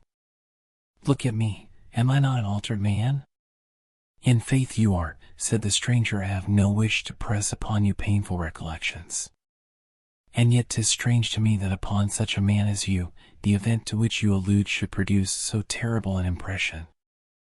I have passed through the agony of death, said Varney, and have again endured the torture, for it is such, of the reunion of the body and the soul. Not having endured so much, not the faintest echo of such feelings can enter into your imagination. There may be truth in that, and yet, like a fluttering moth round a flame, it seems to me that when I do see you, you take a terrific kind of satisfaction in talking of the past. That is strictly true, said Varney. The images with which my mind is filled are frightful. Pent up do they remain for 12 long months. I can speak to you, and you only, without disguise, and thus does it seem to me that I get rid of the uneasy load of horrible imaginings. When you are gone, and have been gone a sufficient lapse of time, my slumbers are not haunted with frightful images. I regain a comparative peace, until the time slowly comes around again, when we are doomed to meet. I understand you. You seem well lodged here? I have ever kept my word, and sent to you, telling you where I am. You have, truly. I have no shadow of complaint to make against you. No one could have more faithfully performed his bond than you have. I give you ample credit for all that, and long may you live still to perform your conditions. I dare not deceive you, although to keep such faith I may be compelled to deceive 100 others. Of that I cannot judge. Fortune seems to smile upon you. You have not as yet disappointed me. And will not now, said Varney. The gigantic and frightful penalty of disappointing you stares me in the face. I dare not do so. He took from his pocket, as he spoke, a clasped book, from which he produced several banknotes, which he placed before the stranger.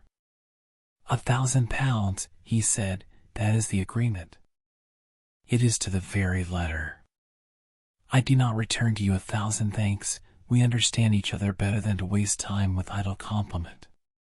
Indeed, I will go quite as far as to say, truthfully, that did not my necessities require this amount from you, you should have the boon, for which you pay that price at a much cheaper rate. Enough. Enough, said Varney.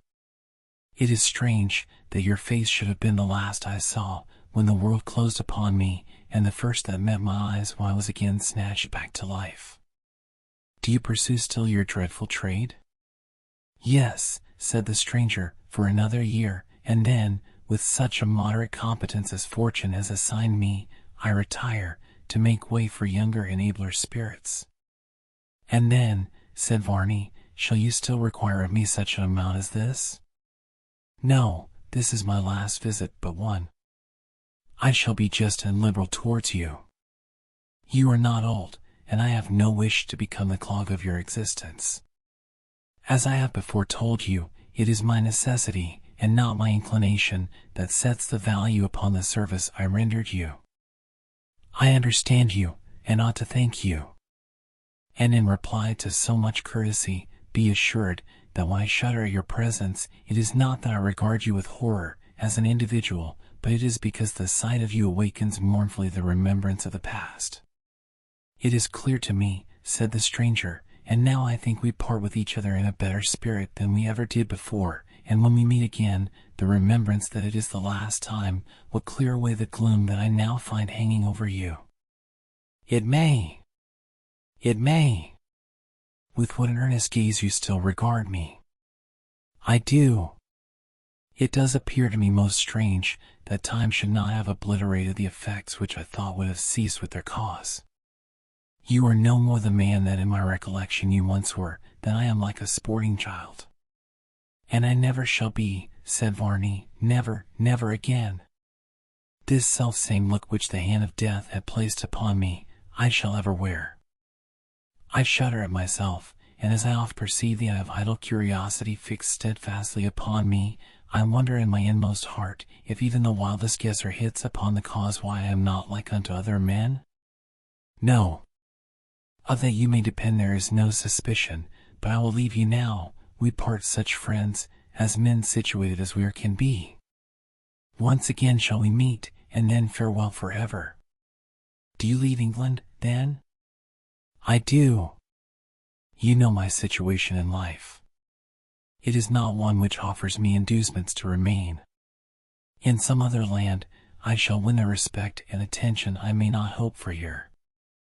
There my wealth will win many golden opinions, and casting, as best I may, the veil of forgetfulness over my former life, my declining years may yet be happy. This money that I have had of you from time to time has been more pleasantly earned than all beside. Wrong, as it has been, from your fears, still have I taken it with less reproach. And now, farewell. Varney rang for a servant to show the stranger from the house, and without another word they parted. Then, when he was alone, that mysterious owner of that costly home drew a long breath of apparently exquisite relief. That is over, he said. He shall have the other £1,000, perchance, sooner than he thinks. With all expedition I will send it to him. And then on that subject I shall be at peace. I shall have paid a large sum, but that which I purchased was to me priceless. It was my life itself. That possession which the world's wealth cannot restore. And shall I grudge these thousands, which have found their way into this man's hands? No. 'Tis true that existence, for me, has lost some of its most resplendent charms. 'Tis true that I have no earthly affections, and that shunning companionship with all, I am alike shunned by all, and yet, while the lifeblood still will circulate within my shrunken veins, I cling to vitality. He passed into an inner room, and taking from a hook on which it hung a long, dark-colored cloak, he enveloped his tall, unearthly figure within its folds. Then, with his hat in his hand, he passed out of his house, and appeared to be taking his way towards Bannerworth House. Surely it must be guilt of no common dye that could oppress a man so destitute of human sympathies as Sir Francis Varney. The dreadful suspicions that hovered round him with respect to what he was appeared to gather confirmation from every act of his existence. Whether or not this man, to whom he felt bound to pay annually so large a sum, was in the secret, and knew him to be something more than earthly, we cannot at present declare, but it would seem from the tenor of their conversation as if such were the fact. Perchance he had saved him from the corruption of the tomb, by placing out, on some sylvan spot, where the cold moonbeams fell, the apparently lifeless form, and now claimed so large a reward for such a service, and the necessary secrecy contingent upon it. We say this may be so, and yet again some more natural and rational explanation may unexpectedly present itself, and there may be yet a dark page in Sir Francis Varney's life's volume, which will place him in a light of superadded terrors to our readers. Time, and the now rapidly accumulating incidents of our tale, will soon tear aside the veil of mystery that now envelopes some of our dramatis personae. And let us hope that in the development of those incidents we shall be enabled to rescue the beautiful Flora Bannerworth from the despairing gloom that is around her. Let us hope and even anticipate that we shall see her smile again, that the roseate hue of health will again revisit her cheeks, the light buoyancy of her step return, and that as before she may be the joy of all around her, dispensing and receiving happiness. And he too, that gallant fearless lover, he whom no chance of time or tide could sever from the object of his fond affections, he who listened to nothing but the dictates of his heart's best feelings, let us indulge a hope that he will have a bright reward, and that the sunshine of a permanent felicity will only seem the brighter for the shadows that for a time have obscured its glory.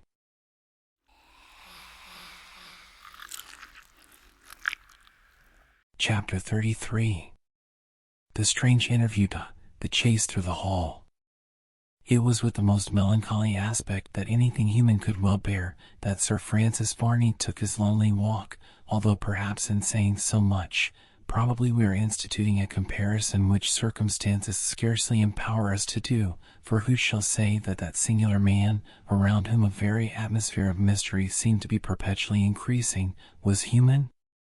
Averse as we are to believe in the supernatural, or even to invest humanity with any preternatural powers, the more than singular facts and circumstances surrounding the existence and the acts of that man bring to the mind a kind of shuddering conviction that if he be indeed really mortal he still must possess some powers beyond ordinary mortality, and be walking the earth for some unhallowed purposes, such as ordinary men with the ordinary attributes of human nature can scarcely guess at.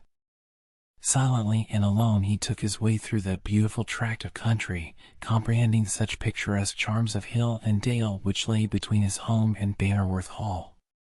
He was evidently intent upon reaching the latter place by the shortest possible route, and in the darkness of that night, for the moon had not yet risen, he showed no slight acquaintance with the intricacies of that locality that he was at all unable to pursue so undeviatingly a tract as that which he took. He muttered frequently to himself low, indistinct words as he went, and chiefly did they seem to have reference to that strange interview he had so recently had with one who, from some combination of circumstances scarcely to be guessed at, evidently exercised a powerful control over him, and was enabled to make a demand upon his pecuniary resources of rather startling magnitude. And yet, from a stray word or two, which were pronounced more distinctly, he did not seem to be thinking in anger over that interview, but it would appear that it rather have recalled to his remembrance circumstances of a painful and a degrading nature, which time had not been able entirely to obliterate from his recollection. Yes, yes, he said, as he paused upon the margin of the wood, to the confines of which he, or what seemed to be he, had once been chased by Marchdale and the Bannerworths. Yes, the very sight of that man recalls all the frightful pageantry of a horrible tragedy, which I can never, never forget. Never can it escape my memory, as a horrible, a terrific fact, but it is the sight of this man alone that can recall all its fearful minutiae to my mind, and paint to my imagination, in the most vivid colors, the least particular connected with that time of agony. These periodical visits much affect me. For months I dread them, and for months I am but slowly recovering from the shocks they give me. But once more, he says, but once more, and then we shall not meet again. Well, perchance before that time arrives, I may be able to possess myself of those resources which will enable me to forestall his visit, and so at least free myself from the pang of expecting him. He paused at the margin of the wood, and glanced in the direction of Bannerworth Hall. By the dim light which he had showed from out the light sky, he could discern the ancient gable ends and turret-like windows. He could see the well-laid-out gardens and the grove of stately firs that shaded it from the northern blasts, and, as he gazed, a strong emotion seemed to come over him, such as no one could have supposed would for one moment have possessed the frame of one so apparently unconnected with all human sympathies. I know this spot well, he said, and my appearance here on that eventful occasion, when the dread of my approach induced a crime only second to murder itself, was on such a night as this, when all was so still and calm around, and when he who, at the merest shadow of my presence, rather chose to rush on death than be assured it was myself. Curses on the circumstances that so foiled me. I should have been most wealthy. I should have possessed the means of commanding the adulation of those who now hold me but cheaply, but still the time may come. I have a hope yet, and that greatness which I have ever panted for, that magician-like power over my kind, which the possession of ample means alone can give, may it be mine. Wrapping his cloak more closely around him, he strode forward with that long, noiseless step which was peculiar to him. Mechanically he appeared to avoid those obstacles of hedge and ditch which impeded his pathway. Surely he had come that road often, or he would not so easily have pursued his way. And now he stood by the edge of a plantation which in some measure protected from trespassers the more private gardens of the hall, and there he paused, as if a feeling of irresolution had come over him, or it might be, as indeed it seemed from his subsequent conduct, that he had come without any fixed intention, or if with a fixed intention, without any regular plan of carrying it into effect. Did he again dream of intruding into any of the chambers of that mansion, with the ghastly aspect of that terrible creation with which, in the minds of its inhabitants, he seemed to be but too closely identified? He was pale, attenuated, and trembled. Could it be that so soon it had become necessary to renew the life-blood in his veins in the awful manner which it is supposed the vampire brood are compelled to protract their miserable existence? It might be so, and that he was even now reflecting upon how once more he could kindle the fire of madness in the brain of that beautiful girl, who he had already made so irretrievably wretched. He leaned against an aged tree, and his strange, lustrous-looking eyes seemed to collect every wandering scintillation of light that was around, and to shine with preternatural intensity. I will, he said, be master of Bannerworth Hall. It must come to that. I have set an existence upon its possession, and I will have it, and then, if with my own hands I displace it brick by brick and stone by stone, I will discover that hidden secret which no one but myself now dreams of. It shall be done by force or fraud, by love or by despair, I care not which, the end shall sanctify all means. Even if I wade through blood to my desire, I say it shall be done. There was a holy and a still calmness about the night much at variance with the storm of angry passion that appeared to be momentarily gathering power in the breast of that fearful man. Not the least sound came from Bannerworth Hall, and it was only occasionally that from afar off on the night air there came the bark of some watchdog, or the low of distant cattle. All else was mute save when the deep sepulchral tones of that man, if man he was, gave an impulse to the soft air around him. With a strolling movement as if he were careless if he proceeded in that direction or not, he still went onward toward the house, and now he stood by that little summer-house once so sweet and so dear a retreat, in which the heart-stricken Flora had held her interview with him whom she loved with a devotion unknown to meaner minds. This spot scarcely commanded any view of the house, for so enclosed was it among evergreens and blooming flowers, that it seemed like a very wilderness of nature, upon which, with liberal hand, she had showered down in wild luxuriance her wildest floral beauties. In and around that spot the night air was loaded with sweets. The mingled perfume of many flowers made that place seem a very paradise. But oh, how sadly at variance with that beauty and contentedness of nature was he who stood amidst such beauty. All incapable as he was of appreciating its tenderness, or of gathering the faintest moral from its glory. "Why am I here?" he said. "Here, without fixed design or stability of purpose, like some miser who has hidden his own hoards so deeply within the bowels of the earth he cannot hope that he shall ever again be able to bring them to the light of day. I hover around this spot which I feel, which I know, contains my treasure, though I cannot lay my hands upon it, or exult in its glistening beauty." Even as he spoke he cowered down like some guilty thing, for he heard a faint footstep upon the garden path. So light, so fragile was the step, that, in the light of day, the very hum of summer insects would have drowned the noise, but he heard it, that man of crime, of unholy and awful impulses. He heard it, and he shrunk down among the shrubs and flowers till he was hidden completely from observation amid a world of fragrant essences. Was it someone stealthily in that place even as he was, unwelcome or unknown? Or was it one who had observed him intrude upon the privacy of those now unhappy precincts, and who was coming to deal upon him that death which, vampire though he might be, he was yet susceptible of from mortal hands? The footstep advanced, and lower down he shrunk until his coward heart beat against the very earth itself. He knew that he was unarmed, a circumstance rare with him, and only to be accounted for by the disturbance of his mind consequent upon the visit of that strange man to his house, whose presence had awakened so many conflicting emotions.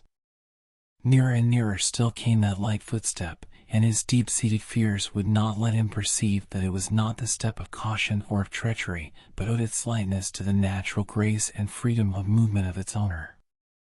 The moon must have arisen, although obscured by clouds, through which it cast but a dim radiance, for the night had certainly grown lighter, so that although there were no strong shadows cast, a more diffuse brightness was about all things, and their outlines looked not so dancing, and confused the one with the other. He strained his eyes in the direction whence the sounds proceeded, and then his fears for his personal safety vanished, for he saw it was a female form that was slowly advancing towards him. His first impulse was to rise, for with the transient glimpse he got of it, he knew that it must be Flora Bannerworth, but a second thought, probably one of intense curiosity to know what could possibly have brought her to such a spot at such a time, restrained him, and he was quiet. But if the surprise of Sir Francis Varney was great to see Flora Bannerworth at such a time in such a place, we have no doubt that with the knowledge which our readers have of her, their astonishment would more than fully equal his, and when we come to consider that since that eventful period when the sanctity of her chamber had been so violated by that fearful midnight visitant, it must appear somewhat strange that she could gather courage sufficient to wander forth alone at such an hour. Had she no dread of meeting that unearthly being? Did the possibility that she might fall into his ruthless grasp not come across her mind with a shuddering consciousness of its probability? Had she no reflection that each step she took was taking her further and further from those who would aid her in all extremities? It would seem not, for she walked onward, unheeding and apparently unthinking of the presence, possible or probable, of that bane of her existence. But let us look at her again. How strange and spectral-like she moves along, there seems no speculation in her countenance, but with a strange and gliding step, she walks like some dim shadow of the past in that ancient garden. She is very pale, and on her brow there is the stamp of suffering. Her dress is a mourning robe, she holds it lightly round her, and thus she moves forward towards that summer house which probably to her was sanctified by having witnessed those vows of pure affection which came from the lips of Charles Holland, about whose fate there now hung so great a mystery. Has madness really seized upon the brain of that beautiful girl? Has the strong intellect really sunk beneath the oppressions to which it has been subjected? Does she now walk forth with a disordered intellect, the queen of some fantastic realm, viewing the material world with eyes that are not of earth, shunning perhaps that which she should have sought, and, perchance, in her frenzy, seeking that which in a happier frame of mind she would have shunned? Such might have been the impression of anyone who had looked upon her for a moment, and who knew the disastrous scenes through which she had so recently passed, but we can spare our readers the pains of such a supposition. We have bespoken their love for Flora Bannerworth, and we are certain that she has it. Therefore would we spare them, even for a few brief moments, from imagining that cruel destiny had done its worst, and that the fine and beautiful spirit we have so much commended had lost its power of rational reflection. No, thank heaven, such is not the case. Flora Bannerworth is not mad, but under the strong influence of some eccentric dream, which has pictured to her mind images which have no home but in the airy realms of imagination. She has wandered forth from her chamber to that sacred spot where she had met him she loved, and heard the noblest declaration of truth and constancy that ever flowed from human lips. Yes, she is sleeping, but, with a precision such as the somnambulist so strangely exerts, she trod the well-known path slowly, but surely, toward that summer's bower, where her dreams had not told her lay crouching that most hideous spectre of her imagination, Sir Francis Varney.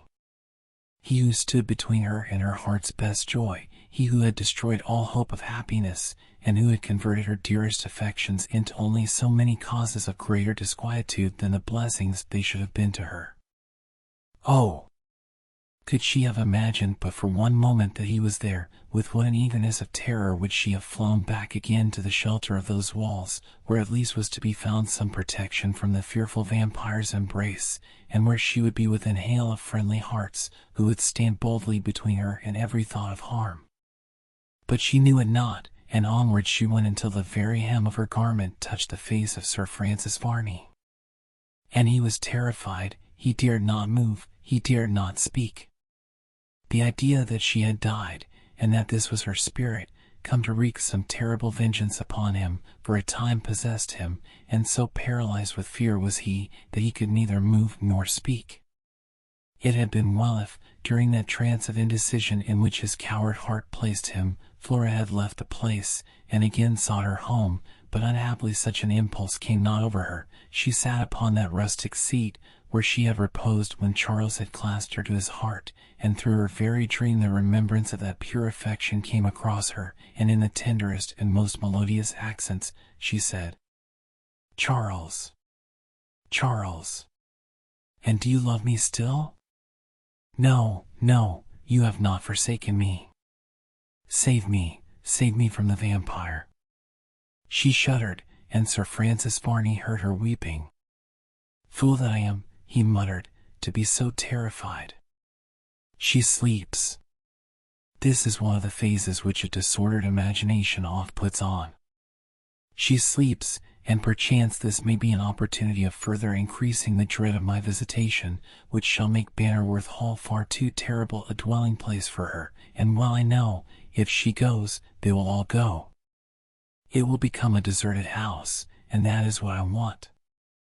A house, too, with such an evil reputation, that none but myself, who have created that reputation, will venture within its walls. A house, which superstition will point out as the abode of evil spirits. A house, as it were, by general opinion, ceded to the vampire.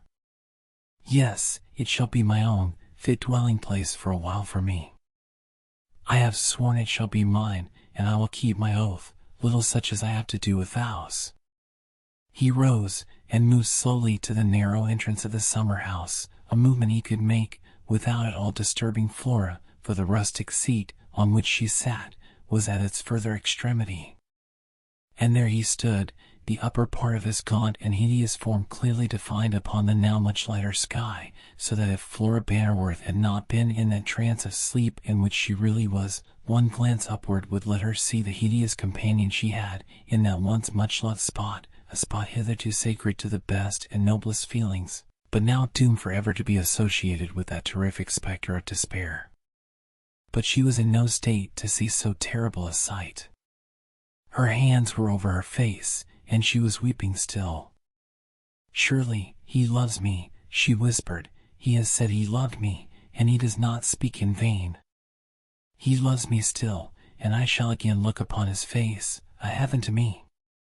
Charles, Charles, you will come again? Surely, they sin against the divinity of love, who would tell me that you love me not." "Ah," muttered Varney, "this passion is her first, and takes a strong hold on her young heart. She loves him, but what are human affections to me? I have no right to count myself in the great muster roll of humanity. I look not like an inhabitant of the earth, and yet am on it. I love no one, expect no love from any one, but I will make humanity a slave to me, and the lip service of them who hate me in their hearts shall be as pleasant jingling music to my ear, as if it were quite sincere.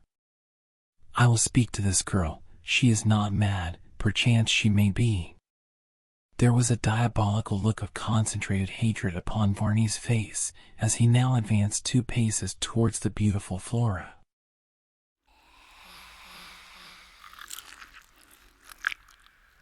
Chapter 34. The threat, its consequences, the rescue, and Sir Francis Varney's danger. Sir Francis Varney now paused again, and he seemed for a few moments to gloat over the helpless condition of her whom he had so determined to make his victim. There was no look of pity in his face, no one touch of human kindness could be found in the whole expression of those diabolical features, and if he delayed making the attempt to strike terror into the heart of that unhappy but beautiful being, it could not be from any relenting feeling, but simply that he wished for a few moments to indulge his imagination with the idea of perfecting his villainy more effectually. Alas! And they who would have flown to her rescue, they who for her would have chanced all accidents, aye, even life itself, were sleeping and knew not of the loved one's danger.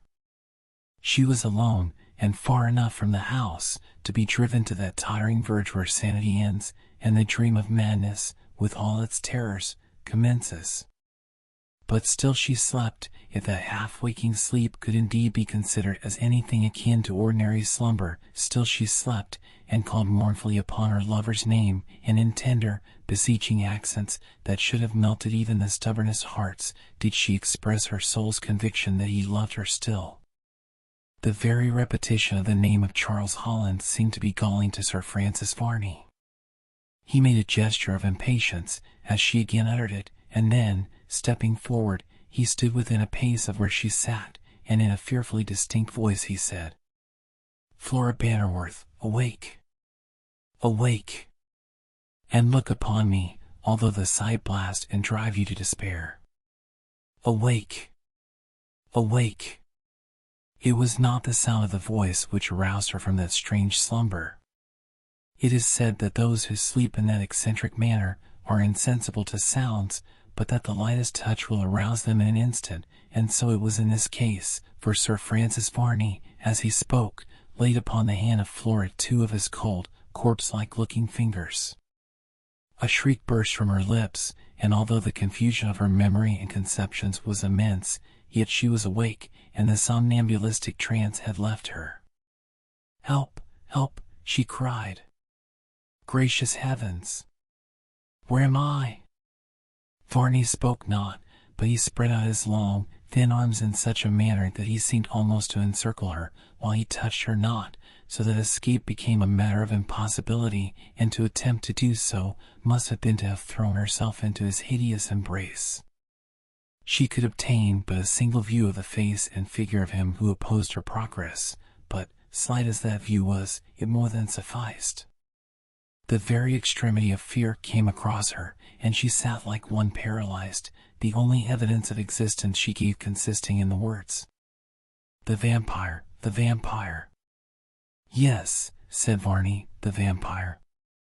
You know me, Flora Bannerworth, Varney, the vampire, your midnight guest at that feast of blood. I am the vampire. Look upon me well, shrink not from my gaze. You will do well not to shun me, but to speak to me in such a shape that I may learn to love you."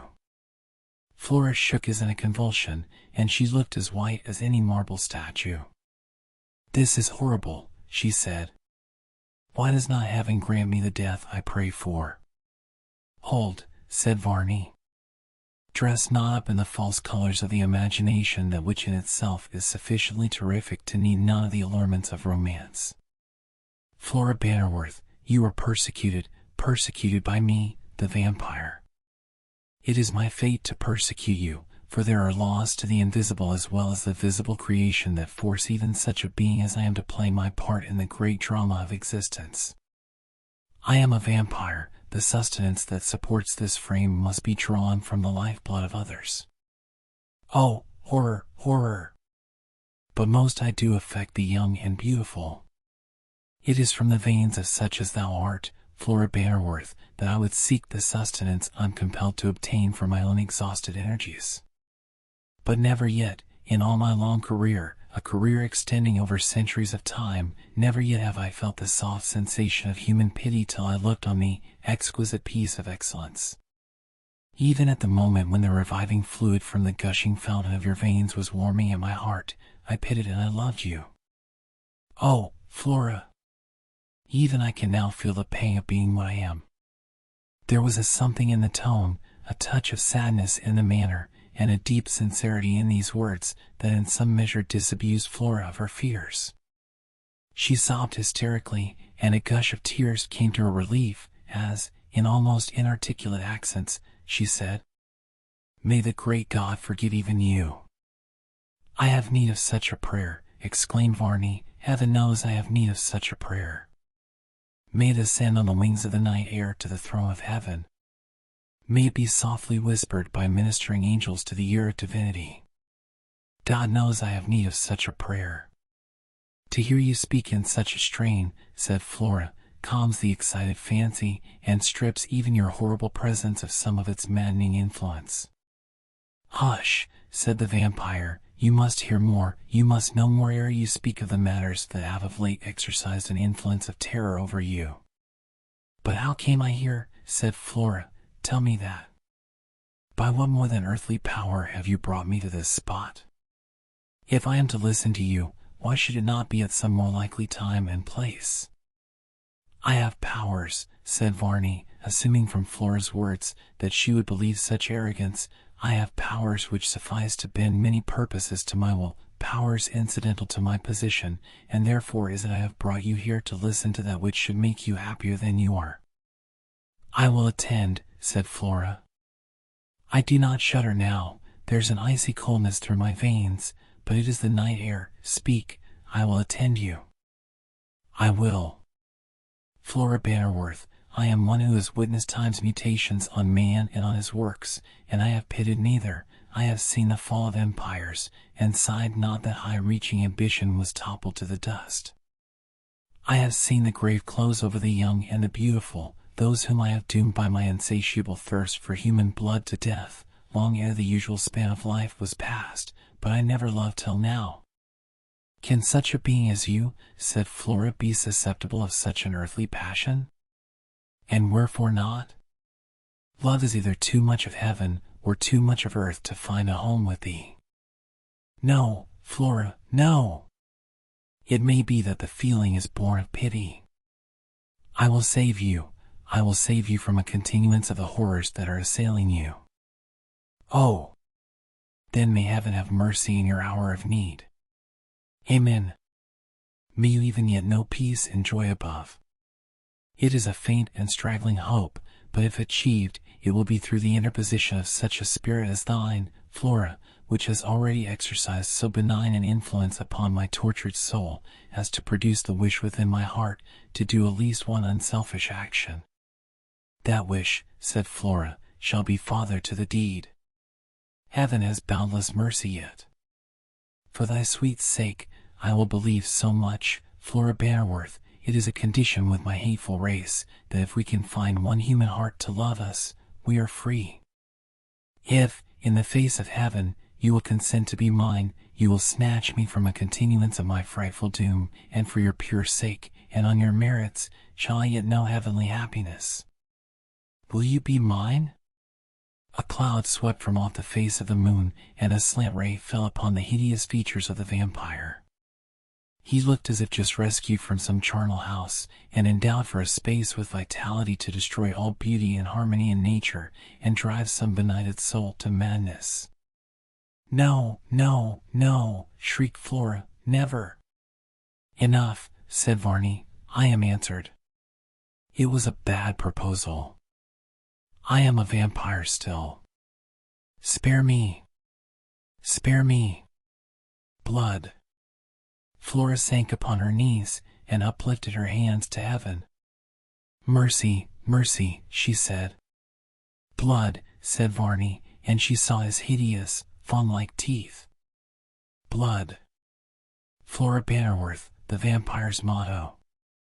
"I have asked you to love me, and you will not. The penalty be yours." "No, no," said Flora. "Can it be possible that even you, who have already spoken with judgment and precision, can be so unjust?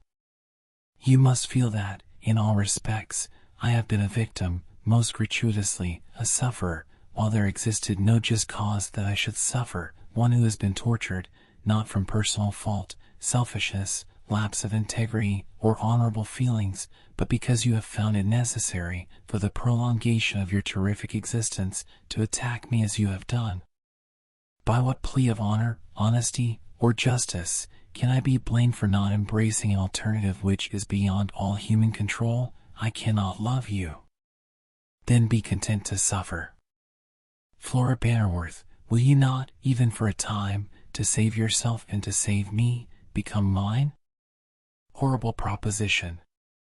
Then am I doomed yet, perhaps, for many a cycle of years, to spread misery and desolation around me, and yet I love you with a feeling which has in it more of gratefulness and unselfishness than ever yet found a home within my breast. I would fain have you, although you cannot save me. There may yet be a chance, which shall enable you to escape from the persecution of my presence. Oh, glorious chance, said Flora. Which way can it come? Tell me how I may embrace it, and such grateful feelings as a heart-stricken mourner can offer to him who has rescued her from her deep affliction shall yet be yours. Hear me, then, Flora Bannerworth, while I state to you some particulars of mysterious existence of such beings as myself, which never yet have been breathed to mortal ears. Flora looked intently at him, and listened, while, with a serious earnestness of manner, he detailed to her something of the physiology of the singular class of beings which the concurrence of all circumstances tended to make him appear. Flora, he said, it is not that I am so enamored of an existence to be prolonged only by such frightful means, which induces me to become a terror to you or to others. Believe me, that if my victims, those whom my insatiable thirst for blood make wretched, suffer much, I, the vampire, am not without my moments of unutterable agony. But it is a mysterious law of our nature that as the period approaches when the exhausted energies of life require a new support from the warm, gushing fountain of another's veins, the strong desire to live grows upon us, until, in a paroxysm of wild insanity, which will recognize no obstacles, human or divine, we seek a victim. A fearful state, said Flora. It is so, and, when the dreadful repast is over, then again the pulse beats healthfully, and the wasted energies of a strange kind of vitality are restored to us. We become calm again, but with that calmness comes all the horror, all the agony of reflection, and we suffer far more than tongue can tell. You have my pity, said Flora, even you have my pity. I might well demand it, if such a feeling held a place within your breast. I might well demand your pity, Flora Bannerworth, for never crawled an abject wretch upon the earth's rotundity, so pitiable as I. Go on, go on. I will, and with such brief conclusions as I may. Having once attacked any human being, we feel a strange, but terribly impulsive desire again to seek that person for more blood. But I love you, Flora. The small amount of sensibility that still lingers about my preternatural existence acknowledges in you a purer and better spirit. I would fain save you. Oh, tell me how I may escape the terrible infliction. That can only be done by flight. Leave this place, I implore you. Leave it as quickly as the movement may be made. Linger not, cast not one regretful look behind you on your ancient home. I shall remain in this locality for years. Let me lose sight of you, I will not pursue you, but, by force of circumstances, I am myself compelled to linger here. Flight is the only means by which you may avoid a doom as terrific as that which I endure. But tell me, said Flora, after a moment's pause, during which she appeared to be endeavoring to gather courage to ask some fearful question, tell me if it be true that those who have once endured the terrific attack of a vampire become themselves, after death, one of that dread race? It is by such means, said Varney, that the frightful brood increases, but time and circumstances must aid the development of the new and horrible existence. You, however, are safe. Safe. Oh! Say that word again. Yes, safe. Not once or twice will the vampire's attack have sufficient influence on your mortal frame as to induce a susceptibility on your part to become coexistent with such as he. The attacks must be often repeated, and the termination of mortal existence must be a consequence essential and direct from those attacks, before such a result may be anticipated. Yes, yes, I understand. If you were to continue my victim from year to year, the energies of life would slowly waste away, and, till like some faint taper's gleam, consuming more sustenance than it received, the veriest accident would extinguish your existence, and then, Flora Bannerworth, you might become a vampire. Oh! Horrible! Most horrible! If by chance, or by design, the least glimpse of the cold moonbeams rested on your apparently lifeless remains, you would rise again and be one of us, a terror to yourself and a desolation to all around. Oh! I will fly from here, said Flora. The hope of escape from so terrific and dreadful a doom shall urge me onward. If flight can save me, flight from Bannerworth Hall, I will pause not until continents and oceans divide us. It is well. I am able now thus calmly to reason with you. A few short months more and I shall feel the languor of death creeping over me, and then will come that mad excitement of the brain, which, were you hidden behind triple doors of steel, would tempt me again to seek your chamber, again to seize you in my full embrace, again to draw from your veins the means of prolonged life, again to convulse your very soul with terror. I need no incentives, said Flora, with a shudder, in the shape of descriptions of the past, to urge me on. You will fly from Bannerworth Hall? Yes, yes, said Flora, it shall be so. Its very chambers now are hideous with the recollection of scenes enacted in them. I will urge my brothers, my mother, all to leave, and in some distant clime we will find security and shelter. There even we will learn to think of you with more of sorrow than of anger, more pity than reproach, more curiosity than loathing. Be it so, said the vampire, and he clasped his hands, as if with a thankfulness that he had done so much towards restoring peace at least to one who, in consequence of his acts, had felt such exquisite despair. Be it so, and even I will hope that the feelings which have induced so desolated and so isolated a being as myself to endeavor to bring peace to one human heart, will plead for me, trumpet-tongued, to heaven. It will, said Flora. Do you think so? I do, and I will pray that the thought may turn to certainty in such a cause. The vampire appeared to be much affected, and then he added, Flora, you know that this spot has been the scene of a catastrophe fearful to look back upon in the annals of your family? It has, said Flora. I know to what you allude. 'Tis a matter of common knowledge to all, a sad theme to me, and one I would not court. Nor would I press you with it. Your father, here, on this very spot, committed that desperate act which brought him uncalled for to the judgment seat of God. I have a strange, wild curiosity upon such subjects. Will you, in return for the good that I have tried to do you, gratify it? I know not what you mean, said Flora. To be more explicit, then, do you remember the day on which your father breathed his last? Too well, too well. Did you see him or converse with him shortly before that desperate act was committed? No, he shut himself up for some time in a solitary chamber. Ah! What chamber? The one in which I slept myself on the night. Yes, the one with the portrait, that speaking portrait, the eyes of which seem to challenge an intruder as he enters the apartment. The same. For hours shut up there, added Varney, musingly, and from thence he wandered to the garden, where, in this summer house, he breathed his last. It was so. Then, Flora, ere I bid you adieu. These words were scarcely uttered, when there was a quick, hasty footstep, and Henry Bannerworth appeared behind Varney in the very entrance of the summer house. Now, he cried, for revenge. Now, foul being, blot upon the earth's surface, horrible imitation of humanity, if mortal arm can do against you, you shall die. A shriek came from the lips of Flora, and flinging herself past Varney, who stepped aside, she clung to her brother, who made an unavailing pass with his sword at the vampire. It was a critical moment, and had the presence of mind of Varney deserted him in the least, unarmed as he was, he must have fallen beneath the weapon of Henry.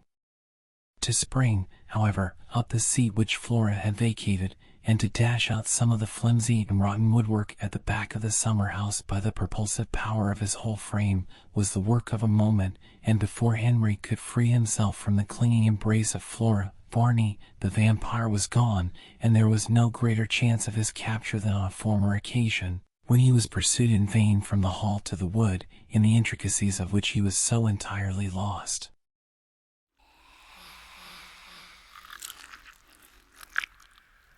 Chapter 35. The explanation, Marchdale's advice, the projected removal, and the Admiral's anger. This extremely sudden movement on the part of Varney was certainly as unexpected as it was decisive. Henry had imagined that by taking possession of the only entrance to the summer house, he must come into personal conflict with the being who had worked so much evil for him and his, and that he should so suddenly have created for himself another mode of exit certainly never occurred to him. "For heaven's sake, Flora," he said, "unhand me, this is a time for action." "But, Henry, hear me." Presently, dear Flora, I will yet make another effort to arrest the headlong flight of Varney." He shook her off, perhaps with not more roughness than was necessary to induce her to forego her grasp of him, but in a manner that fully showed he intended to be free, and then he sprang through the same aperture whence Varney had disappeared, just as George and Mr. Marchdale arrived at the door of the summer house. It was nearly morning, so that the fields were brightening up with the faint radiance of the coming day, and when Henry reached a point which he knew commanded an extensive view, he paused, and ran his eye eagerly along the landscape, with a hope of discovering some trace of the fugitive. Such, however, was not the case. He saw nothing, heard nothing of Sir Francis Varney, and then he turned, and called loudly to George to join him, and was immediately replied to by his brother's presence, accompanied by Marchdale. Before, however, they could exchange a word, a rattling discharge of firearms took place from one of the windows, and they heard the Admiral, in a loud voice, shouting, "Broadside to broadside! Give it them again, Jack! Hit them between wind and water!" Then there was another rattling discharge, and Henry exclaimed, "What is the meaning of that firing?" "It comes from the Admiral's room," said Marchdale. "On my life, I think the old man must be mad. He has some 6 or 8 pistols ranged in a row along the window-sill, and all loaded, so that by the aid of a match they can be pretty well discharged as a volley, which he considers the only proper means of firing upon the vampire." "It is so," replied George, "and, no doubt, hearing an alarm, he has commenced operations by firing into the enemy." Well, said Henry, "he must have his way. I have pursued Varney thus far, and that he has again retreated to the wood, I cannot doubt.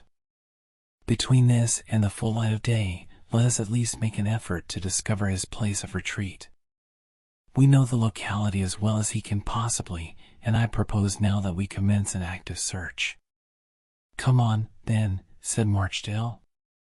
"We are all armed, and I, for one, shall feel no hesitation in taking the life, if it be possible to do so, of that strange being." "Of that possibility you doubt," said George, as they hurried on across the meadows. "Indeed I do, and with reason too. I'm certain that when I fired at him before I hit him, and besides, Flora must have shot him upon the occasion when we were absent, and she used your pistols, Henry, to defend herself and her mother." "It would seem so," said Henry, "and disregarding all present circumstances, if I do meet him, I will put to the proof whether he be mortal or not." The distance was not great, and they soon reached the margin of the wood. They then separated, agreeing to meet within it, at a wellspring, familiar to them all, previous to which each was to make his best endeavor to discover if any one was hidden among the bushwood or in the hollows of the ancient trees they should encounter on their line of march.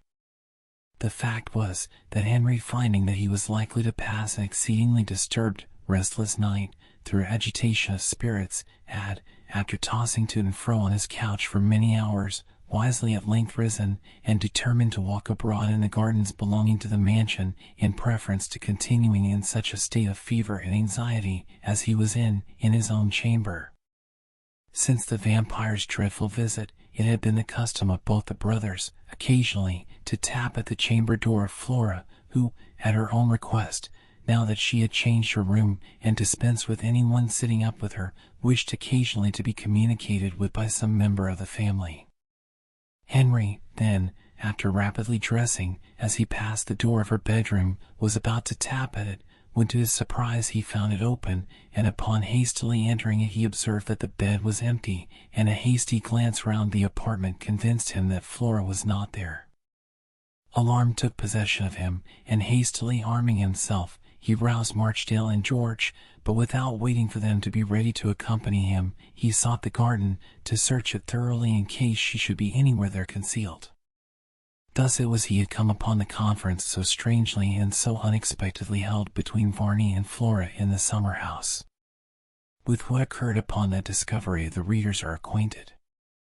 Flora had promised George that she would return immediately to the house, but when, in compliance with the call of Henry, George and Marchdale had left her alone, she felt so agitated and faint that she began to cling to the trellis work of the little building for a few moments before she could gather strength to reach the mansion. 2 or 3 minutes might thus have elapsed, and Flora was in such a state of mental bewilderment with all that had occurred that she could scarce believe it real, when suddenly a slight sound attracted her attention, and through the gap which had been made in the wall of the summer house, with an appearance of perfect composure, again appeared Sir Francis Varney. "Flora," he said, quietly resuming the discourse which had been broken off, "I am quite convinced now that you will be much the happier for the interview." "Gracious heaven," said Flora, "whence have you come from?" "I have never left," said Varney.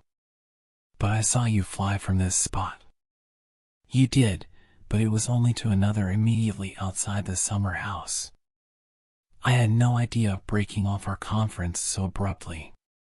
Have you anything to add to what you have already stated?" "Absolutely nothing, unless you have a question to propose to me. I should have thought you had, Flora.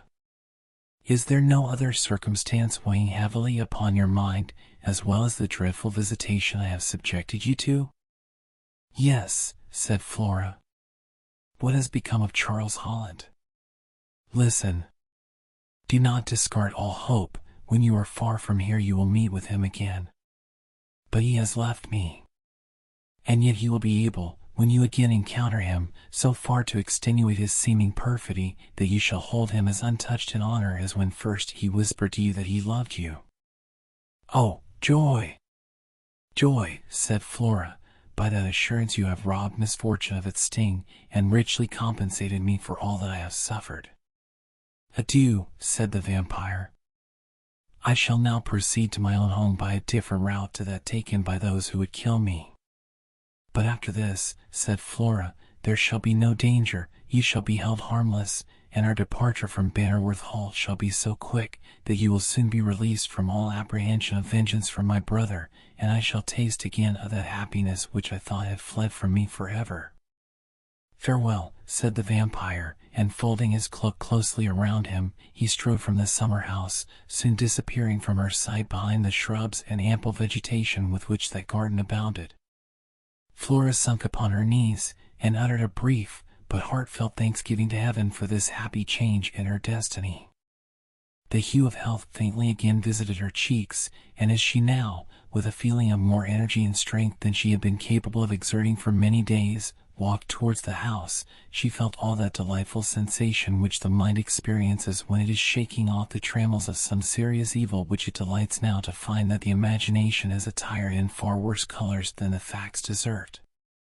It is scarcely necessary, after this, to say that the search in the wood for Sir Francis Varney was an unproductive one, and that the morning dawned upon the labors of the brother and of Mr. Marchdale, without their having discovered the least indication of the presence of Varney. Again puzzled and confounded, they stood on the margin of the wood, and looked sadly towards the brightening windows of Bannerworth Hall, which were now reflecting with a golden radiance the slant rays of the morning sun. "Foiled again," remarked Henry, with a gesture of impatience, "foiled again, and as completely as before. I declare that I will fight this man. Let our friend the Admiral say what he will. Against such a measure I will meet him in mortal combat. He shall consummate his triumph over our whole family by my death, or I will rid the world and ourselves of so frightful a character. Let us hope, said Marchdale, that some other course may be adopted, which shall put an end to these proceedings. That, exclaimed Henry, is to hope against all probability. What other course can be pursued? Be this Varney man or devil, he has evidently marked us for his prey. Indeed, it would seem so, remarked George, but yet he shall find that we will not fall so easily. He shall discover that if poor Flora's gentle spirit has been crushed by these frightful circumstances, we are of a sterner mold. He shall, said Henry. I for one will dedicate my life to this matter. I will know no more rest than is necessary to recruit my frame. Until I have succeeded in overcoming this monster, I will seek no pleasure here, and will banish from my mind all else that may interfere with that one fixed pursuit. Here I must fall. Well spoken, said Marchdale, and yet I hope that circumstances may occur to prevent such a necessity of action, and that probably you will yet see that it will be wise and prudent to adopt a milder and a safer course. No, Marchdale, you cannot feel as we feel. You look on more as a spectator, sympathizing with the afflictions of either, than feeling the full sting of those afflictions yourself. Do I not feel acutely for you? I'm a lonely man in the world, and I have taught myself now to center my affections in your family. My recollections of early years assist me in so doing. Believe me, both of you, that I am no idle spectator of your griefs, but that I share them fully. If I advise you to be peaceful, and to endeavor by the gentlest means possible to accomplish your aims, it is not that I would counsel you cowardice, but having seen so much more of the world than either of you have had time or opportunity of seeing, I do not look so enthusiastically upon matters, but, with a cooler, calmer judgment, I do not say a better, I proffer to you my counsel. We thank you, said Henry, but this is a matter in which action seems specially called for. It is not to be borne that a whole family is to be oppressed by such a fiend in human shape as that Varney. Let me, said Marchdale, counsel you to submit to Flora's decision in this business. Let her wishes constitute the rules of action. She is the greatest sufferer, and the one most deeply interested in the termination of this fearful business. Moreover, she has judgment and decision of character. She will advise you rightly, be assured. That she would advise us honorably, said Henry, and that we should feel every disposition in the world to defer to her wishes or proposition, is not to be doubted, but little shall be done without her counsel and sanction. Let us now proceed homeward, for I am most anxious to ascertain how it came about that she and Sir Francis Varney were together in that summer house at so strange an hour. They all three walked together towards the house, conversing in a similar strain as they went.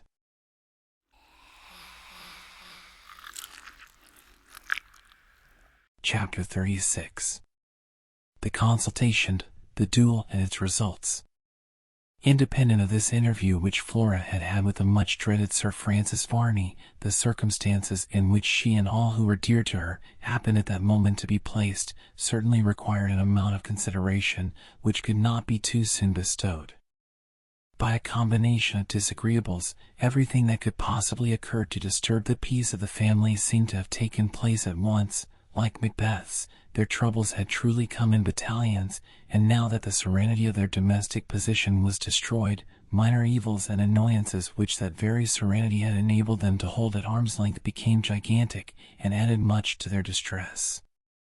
The small income, which, when all was happiness, health, and peace, was made to constitute a comfortable household, was now totally inadequate to do so. The power to economize and to make the most of a little had flown along with that contentedness of spirit which the harmony of circumstances alone could produce.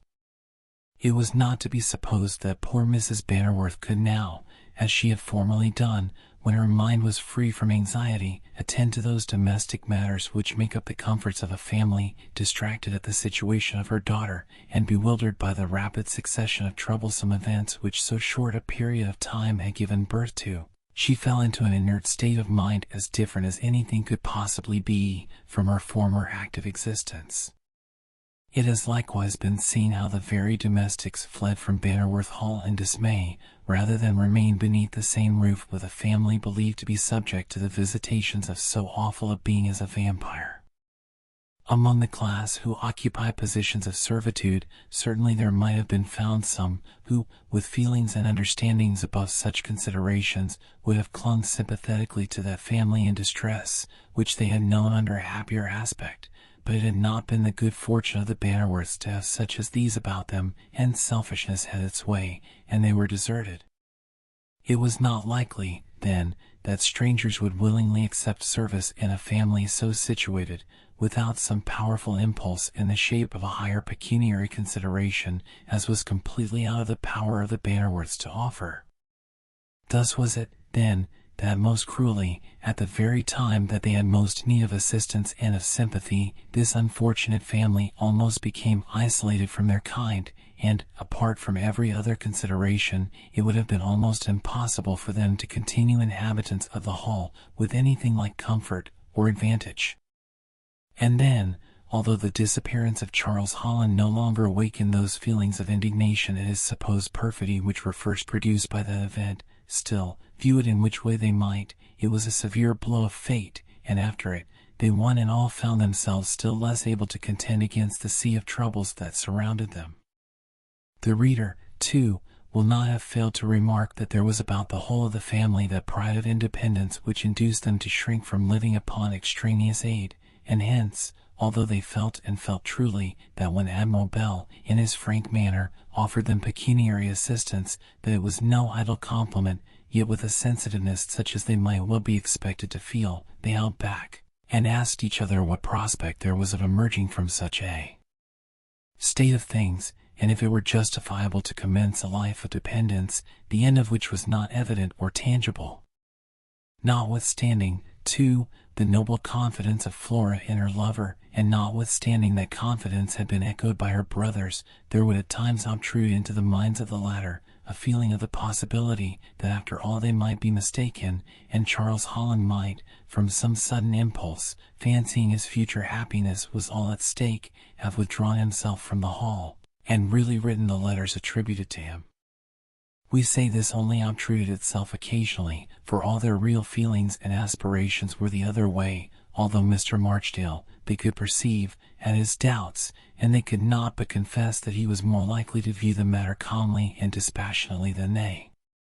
In fact, the very hesitation with which he spoke upon the subject convinced them of his doubt, for they attributed that hesitation to a fear of giving them pain, or of wounding the prejudices of Admiral Bell, with whom he had already had words so nearly approaching to a quarrel. Henry's visit to Mr. Chillingworth was not likely to be productive of any results beyond those of a conjectural character.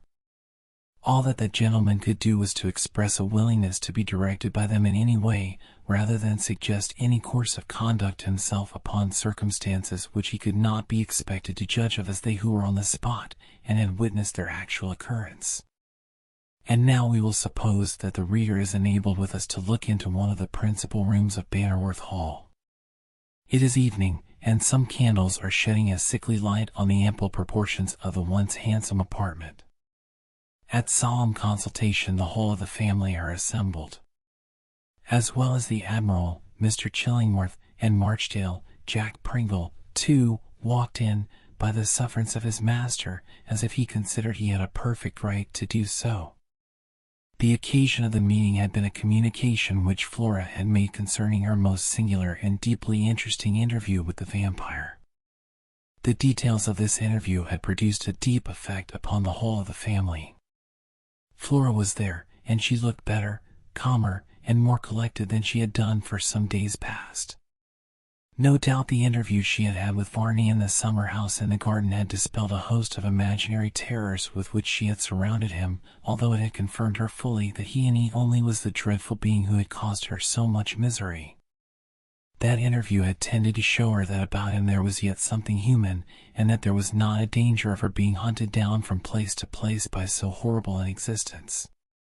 Such a feeling as this was, of course, a source of deep consolation, and with a firmer voice, and more of her old spirit of cheerfulness about her than she had lately exhibited, she again detailed the particulars of the interview to all who had assembled, concluding by saying, "And this has given me hope of happier days. If it be a delusion, it is a happy one, and now that but a frightful veil of mystery still hangs over the fate of Charles Holland, how gladly would I bid adieu to this place, and all that has made it terrible. I could almost pity Sir Francis Varney, rather than condemn him."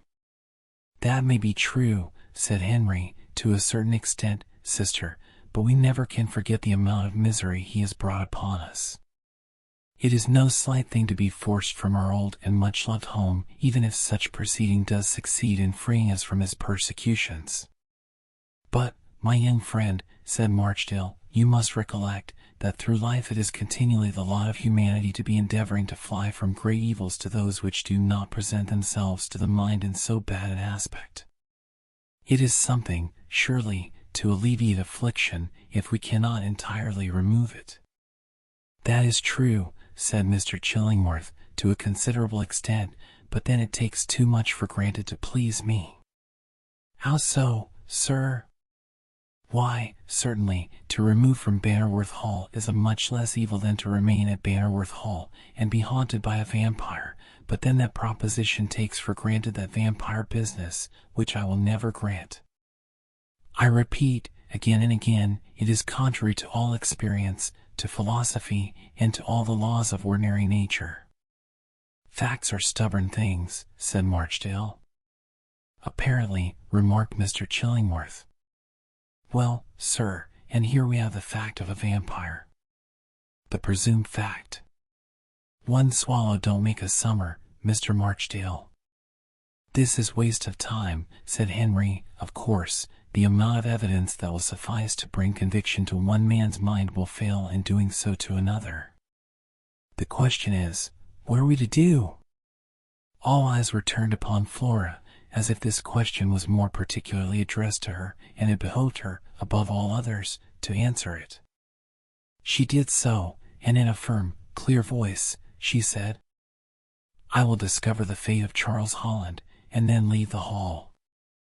"The fate of Charles Holland," said Marchdale. "Why, really, unless that young gentleman chooses to be communicative himself upon so interesting a subject, we may be a long while discovering his fate.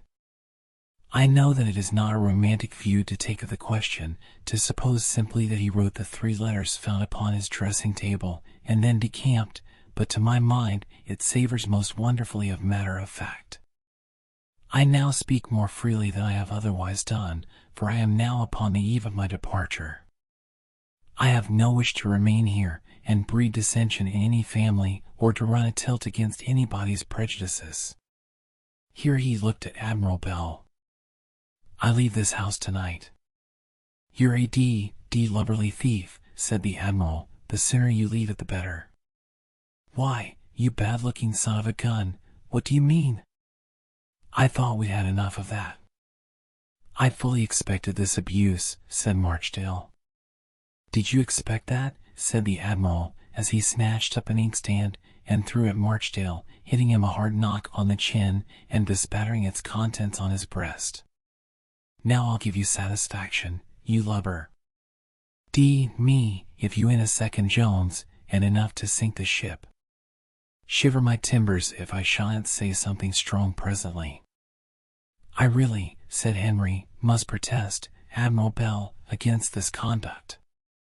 "Protest and be d. Mr. Marchdale may be right, sir, or he may be wrong, it's a matter of opinion." "Oh, never mind," said Marchdale. "I look upon this old nautical ruffian as something between a fool and a madman. If he were a younger man I should chastise him upon the spot, but as it is I live in hopes yet of getting him into some comfortable lunatic asylum."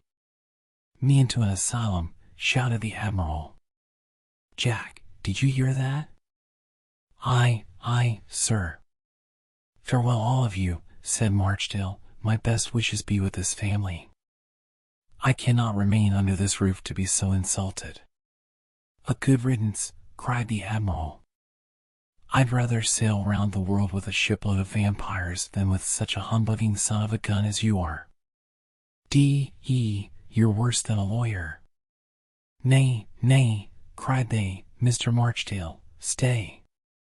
"Stay, stay," cried George, and Mrs. Bannerworth, likewise, said stay, but at the moment Flora stepped forward, and in a clear voice she said, "No, let him go. He doubts Charles Holland.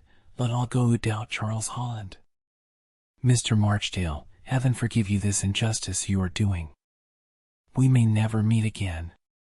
Farewell, sir." These words were spoken in so decided a tone that no one contradicted them. Marchdale cast a strange kind of look round upon the family circle, and in another instant he was gone. "Huzzah!" shouted Jack Pringle, "that's one good job."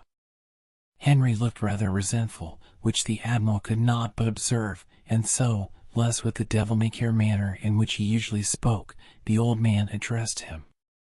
"Hark ye, Mr. Henry Bannerworth, you ain't best pleased with me, and in that case I don't know that I shall stay to trouble you any longer. As for your friend who has left you, sooner or later you'll find him out. I tell you there's no good in that fellow.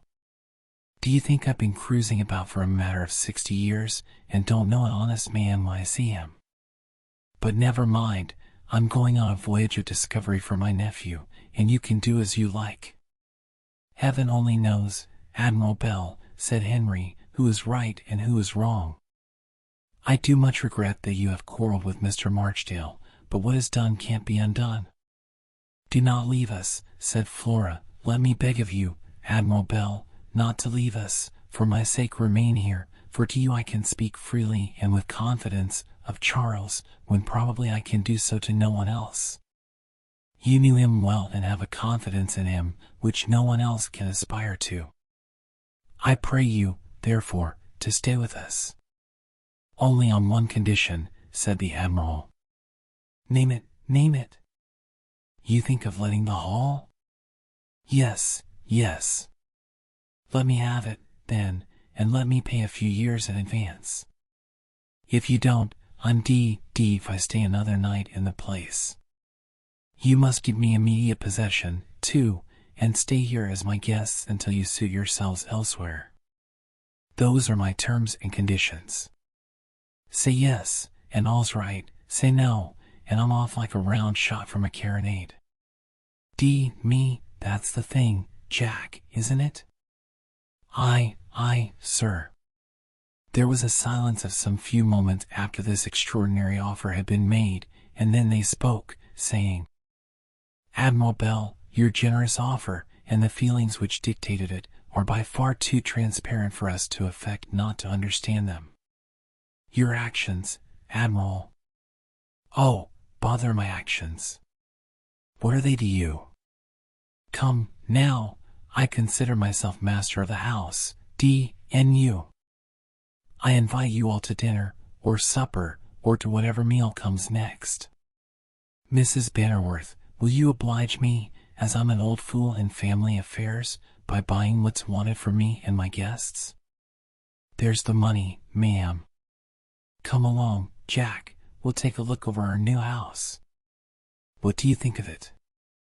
Want some sheathing, sir, here and there? Very like, but, however, it will do well enough for us. We're in port, you know. Come along." Aye, sir." And off went the Admiral and Jack, after leaving a 20-pound note in Mrs. Bannerworth's lap.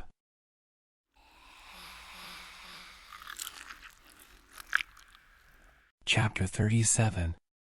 Sir Francis Varney's separate opponents, the interposition of Flora. The old Admiral so completely overcame the family of the Bannerworths by his generosity and evident single-mindedness of his behavior, that although not one, except Flora, approved of his conduct towards Mr. Marchdale, yet they could not help liking him, and had they been placed in a position to choose which of the two they would have had remain with them, the Admiral or Marchdale, there can be no question they would have made choice of the former. Still, however, it was not pleasant to find a man like Marchdale virtually driven from the house, because he presumed to differ in opinion upon a very doubtful matter with another of its inmates. but as it was the nature of the Bannerworth family always to incline to the most generous view of subjects, the frank, hearty confidence of the old Admiral in Charles Holland pleased them better than the calm and serious doubting of Marchdale. His ruse of hiring the house of them, and paying the rent in advance, for the purpose of placing ample funds in their hands for any contingency, was not the less amiable because it was so easily seen through, and they could not make up their minds to hurt the feelings of the old man by the rejection of his generous offer. When he had left, this subject was canvassed among them, and it was agreed that he should have his own way in the matter for the present, although they hoped to hear something from Marchdale, which should make his departure appear less abrupt and uncomfortable to the whole of the family. During the course of this conversation, it was made known to Flora with more distinctness than under any other circumstances it would have been, that George Holland had been on the eve of fighting a duel with Sir Francis Varney, previous to his mysterious disappearance. When she became fully aware of this fact, to her mind it seemed materially to add to the suspicions previously to then entertained, that foul means had been used in order to put Charles out of the way. Who knows, she said, that this Varney may not shrink with the greatest terror from a conflict with any human being, and feeling one was inevitable with Charles Holland, unless interrupted by some vigorous act of his own, he or some myrmidons of his may have taken Charles's life. I do not think, Flora, said Henry, that he would have ventured upon so desperate an act. I cannot well believe such a thing possible. But fear not, he will find, if he have really committed any such atrocity, that it will not save him. These words of Henry, though it made no impression at the time upon Flora, beyond what they carried upon their surface, they really, however, as concerned Henry himself, implied a settled resolution, which he immediately set about reducing to practice. When the conference broke up, night, as it still was, he, without saying anything to anyone, took his hat and cloak, and left the hall, proceeding by the nearest practicable route to the residence of Sir Francis Varney, where he arrived without any interruption of any character. Varney was at first denied to him, but before he could leave the house, a servant came down the great staircase, to say it was a mistake, and that Sir Francis was at home, and would be happy to see him. He was ushered into the same apartment where Sir Francis Varney had before received his visitors, and there sat the now declared vampire, looking pale and ghastly by the dim light which burned in the apartment, and, indeed, more like some spectre of the tomb than one of the great family of man. "Be seated, sir," said Varney. "Although my eyes have seldom the pleasure of beholding you within these walls, be assured you are an honored guest." "Sir Francis Varney," said Henry, "I came not here to bandy compliments with you. I have none to pay to you, nor do I wish to hear any of them from your lips." "An excellent sentiment, young man," said Varney, "and well delivered. May I presume, then, without infringing too far upon your extreme courtesy, to inquire to what circumstances I am indebted for your visit?" "To one, Sir Francis, that I believe you are better acquainted with than you will have the candor to admit." "Indeed, sir," said Varney, coldly, "you measure my candor, probably, by a standard of your own, in which case I fear I may be no gainer, and yet that may be of itself a circumstance that should afford little food for surprise. But proceed, sir, since we have so few compliments to stand between us and our purpose, we shall in all due time arrive at it." "Yes, in due time, Sir Francis Varney, and that due time has arrived." "Know you anything of my friend, Mr. Charles Holland?" said Henry, in marked accents, and he gazed on Sir Francis Varney with earnestness that seemed to say not even a look should escape his observation. Varney, however, returned the gaze as steadily, but coldly, as he replied in his measured accents, "I have heard of the young gentleman." "And seen him?" "And seen him too, as you, Mr. Bannerworth, must be well aware. Surely you have not come all this way, merely to make such an inquiry, but, sir, you are welcome to the answer." Henry had something of a struggle to keep down the rising anger at these cool taunts of Varney, but he succeeded, and then he said, "I suspect Charles Holland, Sir Francis Varney, has met with unfair treatment, and that he has been unfairly dealt with, for an unworthy purpose." Undoubtedly, said Varney, if the gentleman you allude to has been unfairly dealt with, it was for a foul purpose, for no good or generous object, my young sir, could be so obtained. You acknowledge so much, I doubt not? I do, Sir Francis Varney, and hence the purpose of my visit here. For this reason I apply to you. A singular object, supported by a singular reason. I cannot see the connection, young sir.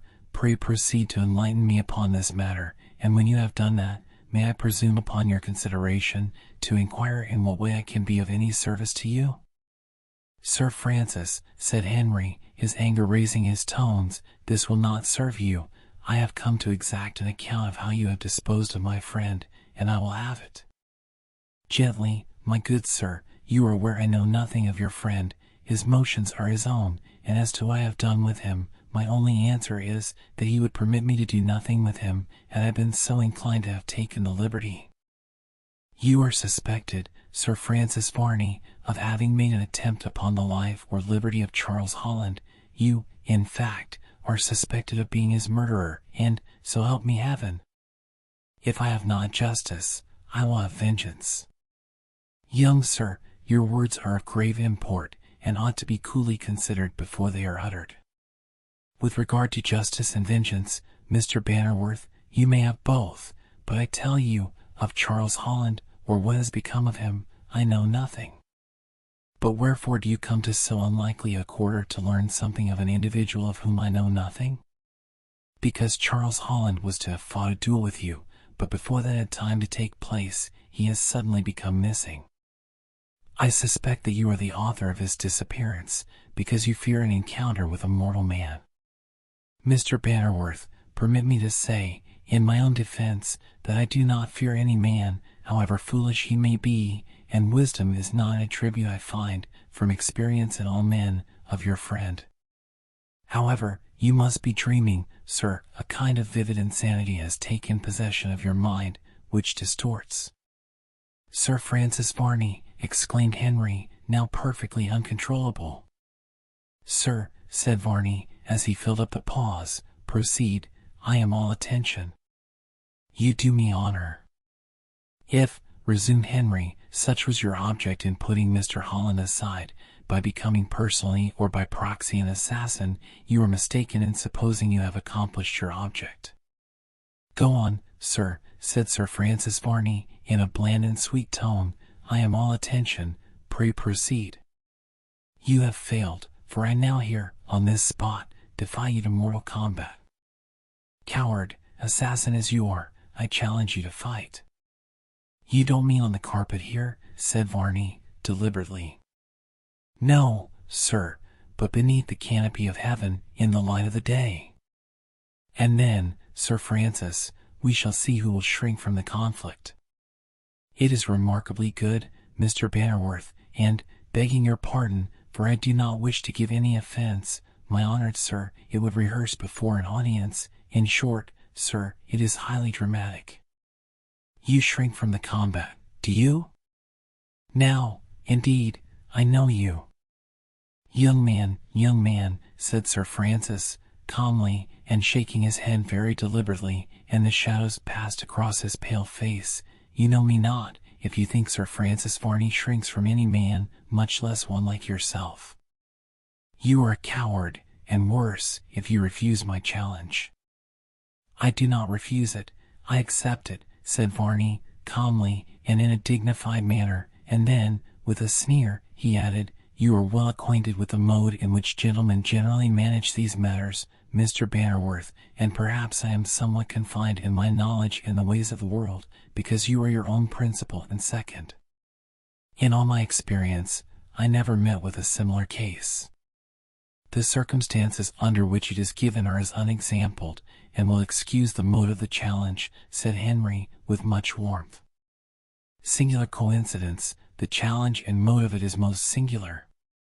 They are well matched in that respect. Singular, did I say? The more I think of it, Mr. Bannerworth, the more I am inclined to think this positively odd. Early tomorrow, Sir Francis, you shall hear from me. In that case, you will not arrange preliminaries now? Well, it is very unusual for the principals themselves to do so, and yet, excuse my freedom, I presumed, as you had so far deserted the beaten track, that I had no idea how far you might be disposed to lead the same route. I have said all I intended to say, Sir Francis Varney. We shall see each other again. I may not detain you, I presume, to taste aught in the way of refreshment? Henry made no reply, but turned towards the door, without even making an attempt to return the grave and formal bow that Sir Francis Varney made as he saw him about to quit the apartment, for Henry saw that his pale features were lighted up with a sarcastic smile, most disagreeable to look upon as well as irritating to Henry Bannerworth. He now quitted Sir Francis Varney's abode, being led out by a servant who had been rung for that purpose by his master. Henry walked homeward, satisfied that he had now done all that he could under the circumstances. I will send Chillingworth to him in the morning, and then I shall see what all this will end in. He must meet me, and then Charles Holland, if not discovered, shall be, at least, revenged. There was another person in Bannerworth Hall who had formed a similar resolution. That person was a very different sort of person to Henry Bannerworth, though quite as estimable in his way. This was no other than the old Admiral. It was singular that two such very different persons should deem the same steps necessary, and both keep the secret from each other, but so it was, and, after some internal swearing, he determined upon challenging Varney in person. I'd send Jack Pringle, but the swab would settle the matter as shortly as if a youngster was making an entry in a log, and heard the boatswain's whistle summoning the hands to a mess, and feared he would lose his grog. And my quarters. But Sir Francis Varney, as he styles himself, shan't make any way against old Admiral Bell. He's as tough as a hawser, and just the sort of blade for a vampire to come athwart. I'll pitch him in long, and make a plank of him afore long. 'Cause my windpipe. What a long, lanky swab he is, with teeth fit to unpick a splice, but let me alone, I'll see if I can't make a hole of his carcass, vampire or no vampire. My needy, Charles Holland, can't be allowed to cut away without nobody's leave or license. No, I'll not stand that anyhow. Never desert a messmate in the time of need is the first maxim of a seaman, and I ain't the one as LL do so. Thus self-communing, the old Admiral marched along until he came to Sir Francis Varney's house, at the key of which he gave the bell what he called a long pull, a strong pull, and a pull altogether, that set it ringing with a fury, the like of which had never certainly been heard by the household. A minute or two scarcely elapsed before the domestics hurried to answer so urgent a summons, and when the gate was opened, the servant who answered it inquired his business. "What's that to you, snob? Is your master, Sir Francis Varney, in? Because, if he be, let him know old Admiral Bell wants to speak to him. D'ye hear?" "Yes, sir," replied the servant, who had paused a few moments to examine the individual who gave this odd kind of address. In another minute word was brought to him that Sir Francis Varney would be very happy to see Admiral Bell. Aye, he muttered, just as the devil likes to meet with holy water, or as I like any water save salt water. He was speedily introduced to Sir Francis Varney, who was seated in the same posture as he had been left by Henry Bannerworth not many minutes before. "Admiral Bell," said Sir Francis, rising, and bowing to that individual in the most polite, calm, and dignified manner imaginable, "permit me to express the honor I feel at this unexpected visit." "None of your gammon. Will you be seated? Allow me to offer you such refreshments as this poor house affords. And all this. You know, Sir Francis, I don't want none o' this palaver. It's for all the world like a Frenchman, when you are going to give him a broadside, he makes grimaces, throws dust in your eyes, and tries to stab you in the back. Oh, no! None of that for me. I should say not, Admiral Bell. I should not like it myself, and I dare say you are a man of too much experience not to perceive when you are or are not imposed upon. Well, what is that to you? And me, I didn't come here to talk to you about myself. Then may I presume upon your courtesy so far as to beg that you will enlighten me upon the object of your visit? Yes, in pretty quick time. Just tell me where you have stowed away my nephew, Charles Holland? Really, Hold your slack, will you, and hear me out. If he's living, let him out, and I'll say no more about it. That's liberal, you know, it ain't terms everybody would offer you. I must, in truth, admit they are not, and, moreover, they quite surprise even me, and I have learned not to be surprised at almost anything. Well, will you give him up alive? But, harkye, you mustn't have made very queer fish of him, do you see? I hear you, said Sir Francis, with a bland smile, passing one hand gently over the other, and showing his front teeth in a peculiar manner, but I really cannot comprehend all this. But I may say, generally, that Mr. Holland is no acquaintance of mine, and I have no sort of knowledge where he may be. That won't do for me, said the Admiral, positively, shaking his head. I am particularly sorry, Admiral Bell, that it will not, seeing that I have nothing else to say. I see how it is, you've put him out of the way, and I'm d if you shan't bring him to life, whole and sound, or I'll know the reason why. With that I have already furnished you, Admiral Bell, quietly rejoined Varney. Anything more on that head is out of my power, though my willingness to oblige a person of such consideration as yourself is very great. But, permit me to add, this is a very strange and odd communication from one gentleman to another. You have lost a relative, who has, very probably, taken some offense, or some notion into his head, of which nobody but himself knows anything, and you come to one yet more unlikely to know anything of him than even yourself. Gammon again, now, Sir Francis Varney, or Blarney. Varney, if you please, Admiral Bell, I was christened Varney. Christened, eh? Yes, christened. Were you not christened? If not, I dare say you understand the ceremony well enough. I should think I did, but, as for christening, go on, sir. A vampire. Why, I should as soon think of reading the burial service of a pig. Very possible, but what has all this to do with your visit to me? This much, you lubber. Now, and my carcass from head to stern, if I don't call you out. Well, Admiral Bell, slid Varney, mildly, in that case, I suppose I must come out, but why do you insist that I have any knowledge of your nephew, Mr. Charles Holland? You were to have fought a duel with him, and now he's gone.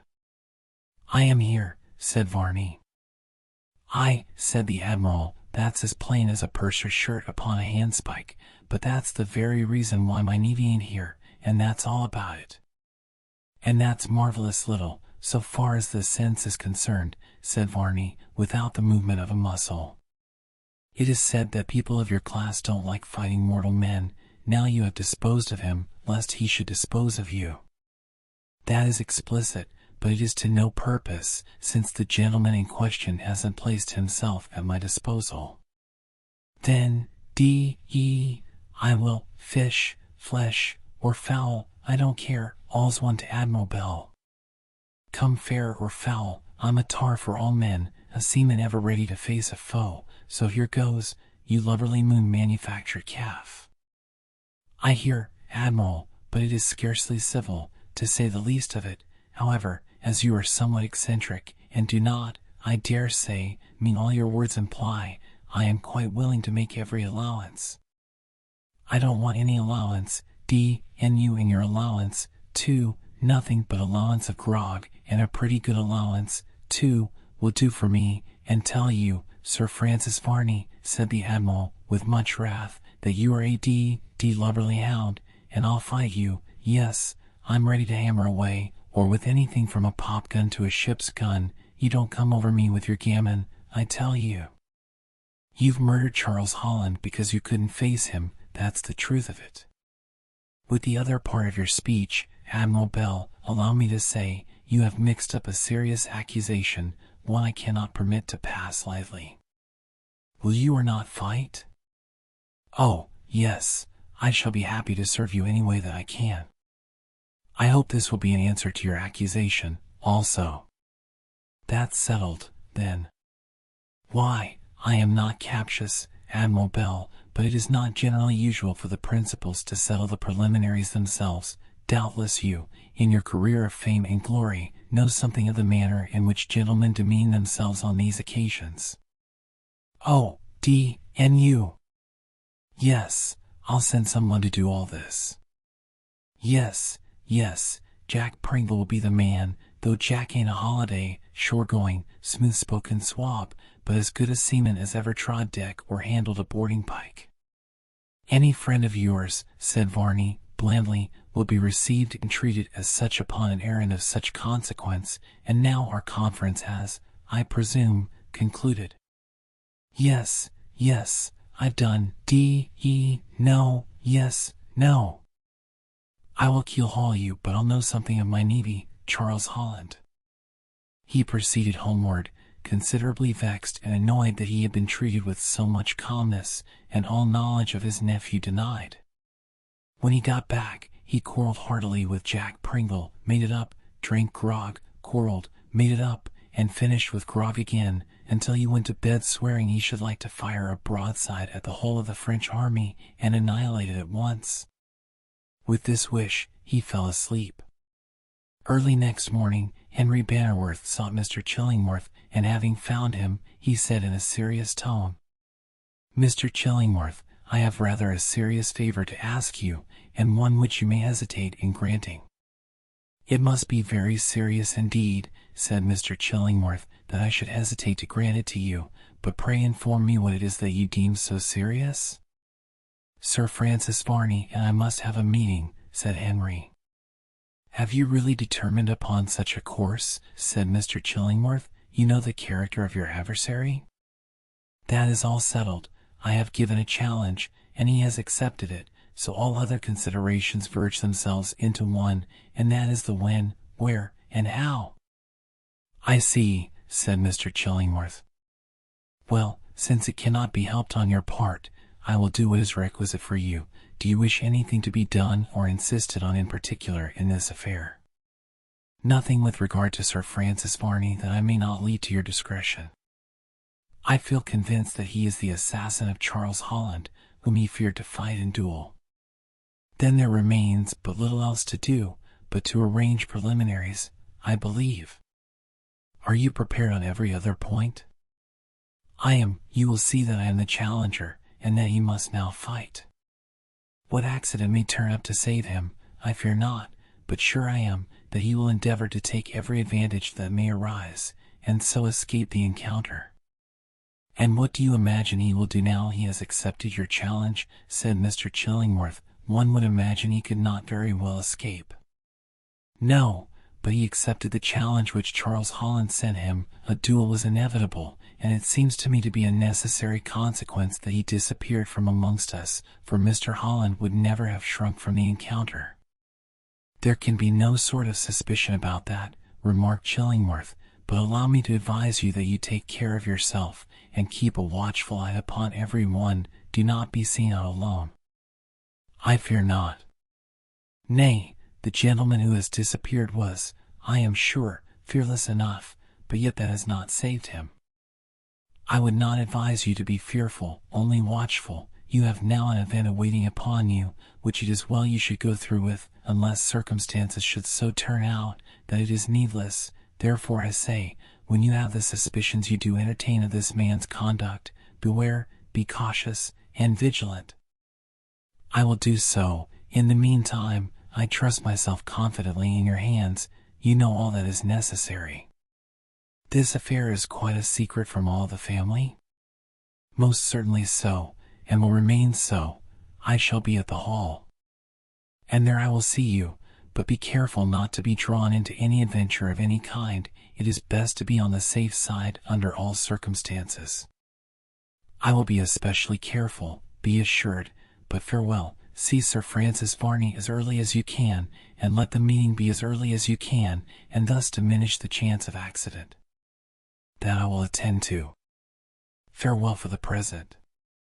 Mr. Chillingworth immediately set about the conducting of the affair thus confided to him, and that no time might be lost, he determined to set out at once for Sir Francis Varney's residence.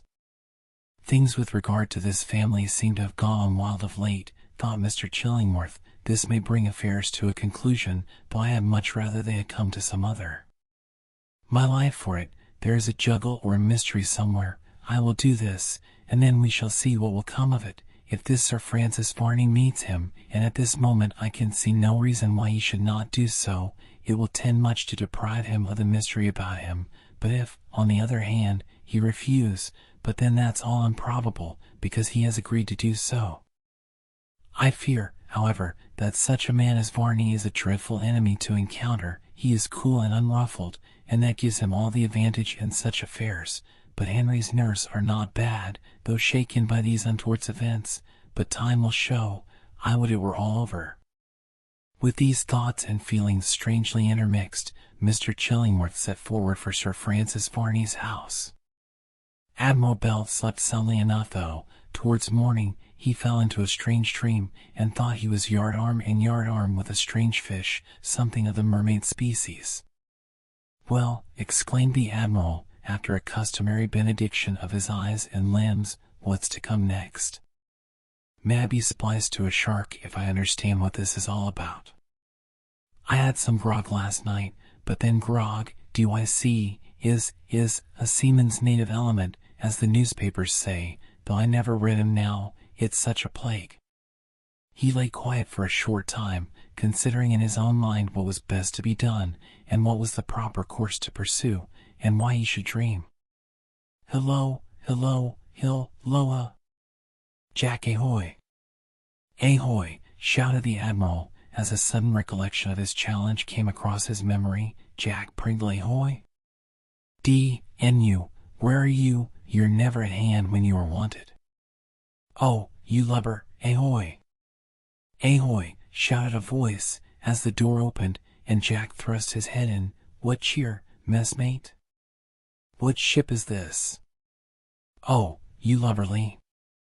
The door was shut in a minute, and Jack Pringle disappeared. "Hello, Jack Pringle, you don't mean to say you'll desert your colors, do you, you dumb dog?"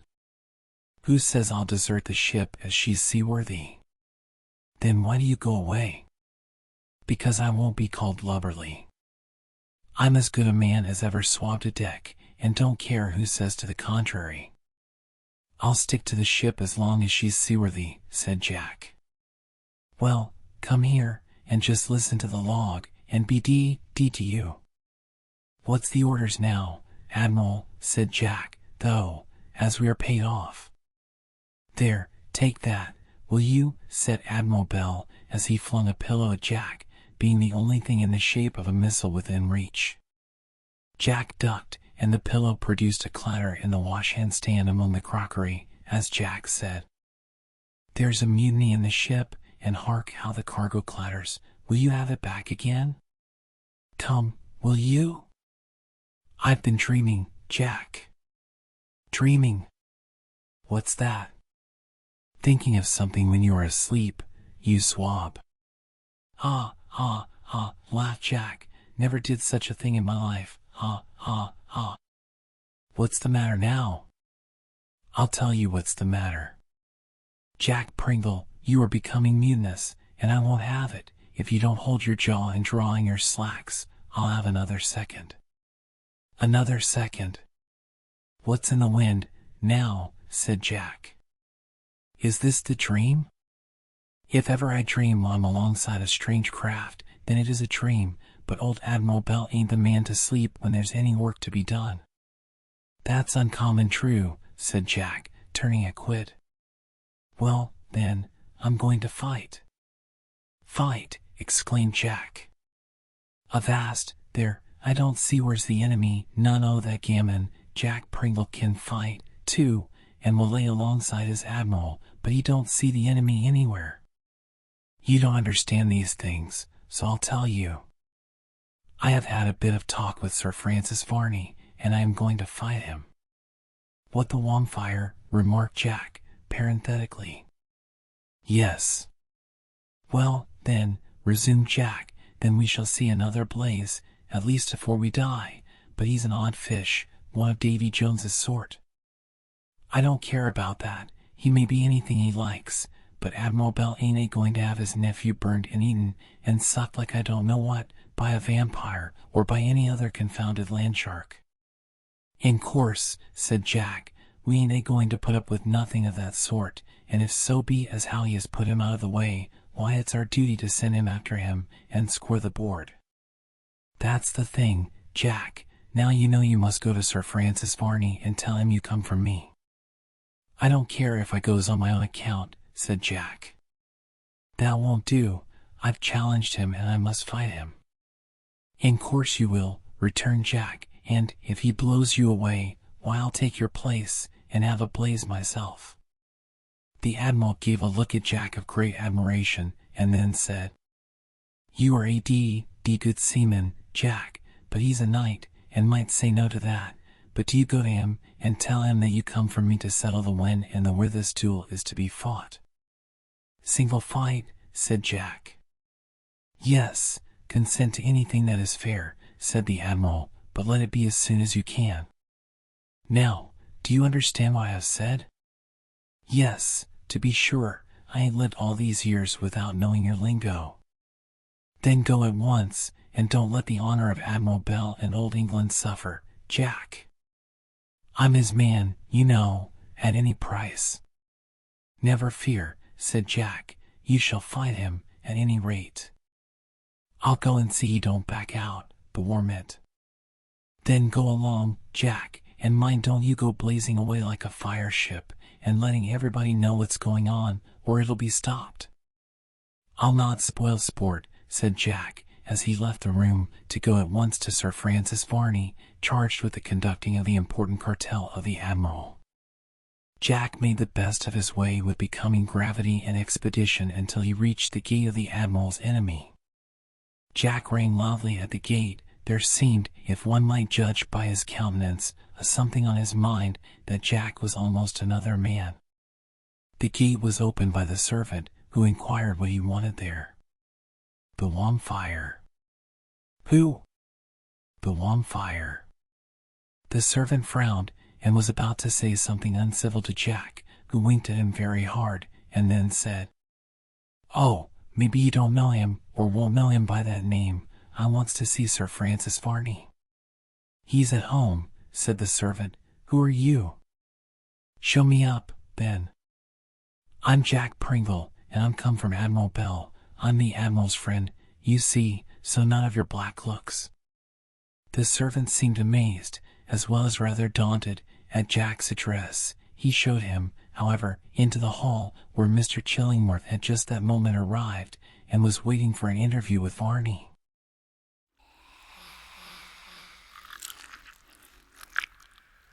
Chapter 38. Marchdale's offered, the consultation at Bannerworth Halt, the morning of the duel. Mr. Chillingworth was much annoyed to see Jack Pringle in the hall, and Jack was somewhat surprised at seeing Mr. Chillingworth there at that time in the rooming. They had but little time to indulge in their mutual astonishment, for a servant came to announce that Sir Francis Varney would see them both. Without saying anything to the servant or each other, they ascended the staircase, and were shown into the apartment where Sir Francis Varney received them. Gentlemen, said Sir Francis, in his usual bland tone, you are welcome. Sir Francis, said Mr. Chillingworth, I have come upon matters of some importance. May I crave a separate audience?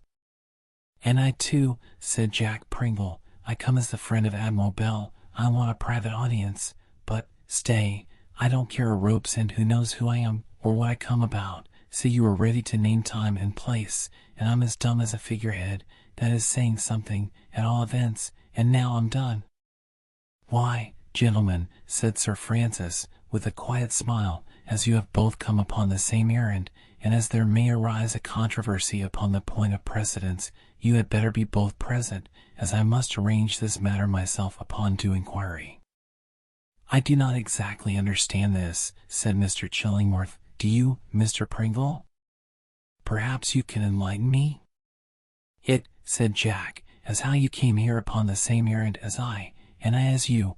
why we both come about fighting Sir Francis Varney?" "Yes," said Sir Francis, "what Mr. Pringle says is, I believe, correct to a letter. I have a challenge from both your principals, and am ready to give you both the satisfaction you desire, provided the first encounter will permit me the honor of joining in the second." "You, Mr. Pringle, are aware of the chances of war?" "I should say so," said Jack, with a wink and a nod of a familiar character. "I've seen a few of them. Will you proceed to make the necessary agreement between you both, gentlemen? My affection for the one equals fully the good will I bear the other, and I cannot give a preference in so delicate a matter. Proceed, gentlemen." Mr. Chillingworth looked at Jack, and Jack Pringle looked at Mr. Chillingworth, and then the former said, "Well, the Admiral means fighting, and I am come to settle the necessaries. Pray let me know what are your terms, Mr. What do ye call 'em?" "I am agreeable to anything that is at all reasonable. Pistols, I presume?" "Sir Francis Varney," said Mr. Chillingworth, "I cannot consent to carry on this office, unless you can appoint a friend who will settle these matters with us, myself, at least." "And I too," said Jack Pringle, "we don't want to bear down an enemy. Admiral Bell ain't the man to do that, and if he were, I'm not the man to back him in doing what isn't fair or right, but you won't do it. But, gentlemen, this must not be, Mr. Henry Bannerworth must not be disappointed, and Admiral Bell must not be disappointed. Moreover, I have accepted the 2 cartels, and I am ready and willing to fight, one at a time, I presume? Sir Francis, after what you have said, I must take upon myself, on the part of Mr. Henry Bannerworth, to decline meeting you, if you cannot name a friend with whom I can arrange this affair." "Ah," said Jack Pringle, "that's right enough. I recollect very well when Jack Mizzou fought Tom Foremast, they had their seconds. Admiral Bell can't do anything in the dark. No, D.E. All must be above board." "Gentlemen," said Sir Francis Varney, "you see the dilemma I am in. Your principals have both challenged me.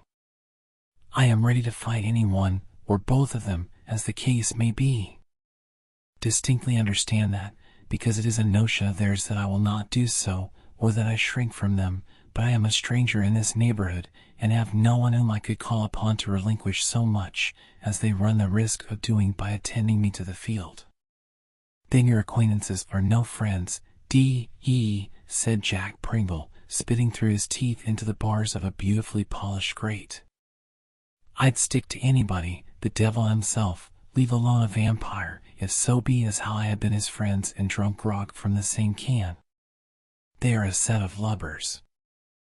I have not been here long enough to form any such friendships, Mr. Chillingworth, but can confidently rely upon your honor and that of your principal, and will freely and fairly meet him.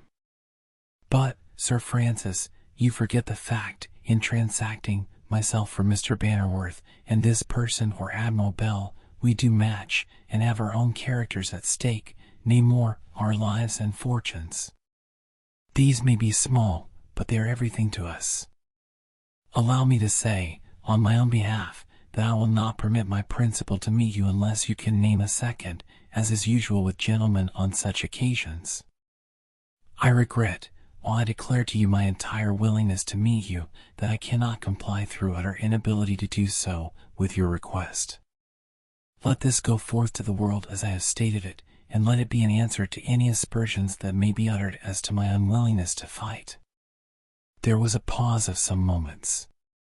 Mr. Chillingworth was resolved that, come of it what would, he would not permit Henry to fight, unless Sir Francis Varney himself should appoint a friend, and then they could meet upon equal terms. Jack Pringle whistled, and spit, and chewed and turned his quid, hitched up his trousers, and looked wistfully from one to the other, as he said, "So then it's likely to be no fight at all, Sir Francis what's so name?" "It seems like it, Mr. Pringle," replied Varney, with a meaning smile, "unless you can be more complaisant towards myself, and kind towards the Admiral." "Why, not exactly that," said Jack. "It's a pity to stop a good play in the beginning, just because some little thing is wrong in the tackling. Perhaps your skill and genius may enable us to find some medium course that we may pursue with pleasure and profit. What say you, Mr. Pringle? All I know about genius, as you call it, is the Flying Dutchman, or some such out-of-the-way fish. But, as I said, I am not one to spoil sport, nor more is the Admiral. Oh, no, we is all true men and good. I believe it, said Varney, bowing politely. You needn't keep your figurehead on the move, I can see you just as well. Howsoever, as I was saying, I don't like to spoil sport, and sooner than both parties should be disappointed, my principal shall become your second, Sir Francis. What, Admiral Bell? Exclaimed Varney, lifting his eyebrows with surprise.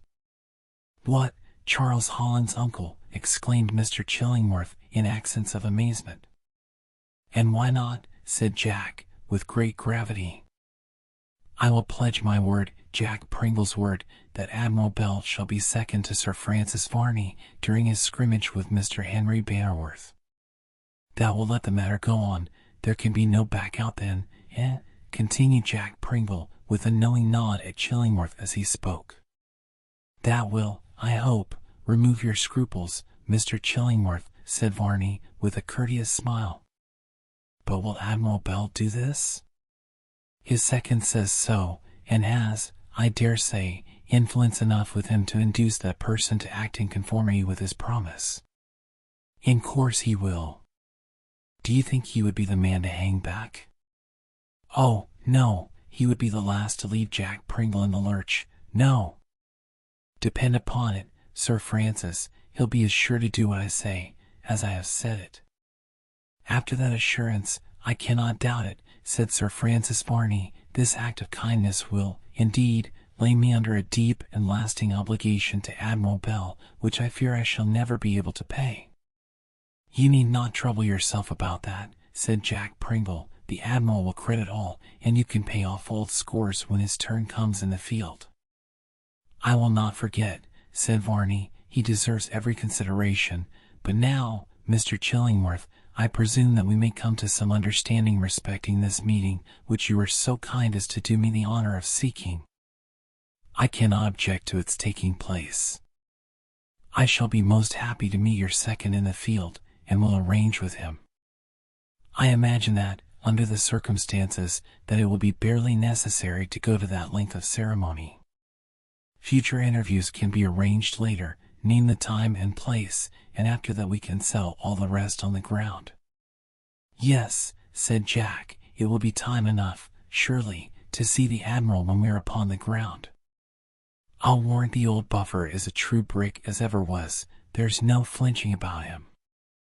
I am satisfied, said Varney. And I also, said Chillingworth, but, understand, Sir Francis, any default for seconds makes the meeting a blank.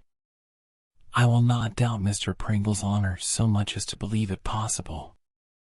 On D, said Jack, if you win a trump card, and no mistake, it's a great pity as you is a wongfire. The time, Mr. Chillingworth? Tomorrow, at 7 o'clock, replied that gentleman. The place, sir?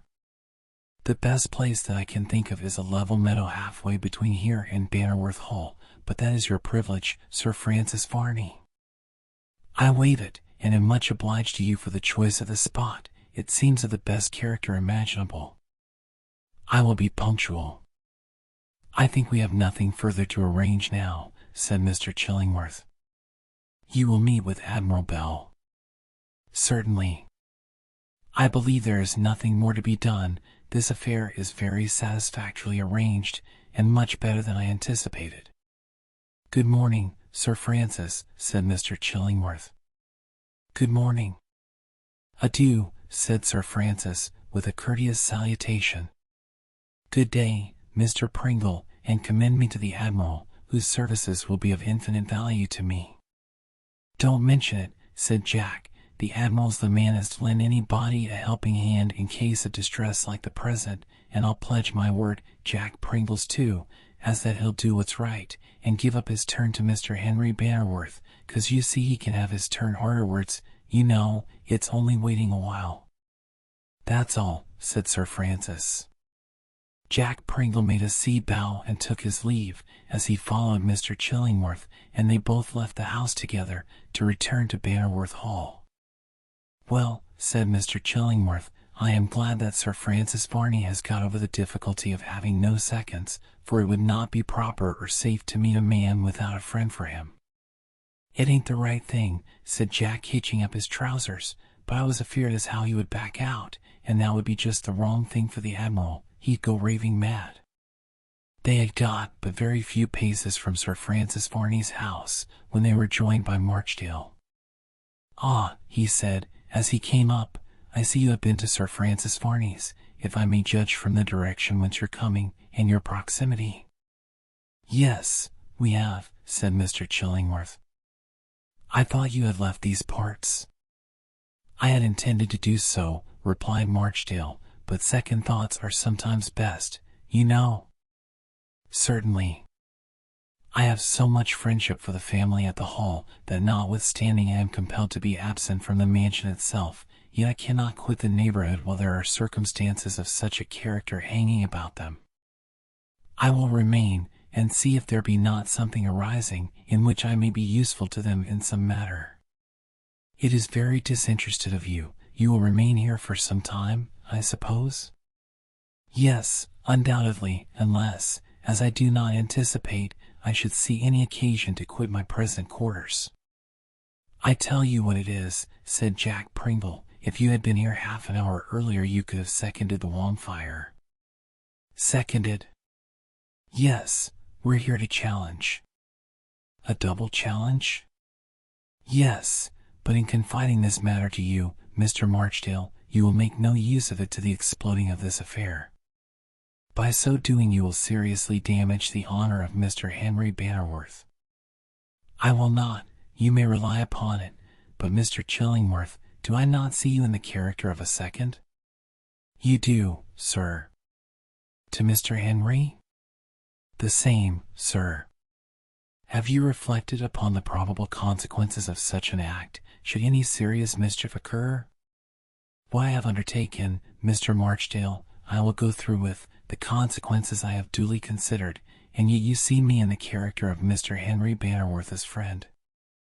I am happy to see you as such, and I do not think Henry could find a better. But this is beside the question.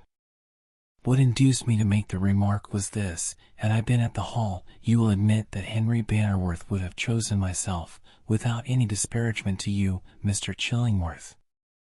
"Well, sir, what then?" "Why, I am a single man. I can live, reside, and go anywhere. One country will suit me as well as another. I shall suffer no loss, but as for you, you will be ruined in every particular, for if you go in the character of a second, you will not be excused, for all the penalties incurred your profession of a surgeon will not excuse you." "I see all that, sir.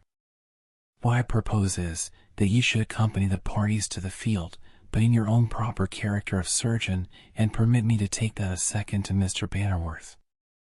"This cannot be done, unless by Mr. Henry Bannerworth's consent," said Mr. Chillingworth. "Then I will accompany you to Bannerworth Hall, and see Mr. Henry, whom I will request to permit me to do what I have mentioned to you." Mr. Chillingworth could not but admit the reasonableness of this proposal, and it was agreed they should return to Bannerworth Hall in company. Here they arrived in a very short time after, and entered together. "And now," said Mr. Chillingworth, "I will go and bring our two principals, who will be as much astonished to find themselves engaged in the same quarrel, as I was to find myself sent on a similar errand to Sir Francis with our friend Mr. John Pringle." "Oh, not John, Jack Pringle, you mean," said that individual. Chillingworth now went in search of Henry, and sent him to the apartment where Mr. Marchdale was with Jack Pringle, and then he found the Admiral waiting the return of Jack with impatience. "Admiral," he said, "I perceive you are unwell this morning." "Unwell be d," said the Admiral, starting up with surprise. Who ever heard that old Admiral Bell look till just afore he was going into action? I say it's a scandalous lie. Admiral, I didn't say you were ill, only you looked ill, a little nervous, or so." rather pale, eh? Is it not so? Confound you, do you think I want to be physiqued? I tell you, I have not a little but a great inclination to give you a good keel-hauling. I don't want a doctor just yet. But it may not be so long, you know, Admiral, but there is Jack Pringle waiting you below. Will you go to him? There is a particular reason. He has something to communicate from Sir Francis Varney, I believe.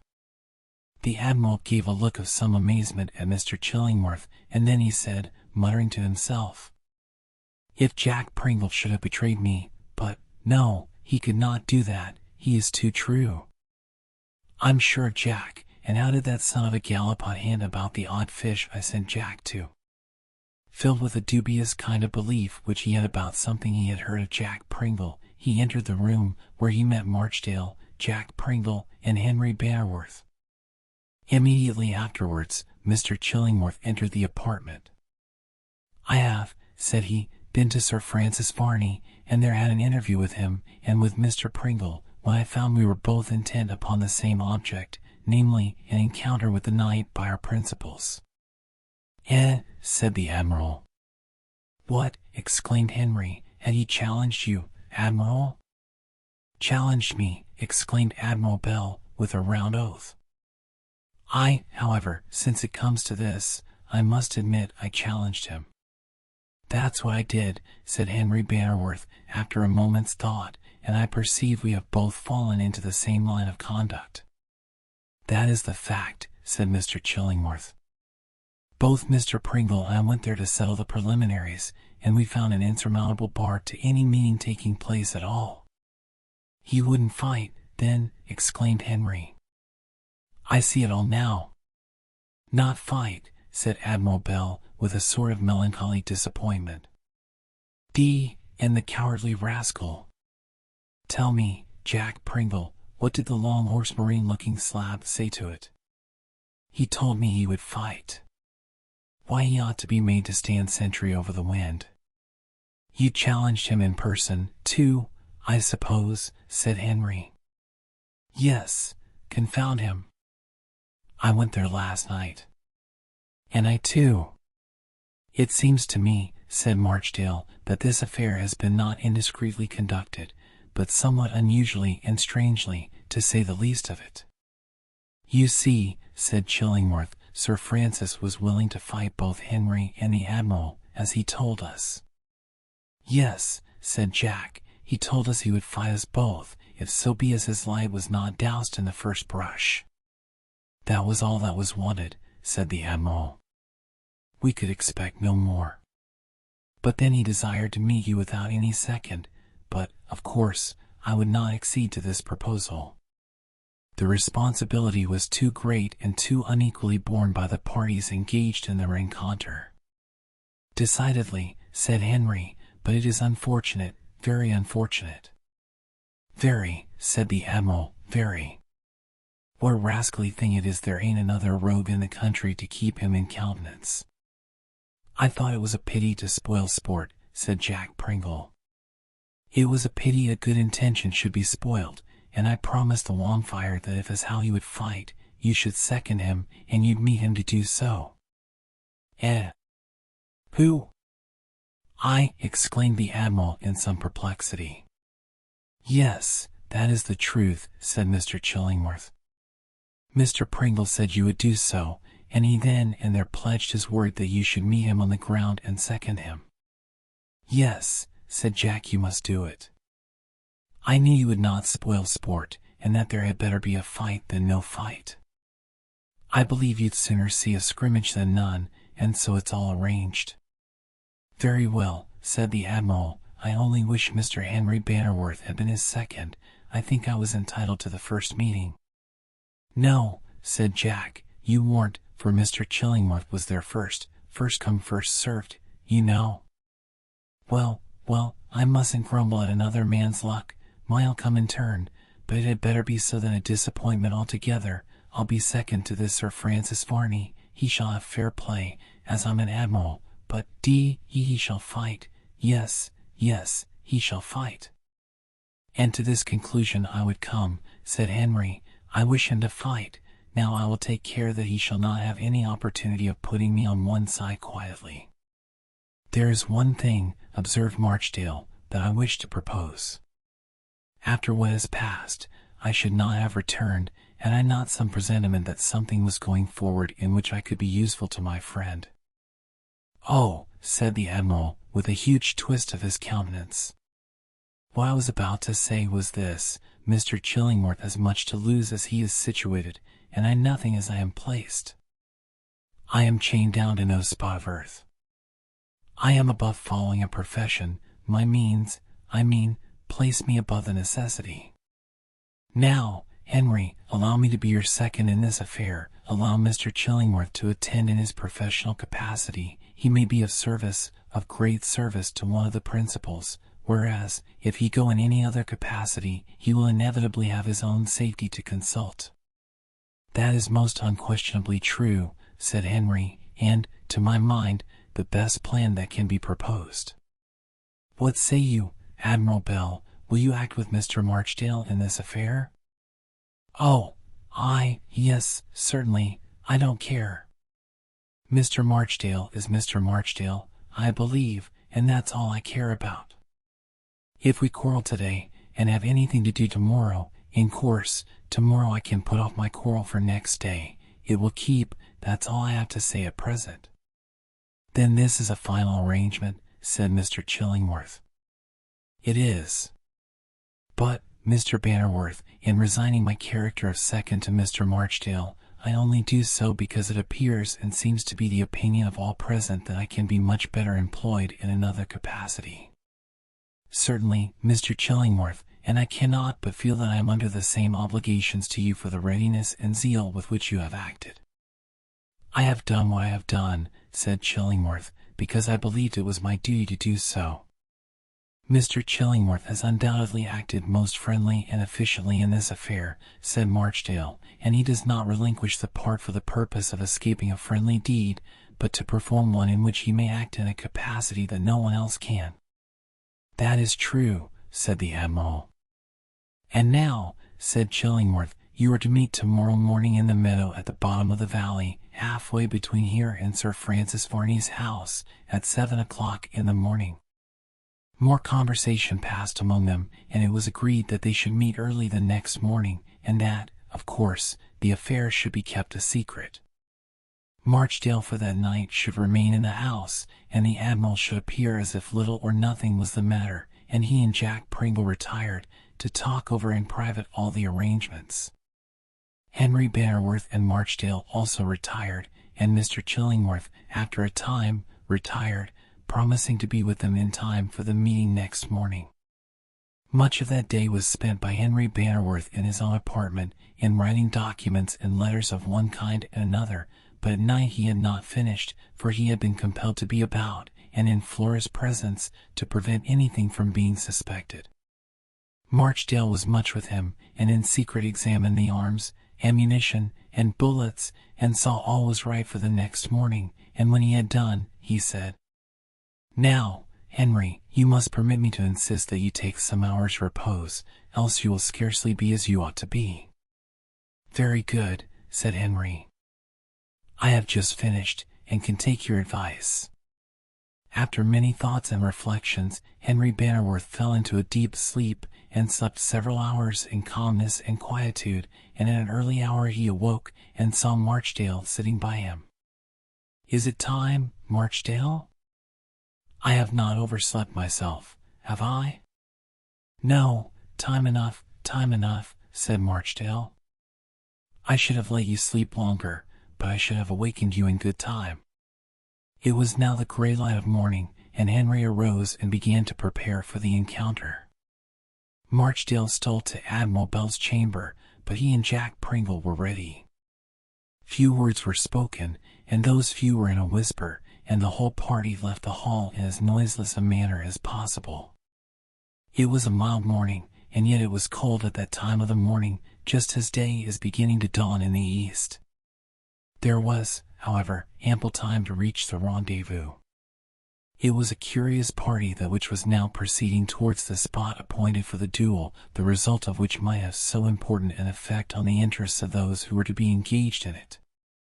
It would be difficult for us to analyze the different and conflicting emotions that filled the breasts of the various individuals composing that party, the hopes and fears, the doubts and surmises that were given utterance to, though we are compelled to acknowledge that though to Henry, the character of the man he was going to meet in mortal fight was of a most ambiguous and undefined nature, and though no one could imagine the means he might be endowed with for protection against the arms of man, Henry, as we said, strode firmly forward with unflinching resolution. His heart was set on recovering the happiness of his sister, and he would not falter. So far, then, we may consider that at length proceedings of a hostile character were so far clearly and fairly arranged between Henry Bannerworth and that most mysterious being who certainly, from some cause or another, had betrayed no inclination to meet an opponent in that manner which is sanctioned, bad as it is, by the usages of society. But whether his motive was one of cowardice or mercy remained yet to be seen. It might be that he feared himself receiving some mortal injury, which would at once put a stop to that preternatural career of existence which he affected to shudder at, and yet evidently took considerable pains to prolong. Upon the other hand, it is just possible that some consciousness of invulnerability on his own part, or of great power to injure his antagonist, might be the cause why he had held back so long from fighting the duel, and placed so many obstacles in the way of the usual necessary arrangements incidental to such occasions. Now, however, there would seem to be no possible means of escape. Sir Francis Varney must fight or fly, for he was surrounded by too many opponents. To be sure, he might have appealed to the civil authorities to protect him, and to sanction him in his refusal to commit what undoubtedly is a legal offense, but then there cannot be a question that the whole of the circumstances would come out, and meet the public eye, the result of which would be his acquisition of a reputation as unenviable as it would be universal. It had so happened that the peculiar position of the Bannerworth family kept their acquaintance within extremely narrow limits, and greatly indisposed them to set themselves up as marks for peculiar observation. Once holding, as they had, a proud position in the county, and being looked upon quite as magnates of the land, they did not now court the prying eye of curiosity to look upon their poverty, but rather with a gloomy melancholy they lived apart, and repelled the advances of society by a cold reserve, which few could break through. Had this family suffered in any noble cause, or had the misfortunes which had come over them, and robbed their ancestral house of its luster, been an unavoidable dispensation of Providence, they would have borne the hard position with a different aspect, but it must be remembered that to the faults, the vices, and the criminality of some of their race was to be attributed their present depressed state.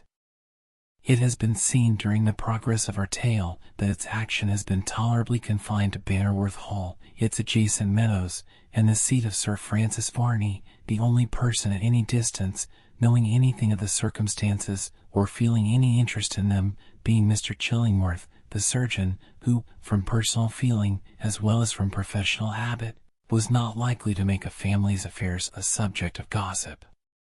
A change, however, was at hand, a change of a most startling and alarming character to Varney, one which he might expect, yet not be well prepared for.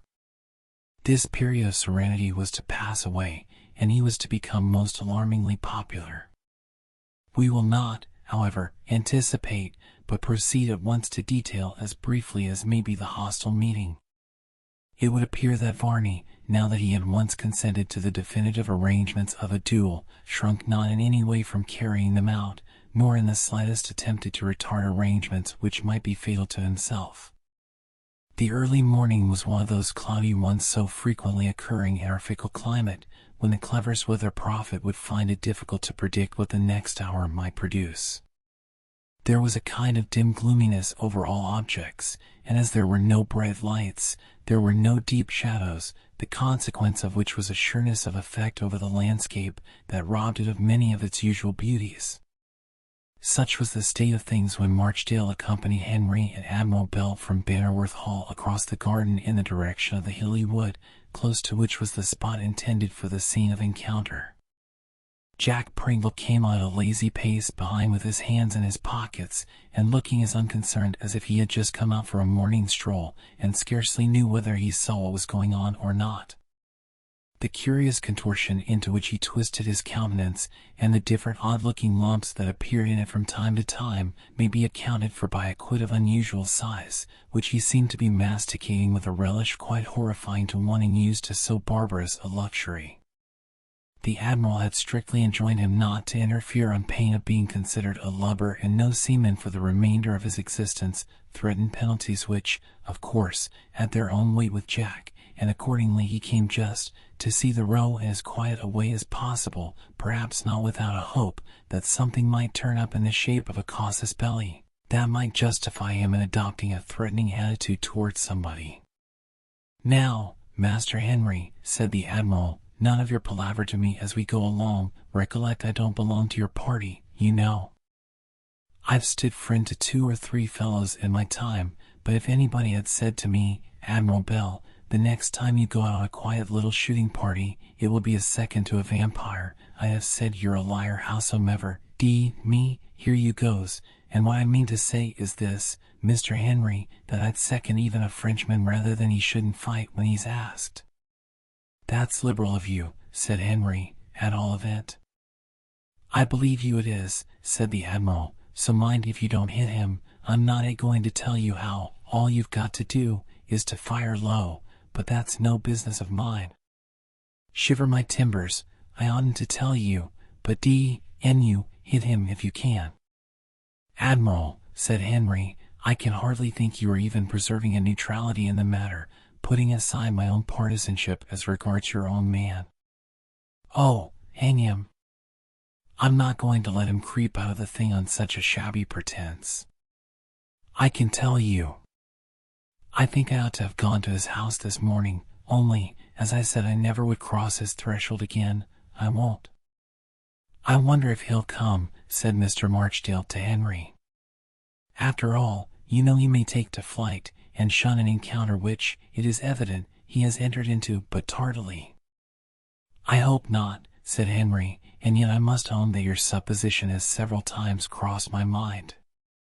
If, however, he do not meet me, he never can appear at all in the country, and we should, at least, be rid of him and all his troublesome importunities concerning the hall. I would not allow that man, on any account, to cross the threshold of my house as its tenant or its owner." "Why, it ain't usual," said the Admiral, "to let one's house to 2 people at once, unless you seem quite to forget that I've taken yours. I may as well remind you of it." "Hurrah," said Jack Pringle, at this moment. "What's the matter with you? Who told you to hurrah?" "Enemy in the offing," said Jack, 3 or 4 pints to the sou'west. "So he is, by Jove. Dodging about among the trees. Come, now, this vampire's a decenter fellow than I thought him. He means, after all, to let us have a pop at him." They had now reached so close to the spot that Sir Francis Varney, who, to all appearance, had been waiting, emerged from among the trees, rolled up in his dismal-looking cloak, and, if possible, looking longer and thinner than ever he had looked before. His face wore a singular cadaverous-looking aspect. His very lips were white, and there was a curious, pinkish-looking circle round each of his eyes that imparted to his whole countenance a most uninviting appearance. He turned his eyes from one to the other of those who were advancing towards him, until he saw the Admiral, upon which he gave such a grim and horrible smile that the old man exclaimed, "I say, Jack, you lubber, there's a face for a figurehead." Aye, sir. Did you ever see such a dead grin as that in your life, in any latitude?"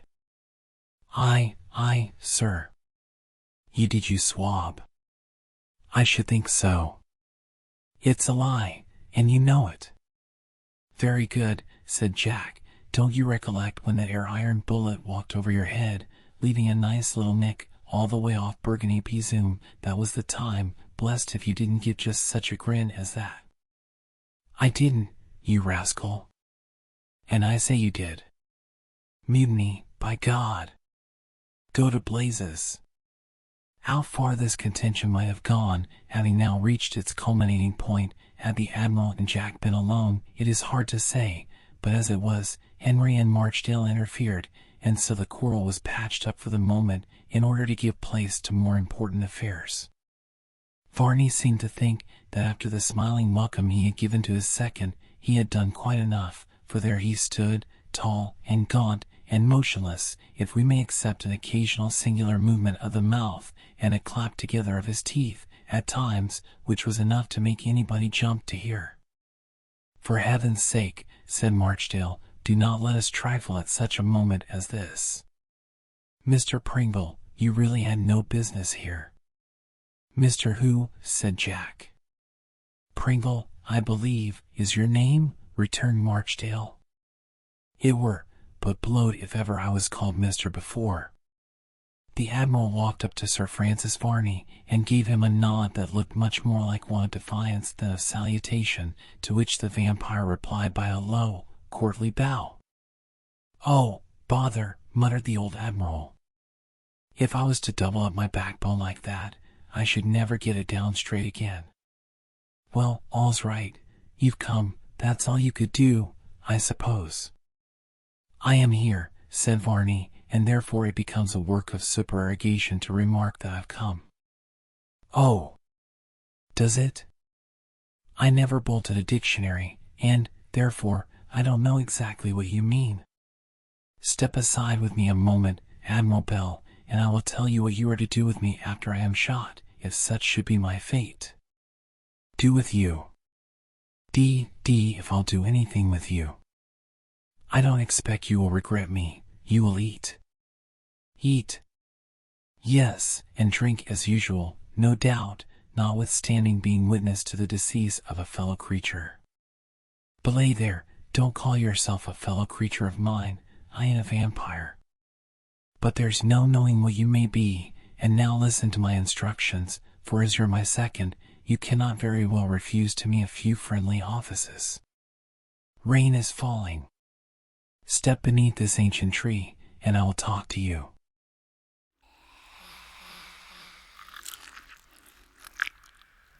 Chapter 39. The Storm and the Fight, the Admiral's repudiation of his principal. "Well," said the Admiral, when they were fairly under the tree, upon the leaves of which the pattering rain might be heard falling, "well, what is it?" "If your young friend, Mr. Bannerworth, should chance to send a pistol bullet through any portion of my anatomy prejudicial to the prolongation of my existence, you will be so good as not to interfere with anything I may have about me, or to make any disturbance whatever. You may depend I shan't. Just take the matter perfectly easy, as a thing of course." "Oh, I mean easy.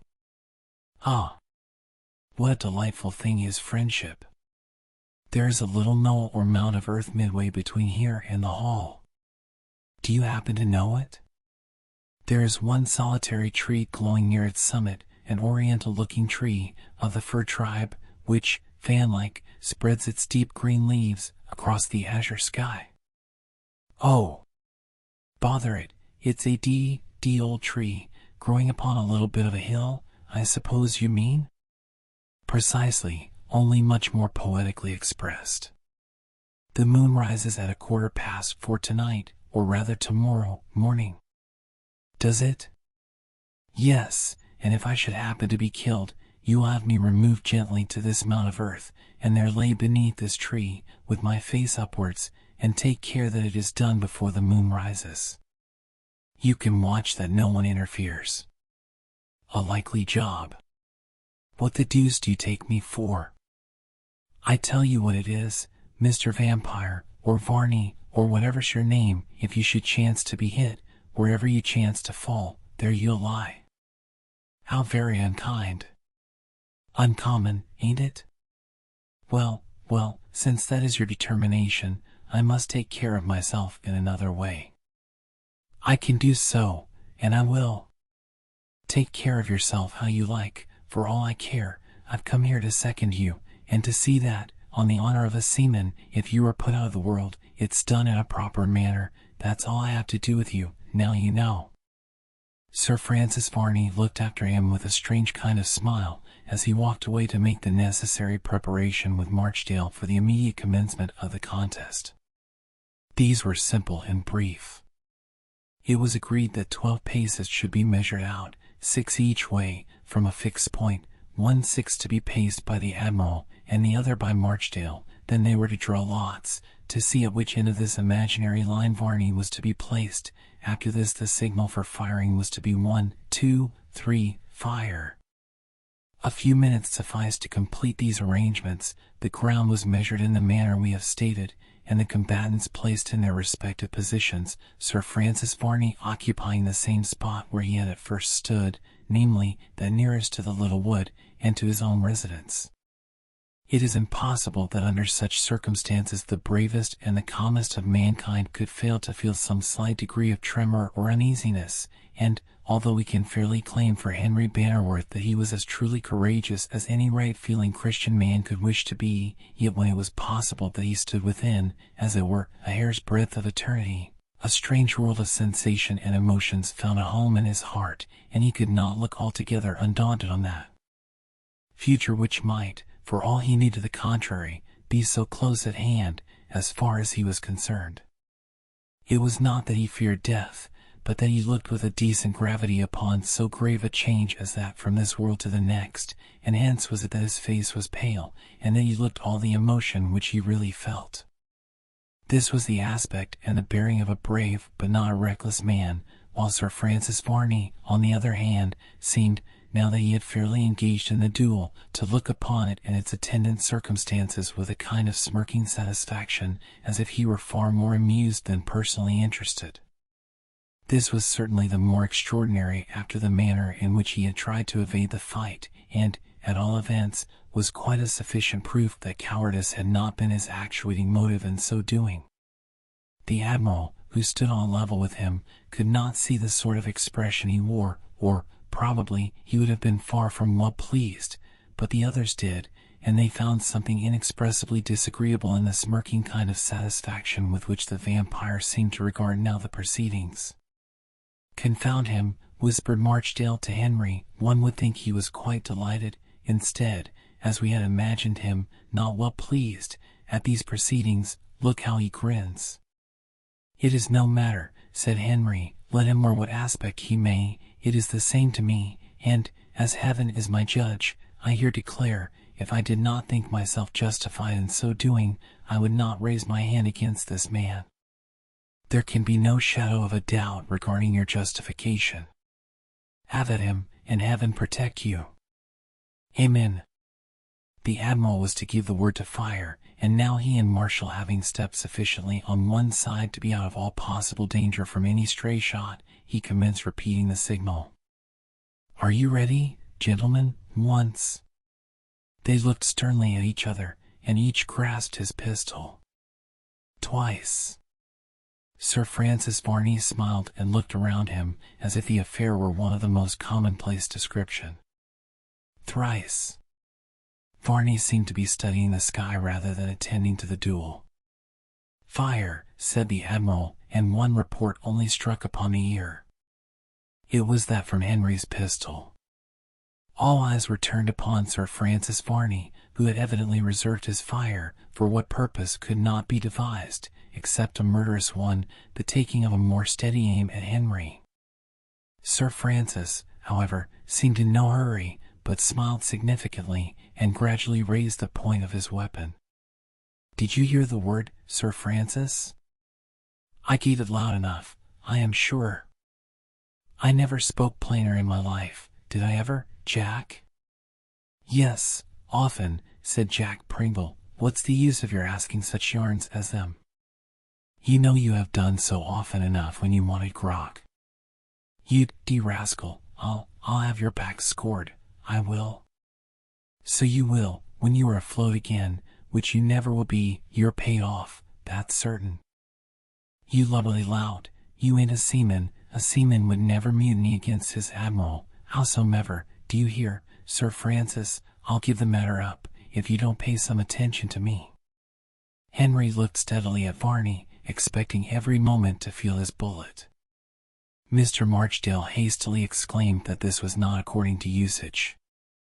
Sir Francis Varney took no notice, but went on elevating his weapon. When it was perpendicular to the earth, he fired in the air. "I had not anticipated this," said Marchdale, as he walked to Henry. "I thought he was taking a more deadly aim."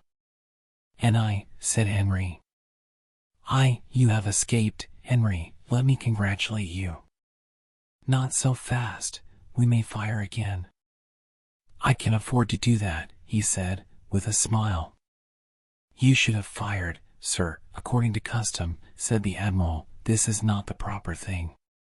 "What, fire at your friend?" "Oh, that's all very well. You are my friend for a time, vampire as you are, and I intend you shall fire.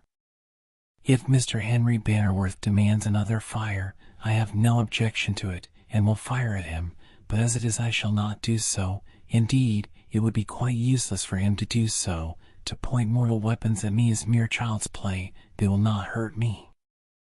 "The devil they won't," said the Admiral.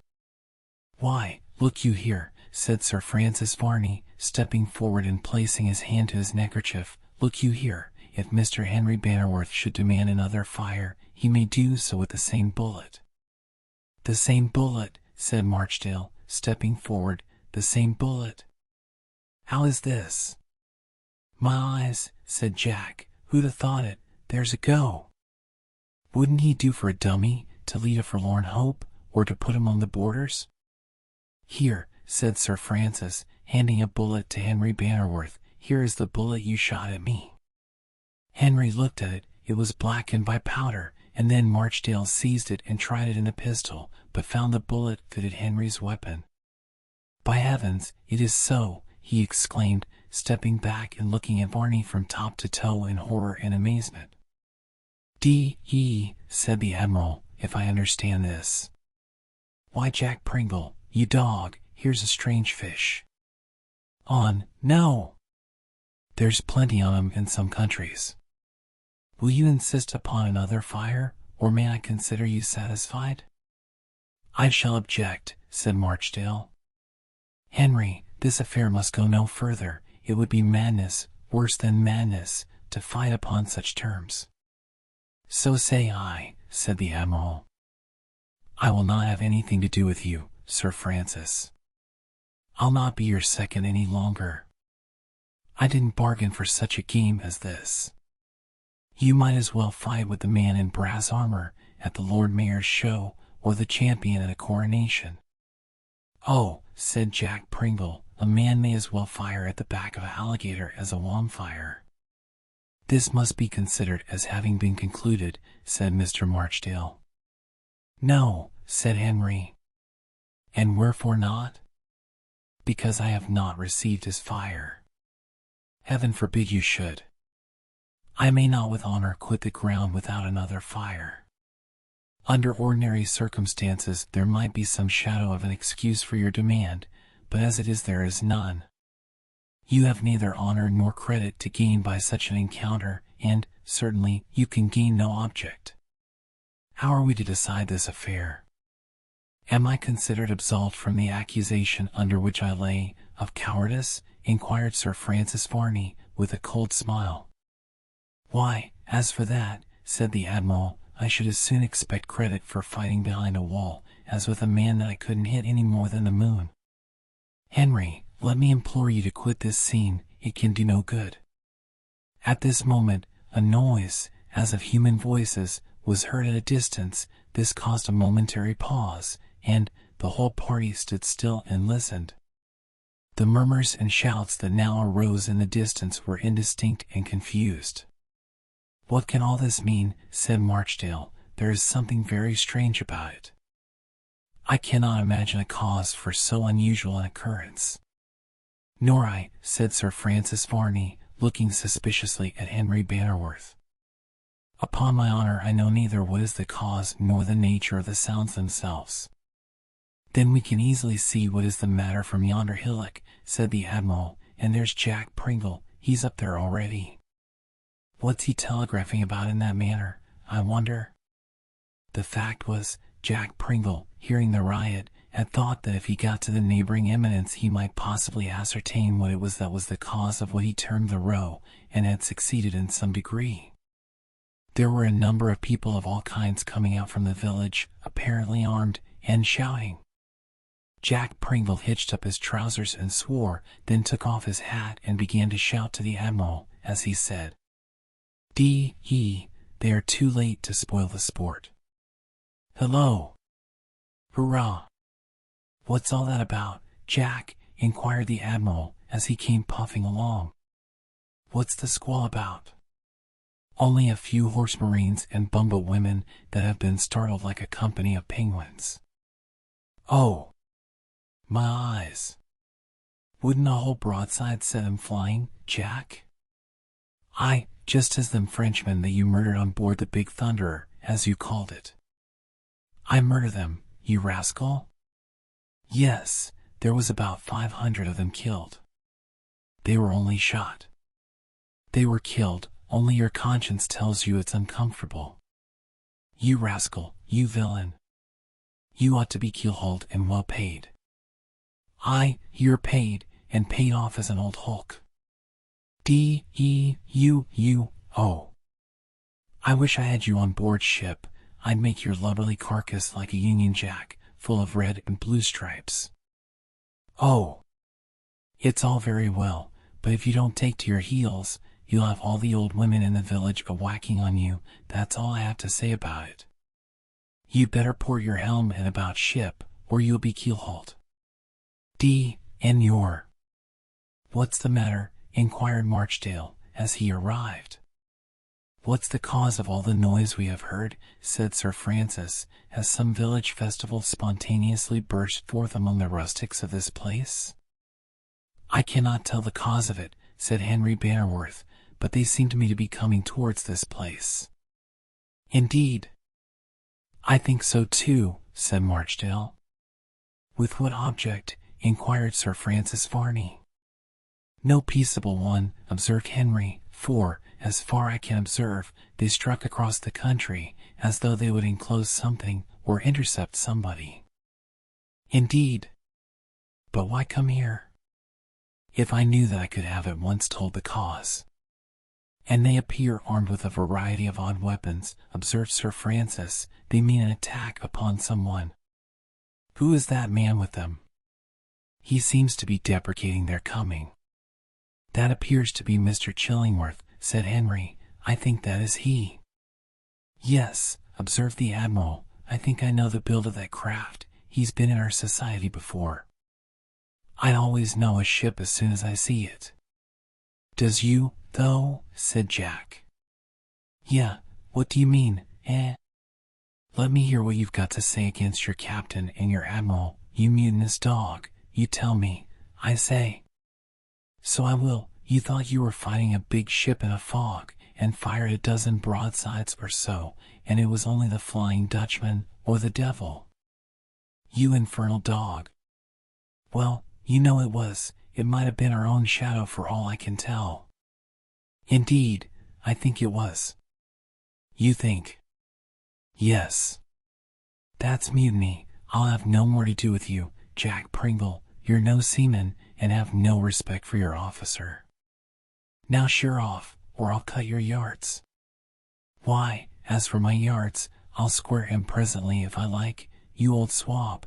But as for leaving you, very well, you have said so, and you shall be accommodated. D.E. However, it was not so when your knob was nearly rove through with a boarding pike. It wasn't. I'll have no more to do with Jack Pringle then. It was more t'other." "Well, then, why be so mutinous?" "Because you aggravates me." The cries of the mob became more distinct as they drew nearer to the party, who began to evince some uneasiness as to their object. "Surely," said Marchdale, "Mr. Chillingworth has not named anything respecting the duel that has taken place." "No, no. But he was to have been here this morning," said the Admiral. "I understood he was to be here in his own character of a surgeon, and yet I have not seen him. Have any of you?" "No," said Henry. "Then here he comes in the character of conservator of the public peace," said Varney, coldly. "However, I believe that his errand will be useless since the affair is, I presume, concluded. Down with the vampire. Said the Admiral. What's that? What do they say? If you listen they'll tell you soon enough, I'll warrant. Maybe they will, and yet I'd like to know now. Sir Francis Varney looked significantly at Marchdale, and then waited with downcast eyes for the repetition of the words. Down with the vampire resounded on all sides from the people who came rapidly towards them and converging towards the center. Burn, destroy, and kill the vampire. No vampire, burn him out, down with him, kill him. Then came Mr. Chillingworth's voice, who, with much earnestness, endeavored to exhort them to moderation and to refrain from violence. Sir Francis Varney became very pale, agitated. He immediately turned, and taking the least notice, he made for the wood, which lay between him and his own house, leaving the people in the greatest agitation. Mr. Marchdale was not unmoved at this occurrence, but stood his ground with Henry Bannerworth, the Admiral, and Jack Pringle, until the mob came very near to them, shouting and uttering cries of vengeance and death of all imaginable kinds that it was possible to conceive against the unpopular vampire. Pending the arrival of these infuriated persons, we will, in a few words, state how it was that so suddenly a set of circumstances arose productive of an amount of personal danger to Varney, such as, up to that time, had seemed not at all likely to occur. We have before stated there was but one person out of the family of the Bannerworths who was able to say anything of a positive character concerning the singular and inexplicable proceedings at the Hall, and that person was Mr. Chillingworth, an individual not at all likely to become garrulous upon the subject. But, alas! The best of men have their weaknesses, and we much regret to say that Mr. Chillingworth so far in this instance forgot that admirable discretion which commonly belonged to him as to be the cause of the popular tumult which had now reached such a height. In a moment of thoughtlessness and confidence, he told his wife. Yes, this really clever man, from whom one would not have expected such a piece of horrible indiscretion, actually told his wife all about the vampire. But such is human nature, combined with an amount of firmness and reasoning power that one would have thought to be invulnerable safeguards, we find some weakness which astonishes all calculation. Such was this of Mr. Chillingworth's. It is true, he cautioned the lady to be secret, and pointed to her the danger of making Varney the vampire a theme for gossip, but he might as well have whispered to a hurricane to be so good as not to go on blowing so, as request Mrs. Chillingworth to keep a secret. Of course she burst into the usual fervent declarations of who was she to tell. Was she a person who went about telling things? When did she see anybody? Not she, once in a blue moon, and then, when Mr. Chillingworth went out, like the King of Otaheite, she invited the neighbors round about to come to take some tea. Under solemn promises of secrecy, 16 ladies that evening were made acquainted with the full and interesting particulars of the attack of the vampire on Flora Bannerworth, and all the evidence inculpating Sir Francis Varney as the bloodthirsty individual. When the mind comes to consider that these 16 ladies multiplied their information by about 24 each, we become quite lost in a sea of arithmetic, and feel compelled to sum up the whole by a candid assumption that in 24 hours not an individual in the whole town was ignorant of the circumstances. On the morning before the projected duel, there was an unusual commotion in the streets.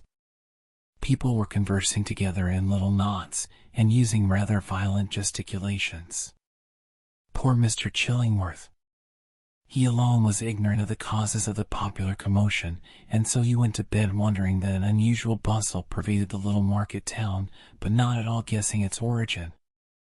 Somehow or another, however, the populace, who had determined to make a demonstration on the following morning against the vampire, thought it highly necessary first to pay some sort of compliment to Mr. Chillingworth, and, accordingly, at an early hour, a great mob assembled outside his house, and gave 3 terrific applauding shouts, which roused him most unpleasantly from his sleep, and induced the greatest astonishment at the cause of such a tumult.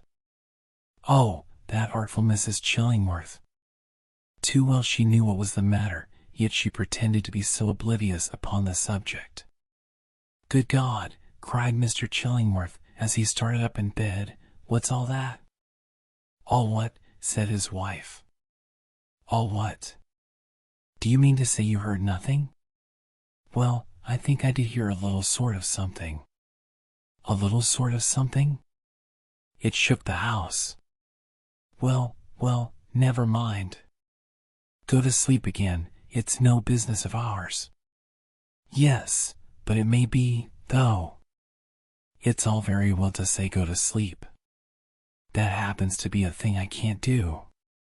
There's something amiss." "Well, what's that to you?" "Perhaps nothing, but, perhaps, everything." Mr. Chillingworth sprang from his bed and began dressing, a process which he executed with considerable rapidity, and in which he was much accelerated by 2 or 3 supplementary shouts from the people below. Then, in a temporary lull, a loud voice shouted, "Down with the vampire! Down with the vampire!" The truth in an instant burst over the mind of Mr. Chillingworth, and, turning to his wife, he exclaimed, "I understand it now. You've been gossiping about Sir Francis Varney, and have caused all this tumult." "I gossip? Well, I never. Lay on me, it's sure to be my fault. I might have known that beforehand. I always am. But you must have spoken of it. Who have I got to speak to about it? Did you, or did you not? Who should I tell?" Mr. Chillingworth was dressed, and he hastened down and entered the street with great desperation. He had a hope that he might be enabled to disperse the crowd, and yet be in time to keep his appointment at the duel. His appearance was hailed with another shout, for it was considered, of course, that he had come to join in the attack upon Sir Francis Varney.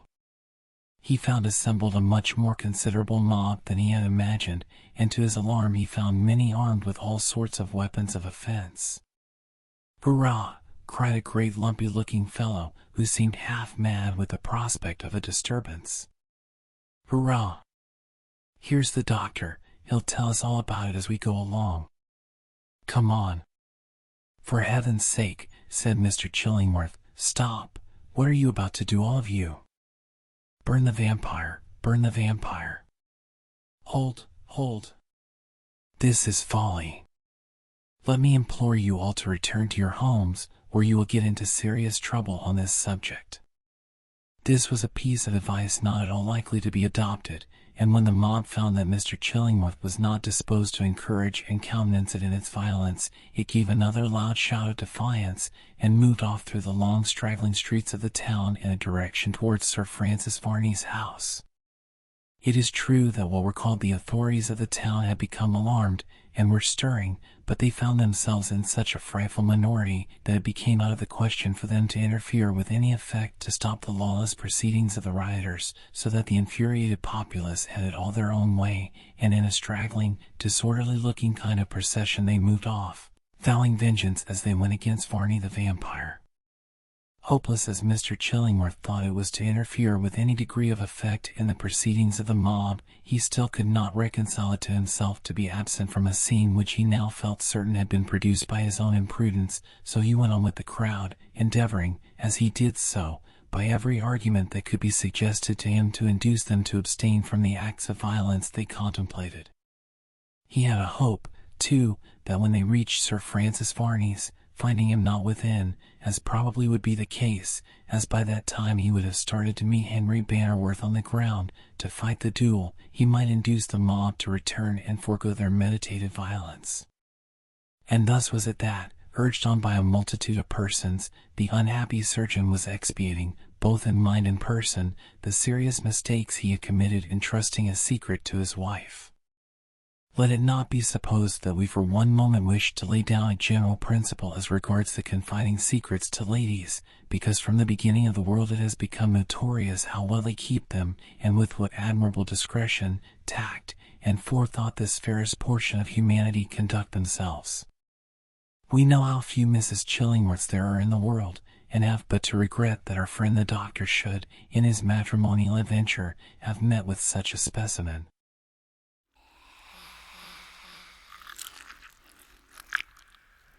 Chapter 40. The popular riot, Sir Francis Varney's danger, the suggestion and its results. Such, then, were the circumstances which at once altered the whole aspect of the affairs, and, from private and domestic causes of very deep annoyance, led to public results of a character which seemed likely to involve the whole countryside in the greatest possible confusion.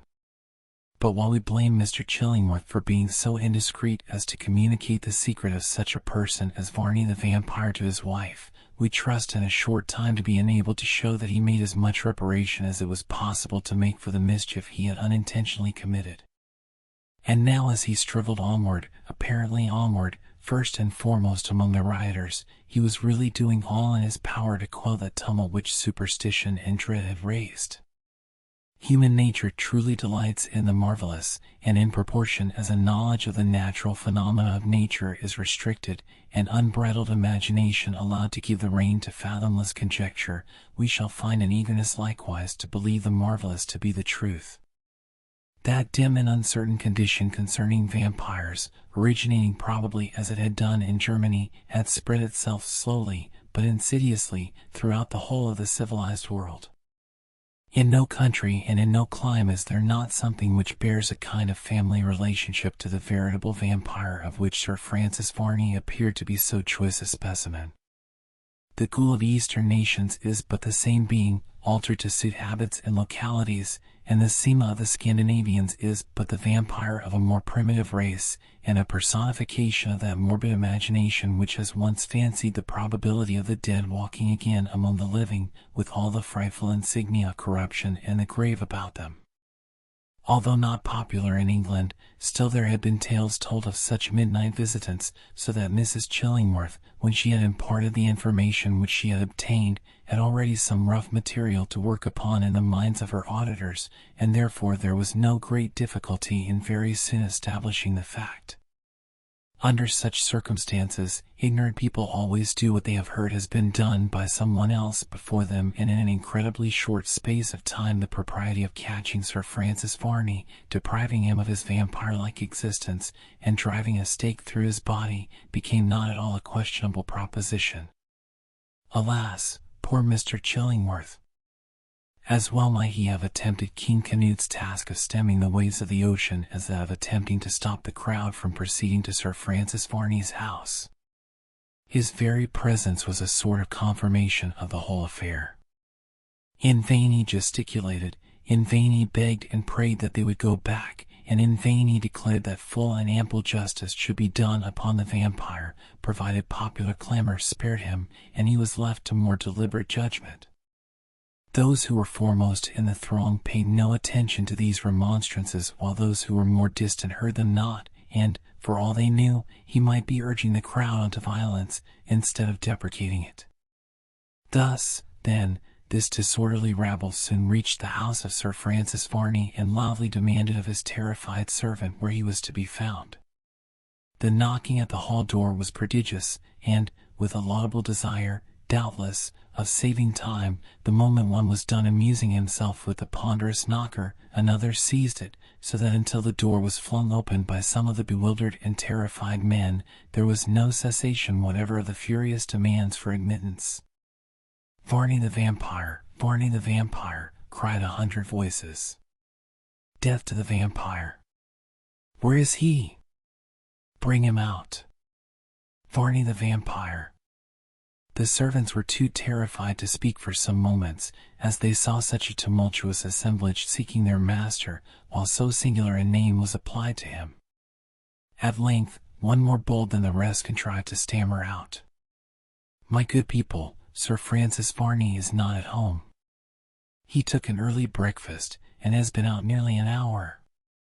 The mob paused a moment in indecision, and then one of the foremost cried, "Who'd suppose they'd own he was at home? He's hiding somewhere, of course. Let's pull him out." "Ah, pull him out, cried many voices. A rush was made into the hall, and in a very few minutes its chambers were ransacked, and all its hidden places carefully searched, with the hope of discovering the hidden form of Sir Francis Varney. The servants felt that, with their inefficient strength, to oppose the proceedings of an assemblage which seemed to be unchecked by all sort of law or reason, would be madness. They therefore only looked on, with wonder and dismay, satisfied certainly in their own minds that Sir Francis would not be found, and indulging in much conjecture as to what would be the result of such violent and unexpected proceedings. Mr. Chillingworth hoped that time was being gained, and that some sort of indication of what was going on would reach the unhappy object of popular detestation sufficiently early to enable him to provide for his own safety. He knew he was breaking his own engagement to be present at the duel between Henry Bannerworth and Sir Francis Varney, and, as that thought recurred to him, he dreaded that his professional services might be required on one side or the other, for he knew, or fancied he knew, that mutual hatred dictated the contest, and he thought that if ever a duel had taken place which was likely to be attended with some disastrous result, that was surely the one. But how could he leave, watched and surrounded as he was by an infuriated multitude, how could he hope but that his footsteps would be dogged, or that the slightest attempt of his to convey a warning to Sir Francis Varney would not be the means of bringing down upon his head the very danger he sought to shield him from? In this state of uncertainty, then, did our medical man remain, a prey to the bitterest reflections, and full of the direst apprehensions, without having the slightest power of himself to alter so disastrous a train of circumstances. Dissatisfied with their non-success, the crowd twice searched the house of Sir Francis Varney, from the attics to the basement, and then, and not till then, did they begin reluctantly to believe that the servants must have spoken the truth. "He's in the town somewhere," cried one. "Let's go back to the town." It is strange how suddenly any mob will obey any impulse, and this perfectly groundless supposition was sufficient to turn their steps back again in the direction whence they came, and they had actually, in a straggling sort of column, reached halfway towards the town, when they encountered a boy, whose professional pursuit consisted in tending sheep very early of a morning, and who at once informed them that he had seen Sir Francis Varney in the wood, halfway between Bannerworth Hall and his own home. This event at once turned the whole tide again, and with renewed clamors, carrying Mr. Chillingworth along with them, they now rapidly neared the real spot, where, probably, had they turned a little earlier, they would have viewed the object of their suspicion and hatred. But, as we have already recorded, the advancing throng was seen by the parties on the ground, where the duel could scarcely have been said to have been fought, and then had Sir Francis Varney dashed into the wood, which was so opportunely at hand to afford him a shelter from his enemies, and from the intricacies of which, well acquainted with them as he doubtless was, he had every chance of eluding their pursuit. The whole affair was a great surprise to Henry and his friends, when they saw such a string of people advancing, with such shouts and imprecations. They could not, for the life of them, imagine what could have excited such a turn-out among the ordinarily industrious and quiet inhabitants of a town, remarkable rather for the quietude and steadiness of its population than for any violent outbreaks of popular feeling. "What can Mr. Chillingworth be about," said Henry, "to bring such a mob here? Has he taken leave of his senses?" "Nay," said Marchdale, "look again. He seems to be trying to keep them back, although ineffectually, for they will not be stayed." "D.E.," said the Admiral, "here's a gang of pirates. We shall be boarded and carried before we know where we are, Jack." "Aye, aye, sir," said Jack. "And is that all you've got to say, you lubber, when you see your Admiral in danger? You'd better go and make terms with the enemy at once." "Really, this is serious," said Henry. "They shout for Varney." "Can Mr. Chillingworth have been so mad as to adopt this means of stopping the duel?"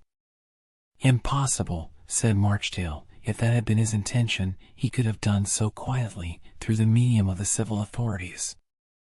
"Hang me," exclaimed the Admiral, "if there are any civil authorities, they talk of smashing somebody." "What do they say, Jack?" "I don't hear quite so well as I used." "You always was a little deaf," said Jack. "What? A little deaf, I say." "Why, you lubberly lying swab, how dare you say so?" "Because you was." "You slave-going scoundrel. For heaven's sake, "Do not quarrel at such a time as this," said Henry. "We shall be surrounded in a moment. Come, Mr. Marchdale, let you and I visit these people, and ascertain what it is that has so much excited their indignation." "Agreed," said Marchdale, and they both stepped forward at a rapid pace to meet the advancing throng. The crowd, which had now approached to within a short distance of the expected little party, was of a most motley description, and its appearance, under many circumstances, would cause considerable risibility. Men and women were mixed indiscriminately together, and in the shouting, the latter, if such a thing were possible, exceeded the former, both in discordance and energy. Every individual composing that mob carried some weapon calculated for defense, such as flails, scythes, sickles, bludgeons, and this mode of arming caused them to wear a most formidable appearance, while the passion that superstition had called up was strongly depicted in their inflamed features. Their fury, too, had been excited by their disappointment, and it was with concentrated rage that they now pressed onward. The calm and steady advance of Henry and Mr. Marchdale to meet the advancing throng seemed to have the effect of retarding their progress a little, and they came to a parley at a hedge, which separated them from the meadow in which the duel had been fought. "You seem to be advancing towards us," said Henry. "Do you seek me or any of my friends, and if so, upon what errand?" "Mr. Chillingworth, for heaven's sake, explain what is the cause of all this assault. You seem to be at the head of it." "Seem to be," said Mr. Chillingworth, "without being so." "You are not sought, nor any of your friends?" "Who, then?" "Sir Francis Varney," was the immediate reply. "Indeed? And what has he done to excite popular indignation?" "Of private wrong I can accuse him, but I desire no crowd to take up my cause, or to avenge my quarrels. Mr. Bannerworth, it has become known, through my indiscretion, that Sir Francis Varney is suspected of being a vampire." "Is this so?" "Hurrah!" shouted the mob. "Down with the vampire!" "Hurrah!" "Where is he?" "Down with him!" "Drive a stake through him," said a woman. "It's the only way, and the humanest. You've only to take a hedge stake and sharpen it a bit at one end, and char it a little in the fire so as there may be no splinters to hurt, and then poke it through his stomach." The mob gave a great shout at this humane piece of advice, and it was some time before Henry could make himself heard at all, even to those who were nearest to him. When he did succeed in so doing, he cried, with a loud voice, "Hear me, all of you. It is quite needless for me to inquire how you became possessed of the information that a dreadful suspicion hangs over the person of Sir Francis Varney, but if, in consequence of hearing such news, you fancy this public demonstration will be agreeable to me, or likely to relieve those who are nearest or dearest to me from the state of misery and apprehension into which they have fallen, you are much mistaken." Hear him, cried Mr. Marchdale. "He speaks both wisdom and truth." "If anything," pursued Henry, "could add to the annoyance of vexation and misery we have suffered, it would assuredly be the being made subjects of everyday gossip and everyday clamor." "You hear him?" said Mr. Marchdale. "Yes, we does," said a man, "but we comes out to catch a vampire, for all that." "Oh, to be sure," said the humane woman, "nobody's feelings is nothing to us. Are we to be woke up in the night with vampires sucking our bloods while we've got a stake in the country?" "Hurrah!" shouted everybody. "Down with the vampire!" "Where is he?" "You are wrong." "I assure you, you are all wrong," said Mr. Chillingworth, imploringly. "There is no vampire here, you see. Sir Francis Varney has not only escaped, but he will take the law of all of you." This was an argument which appeared to stagger a few, but the bolder spirits pushed them on, and a suggestion to search the wood having been made by someone who was more cunning than his neighbors, that measure was at once proceeded with, and executed in a systematic manner, which made those who knew it to be the hiding place of Sir Francis Varney tremble for his safety. It was with a strange mixture of feeling that Henry Bannerworth waited the result of the search for the man who but a few minutes before had been opposed to him in a contest of life or death. The destruction of Sir Francis Varney would certainly have been an effectual means of preventing him from continuing to be the incubus he then was upon the Bannerworth family, and yet the generous nature of Henry shrank with horror from seeing even such a creature as Varney sacrificed at the shrine of popular resentment and murdered by an infuriated populace. He felt as great an interest in the escape of the vampire as if some great advantage to himself had been contingent upon such an event, and, although he spoke not a word, while the echoes of the little wood were all awakened by the clamorous manner in which the mob searched for their victim, his feelings could be well read upon his countenance. The Admiral, too, without possessing probably the fine feelings of Henry Bannerworth, took an unusually sympathetic interest in the fate of the vampire, and, after placing himself in various attitudes of intense excitement, he exclaimed, "D—n it, Jack, I do hope, after all, the vampire will get the better of them. It's like a whole flotilla attacking one vessel, a lubberly proceeding at the best, and I'll be hanged if I like it. I should like to pour in a broadside into those fellows, just to let them see it wasn't a proper English mode of fighting. Shouldn't you, Jack?" Aye, sir, I should. Shiver me, if I see an opportunity, if I don't let some of those rascals know what's what." Scarcely had these words escaped the lips of the old Admiral than there arose a loud shout from the interior of the wood. It was a shout of success, and seemed at the very least to herald the capture of the unfortunate Varney. "By heaven," exclaimed Henry, "they have him." "God forbid," said Mr. Marchdale, "this grows too serious." "Bear a hand, Jack," said the Admiral, "we'll have a fight for it yet. They shan't murder even a vampire in cold blood.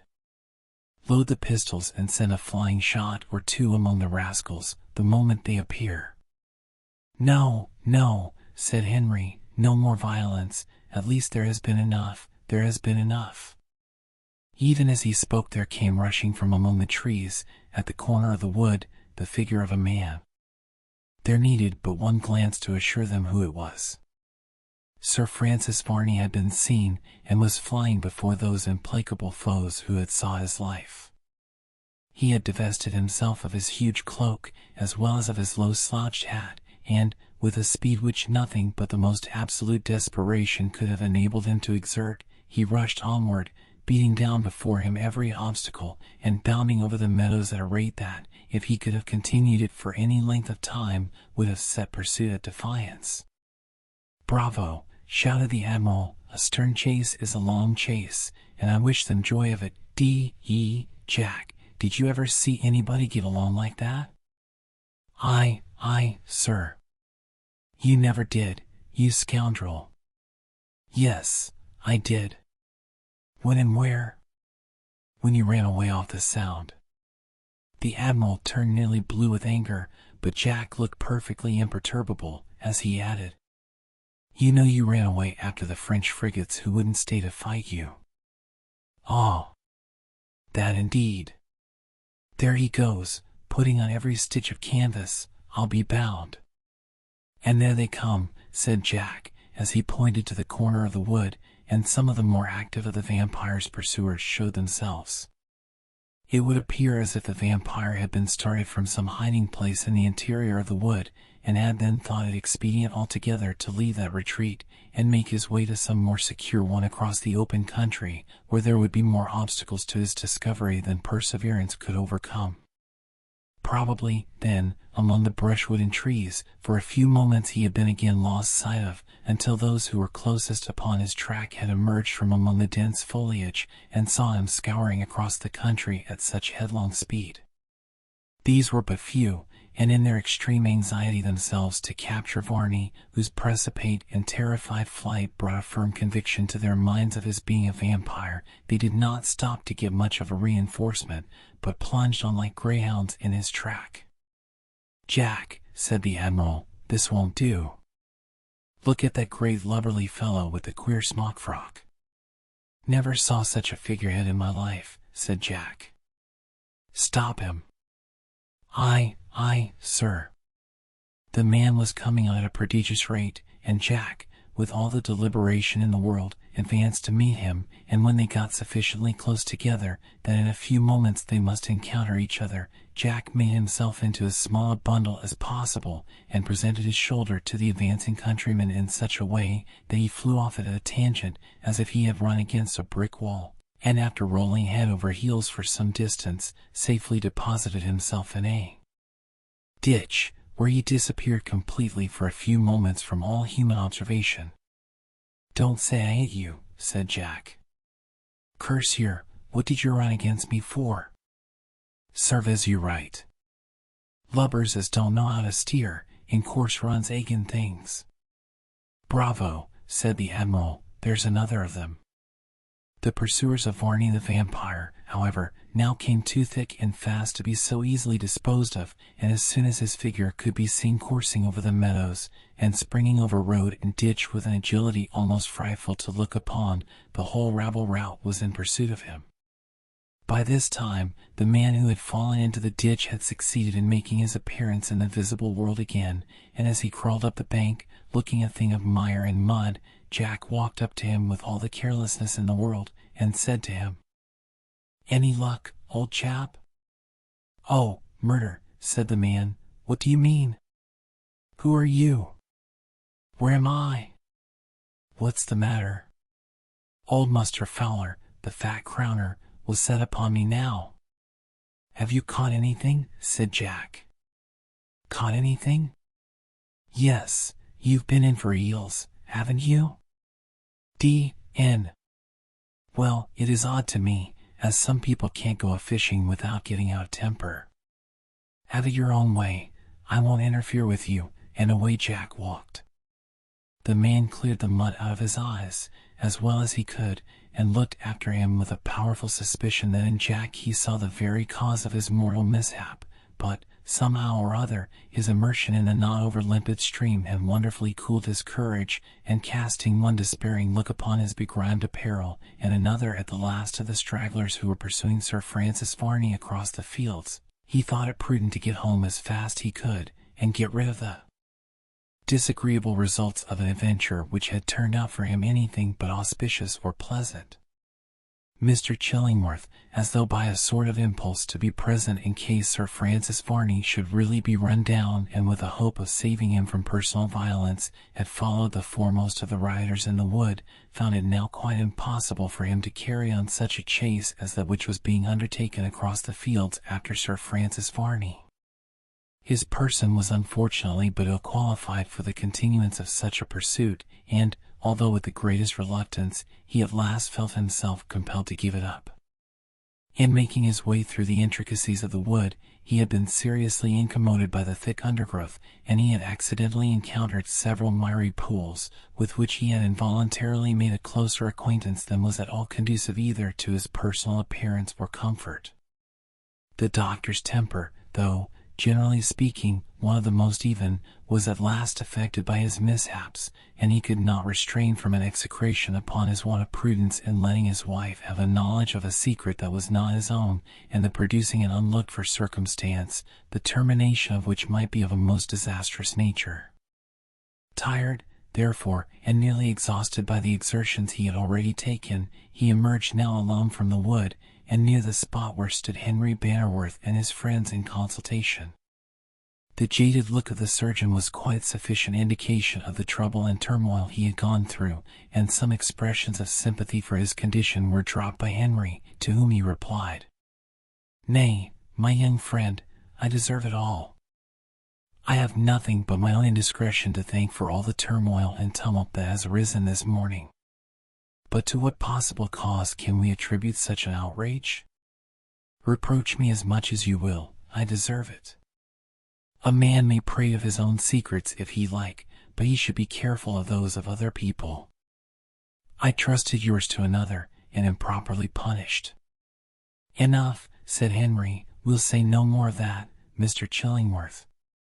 What is done cannot be undone, and we had better spend our time in reflection of how to make the best of what is, than in useless lamentation over its causes. What is to be done? Nay, I know not. Have you fought the duel? Yes, and, as you perceive, harmlessly. Thank heaven for that. Nay, I had my fire, which Sir Francis Varney refused to return, so the affair had just ended, when the sound of approaching tumult came upon our ears. What a strange mixture, exclaimed Marchdale, of feelings and passions this Varney appears to be. At one moment acting with the apparent greatest malignity, and another, seeming to have awakened in his mind a romantic generosity which knows no bounds. I cannot understand him. Nor I, indeed, said Henry, but yet I somehow tremble for his fate, and I seem to feel that something ought to be done to save him from the fearful consequences of popular feeling. Let us hasten to the town, and procure what assistance we may, but a few persons, well organized and properly armed, will achieve wonders against a desultory and ill-appointed multitude. There may be a chance of saving him, yet, from the imminent danger which surrounds him. That's proper, cried the Admiral. I don't like to see anybody run down. A fair fight's another thing. Yardarm and yardarm, stink pots and pipkins, broadside to broadside, and throw in your bodies, if you like, on the lee quarter, but don't do anything shabby. What do you think of it, Jack? Why, I means to say as how if Varney only keeps on sail as he's been doing, that the devil himself wouldn't catch him in a gale. And yet, said Henry, it is our duty to do the best we can. Let us at once to the town, and summons all the assistance in our power. Come on, come on. His friends needed no further urging, but, at a brisk pace, they all proceeded by the nearest footpaths towards the town. It puzzled his pursuers to think in what possible direction Sir Francis Varney expected to find sustenance or succor, when they saw how curiously he took his flight across the meadows. Instead of endeavoring, by any circuitous path, to seek the shelter of his own house, or to throw himself upon the care of the authorities of the town, who must, to the extent of their power, have protected him, he struck across the fields, apparently without aim or purpose, seemingly intent upon nothing but to distance his pursuers in a long chase, which might possibly tire them, or it might not, according to their or his powers of endurance. We say this seemed to be the case, but it was not so in reality. Sir Francis Varney had a deeper purpose, and it was scarcely to be supposed that a man of his subtle genius, and, apparently, far-seeing and reflecting intellect, could have so far overlooked the many dangers of his position as not to be fully prepared for some such contingency as that which had just now occurred. Holding, as he did, so strange a place in society, living among men, and yet possessing so few attributes in common with humanity, he must all along have felt the possibility of drawing upon himself popular violence. He could not wholly rely upon the secrecy of the Bannerworth family, much as they might well be supposed to shrink from giving publicity to circumstances of so fearfully strange and perilous a nature as those which had occurred amongst them. The merest accident might, at any moment, make him the town's talk.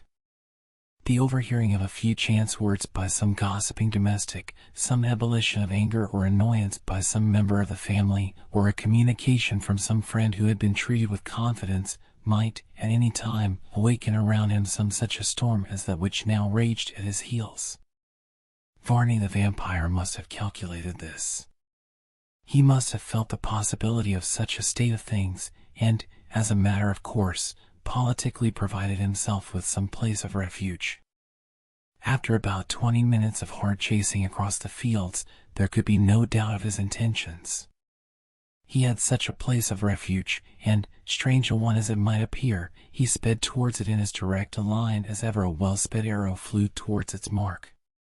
That place of refuge, to the surprise of every one, appeared to be the ancient ruin, of which we have before spoken, and which was so well known to every inhabitant of the county.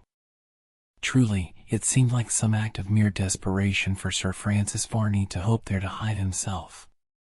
There remained within, of what had once been a stately pile, but a few grey crumbling walls, which the hunted would have passed unheeded, knowing that not for one instant could he have baffled his pursuers by seeking so inefficient a refuge. And those who followed hard and fast upon the track of Sir Francis Varney felt so sure of their game when they saw whither he was speeding that they relaxed in their haste considerably, calling loudly to each other that the vampire was caught at last, for he could be easily surrounded among the old ruins and dragged from amongst its moss-grown walls. In another moment, with a wild dash and a cry of exultation, he sprang out of sight, behind an angle formed by what had been at one time one of the principal supports of the ancient structure. Then, as if there was still something so dangerous about him that only by a great number of hands could he be hoped to be secured, the infuriated peasantry gathered in a dense circle around what they considered his temporary place of refuge, and as the sun, which had now climbed above the tree tops and dispersed, in a great measure, many of the heavy clouds of morning, shone down upon the excited group, they might have been supposed there assembled to perform some superstitious rite, which time had hallowed as an association of the crumbling ruin around which they stood. By the time the whole of the stragglers, who had persisted in the chase, had come up, there might have been about 50 or 60 resolute men, each intent upon securing the person of one whom they felt, while in existence, would continue to be a terror to all the weaker and dearer portions of their domestic circles. There was a pause of several minutes. Those who had come the fleetest were gathering breath, and those who had come up last were looking to their more forward companions for some information as to what had occurred before their arrival. All was profoundly still within the ruin, and then suddenly, as if by common consent, there arose from every throat a loud shout of "Down with the vampire! Down with the vampire!" The echoes of that shout died away, and then all was still as before, while a superstitious feeling crept over even the boldest. It would almost seem as if they had expected some kind of response from Sir Francis Varney to the shout of defiance with which they had just greeted him, but the very calmness, repose, and absolute quiet of the ruin, and all about it, alarmed them, and they looked the one at the other as if the adventure after all were not one of the pleasantest description, and might not fall out so happily as they had expected. Yet what danger could there be? There were they, more than 100 stout, strong men, to cope with one. They felt convinced that he was completely in their power. They knew the ruins could not hide him, and that 5 minutes' time given to the task would suffice to explore every nook and corner of them. And yet they hesitated, while an unknown terror shook their nerves, and seemingly from the very fact that they had run down their game successfully, they dreaded to secure the trophy of the chase. One bold spirit was wanting, and, if it was not a bold one that spoke at length, he might be complimented as being comparatively such. It was one who had not been foremost in the chase, perchance from want of physical power, who now stood forward, and exclaimed, "What are you waiting for, now? You can have him when you like. If you want your wives and children to sleep quietly in their beds, you will secure the vampire. Come on, we all know he's here. Why do you hesitate? Do you expect me to go alone and drag him out by the ears?" Any voice would have sufficed to break the spell which bound them. This did so, and, with one accord, and yells of imprecation, they rushed forward and plunged among the old walls of the ruin. Less time than we have before remarked would have enabled anyone to explore the tottering fabric sufficient to bring a conviction to their minds that, after all, there might have been some mistake about the matter, and Sir Francis Varney was not quite caught yet. It was astonishing how the fact of not finding him in a moment again roused all their angry feelings against him, and dispelled every feeling of superstitious awe with which he had been surrounded. Rage gave place to the sort of shuddering horror with which they had before contemplated his immediate destruction, when they had believed him to be virtually within their very grasp. Over and over again the ruins were searched, hastily and impatiently by some, carefully and deliberately by others, until there could be no doubt upon the mind of every one individual that somehow or somewhere within the shadow of those walls Sir Francis Varney had disappeared most mysteriously.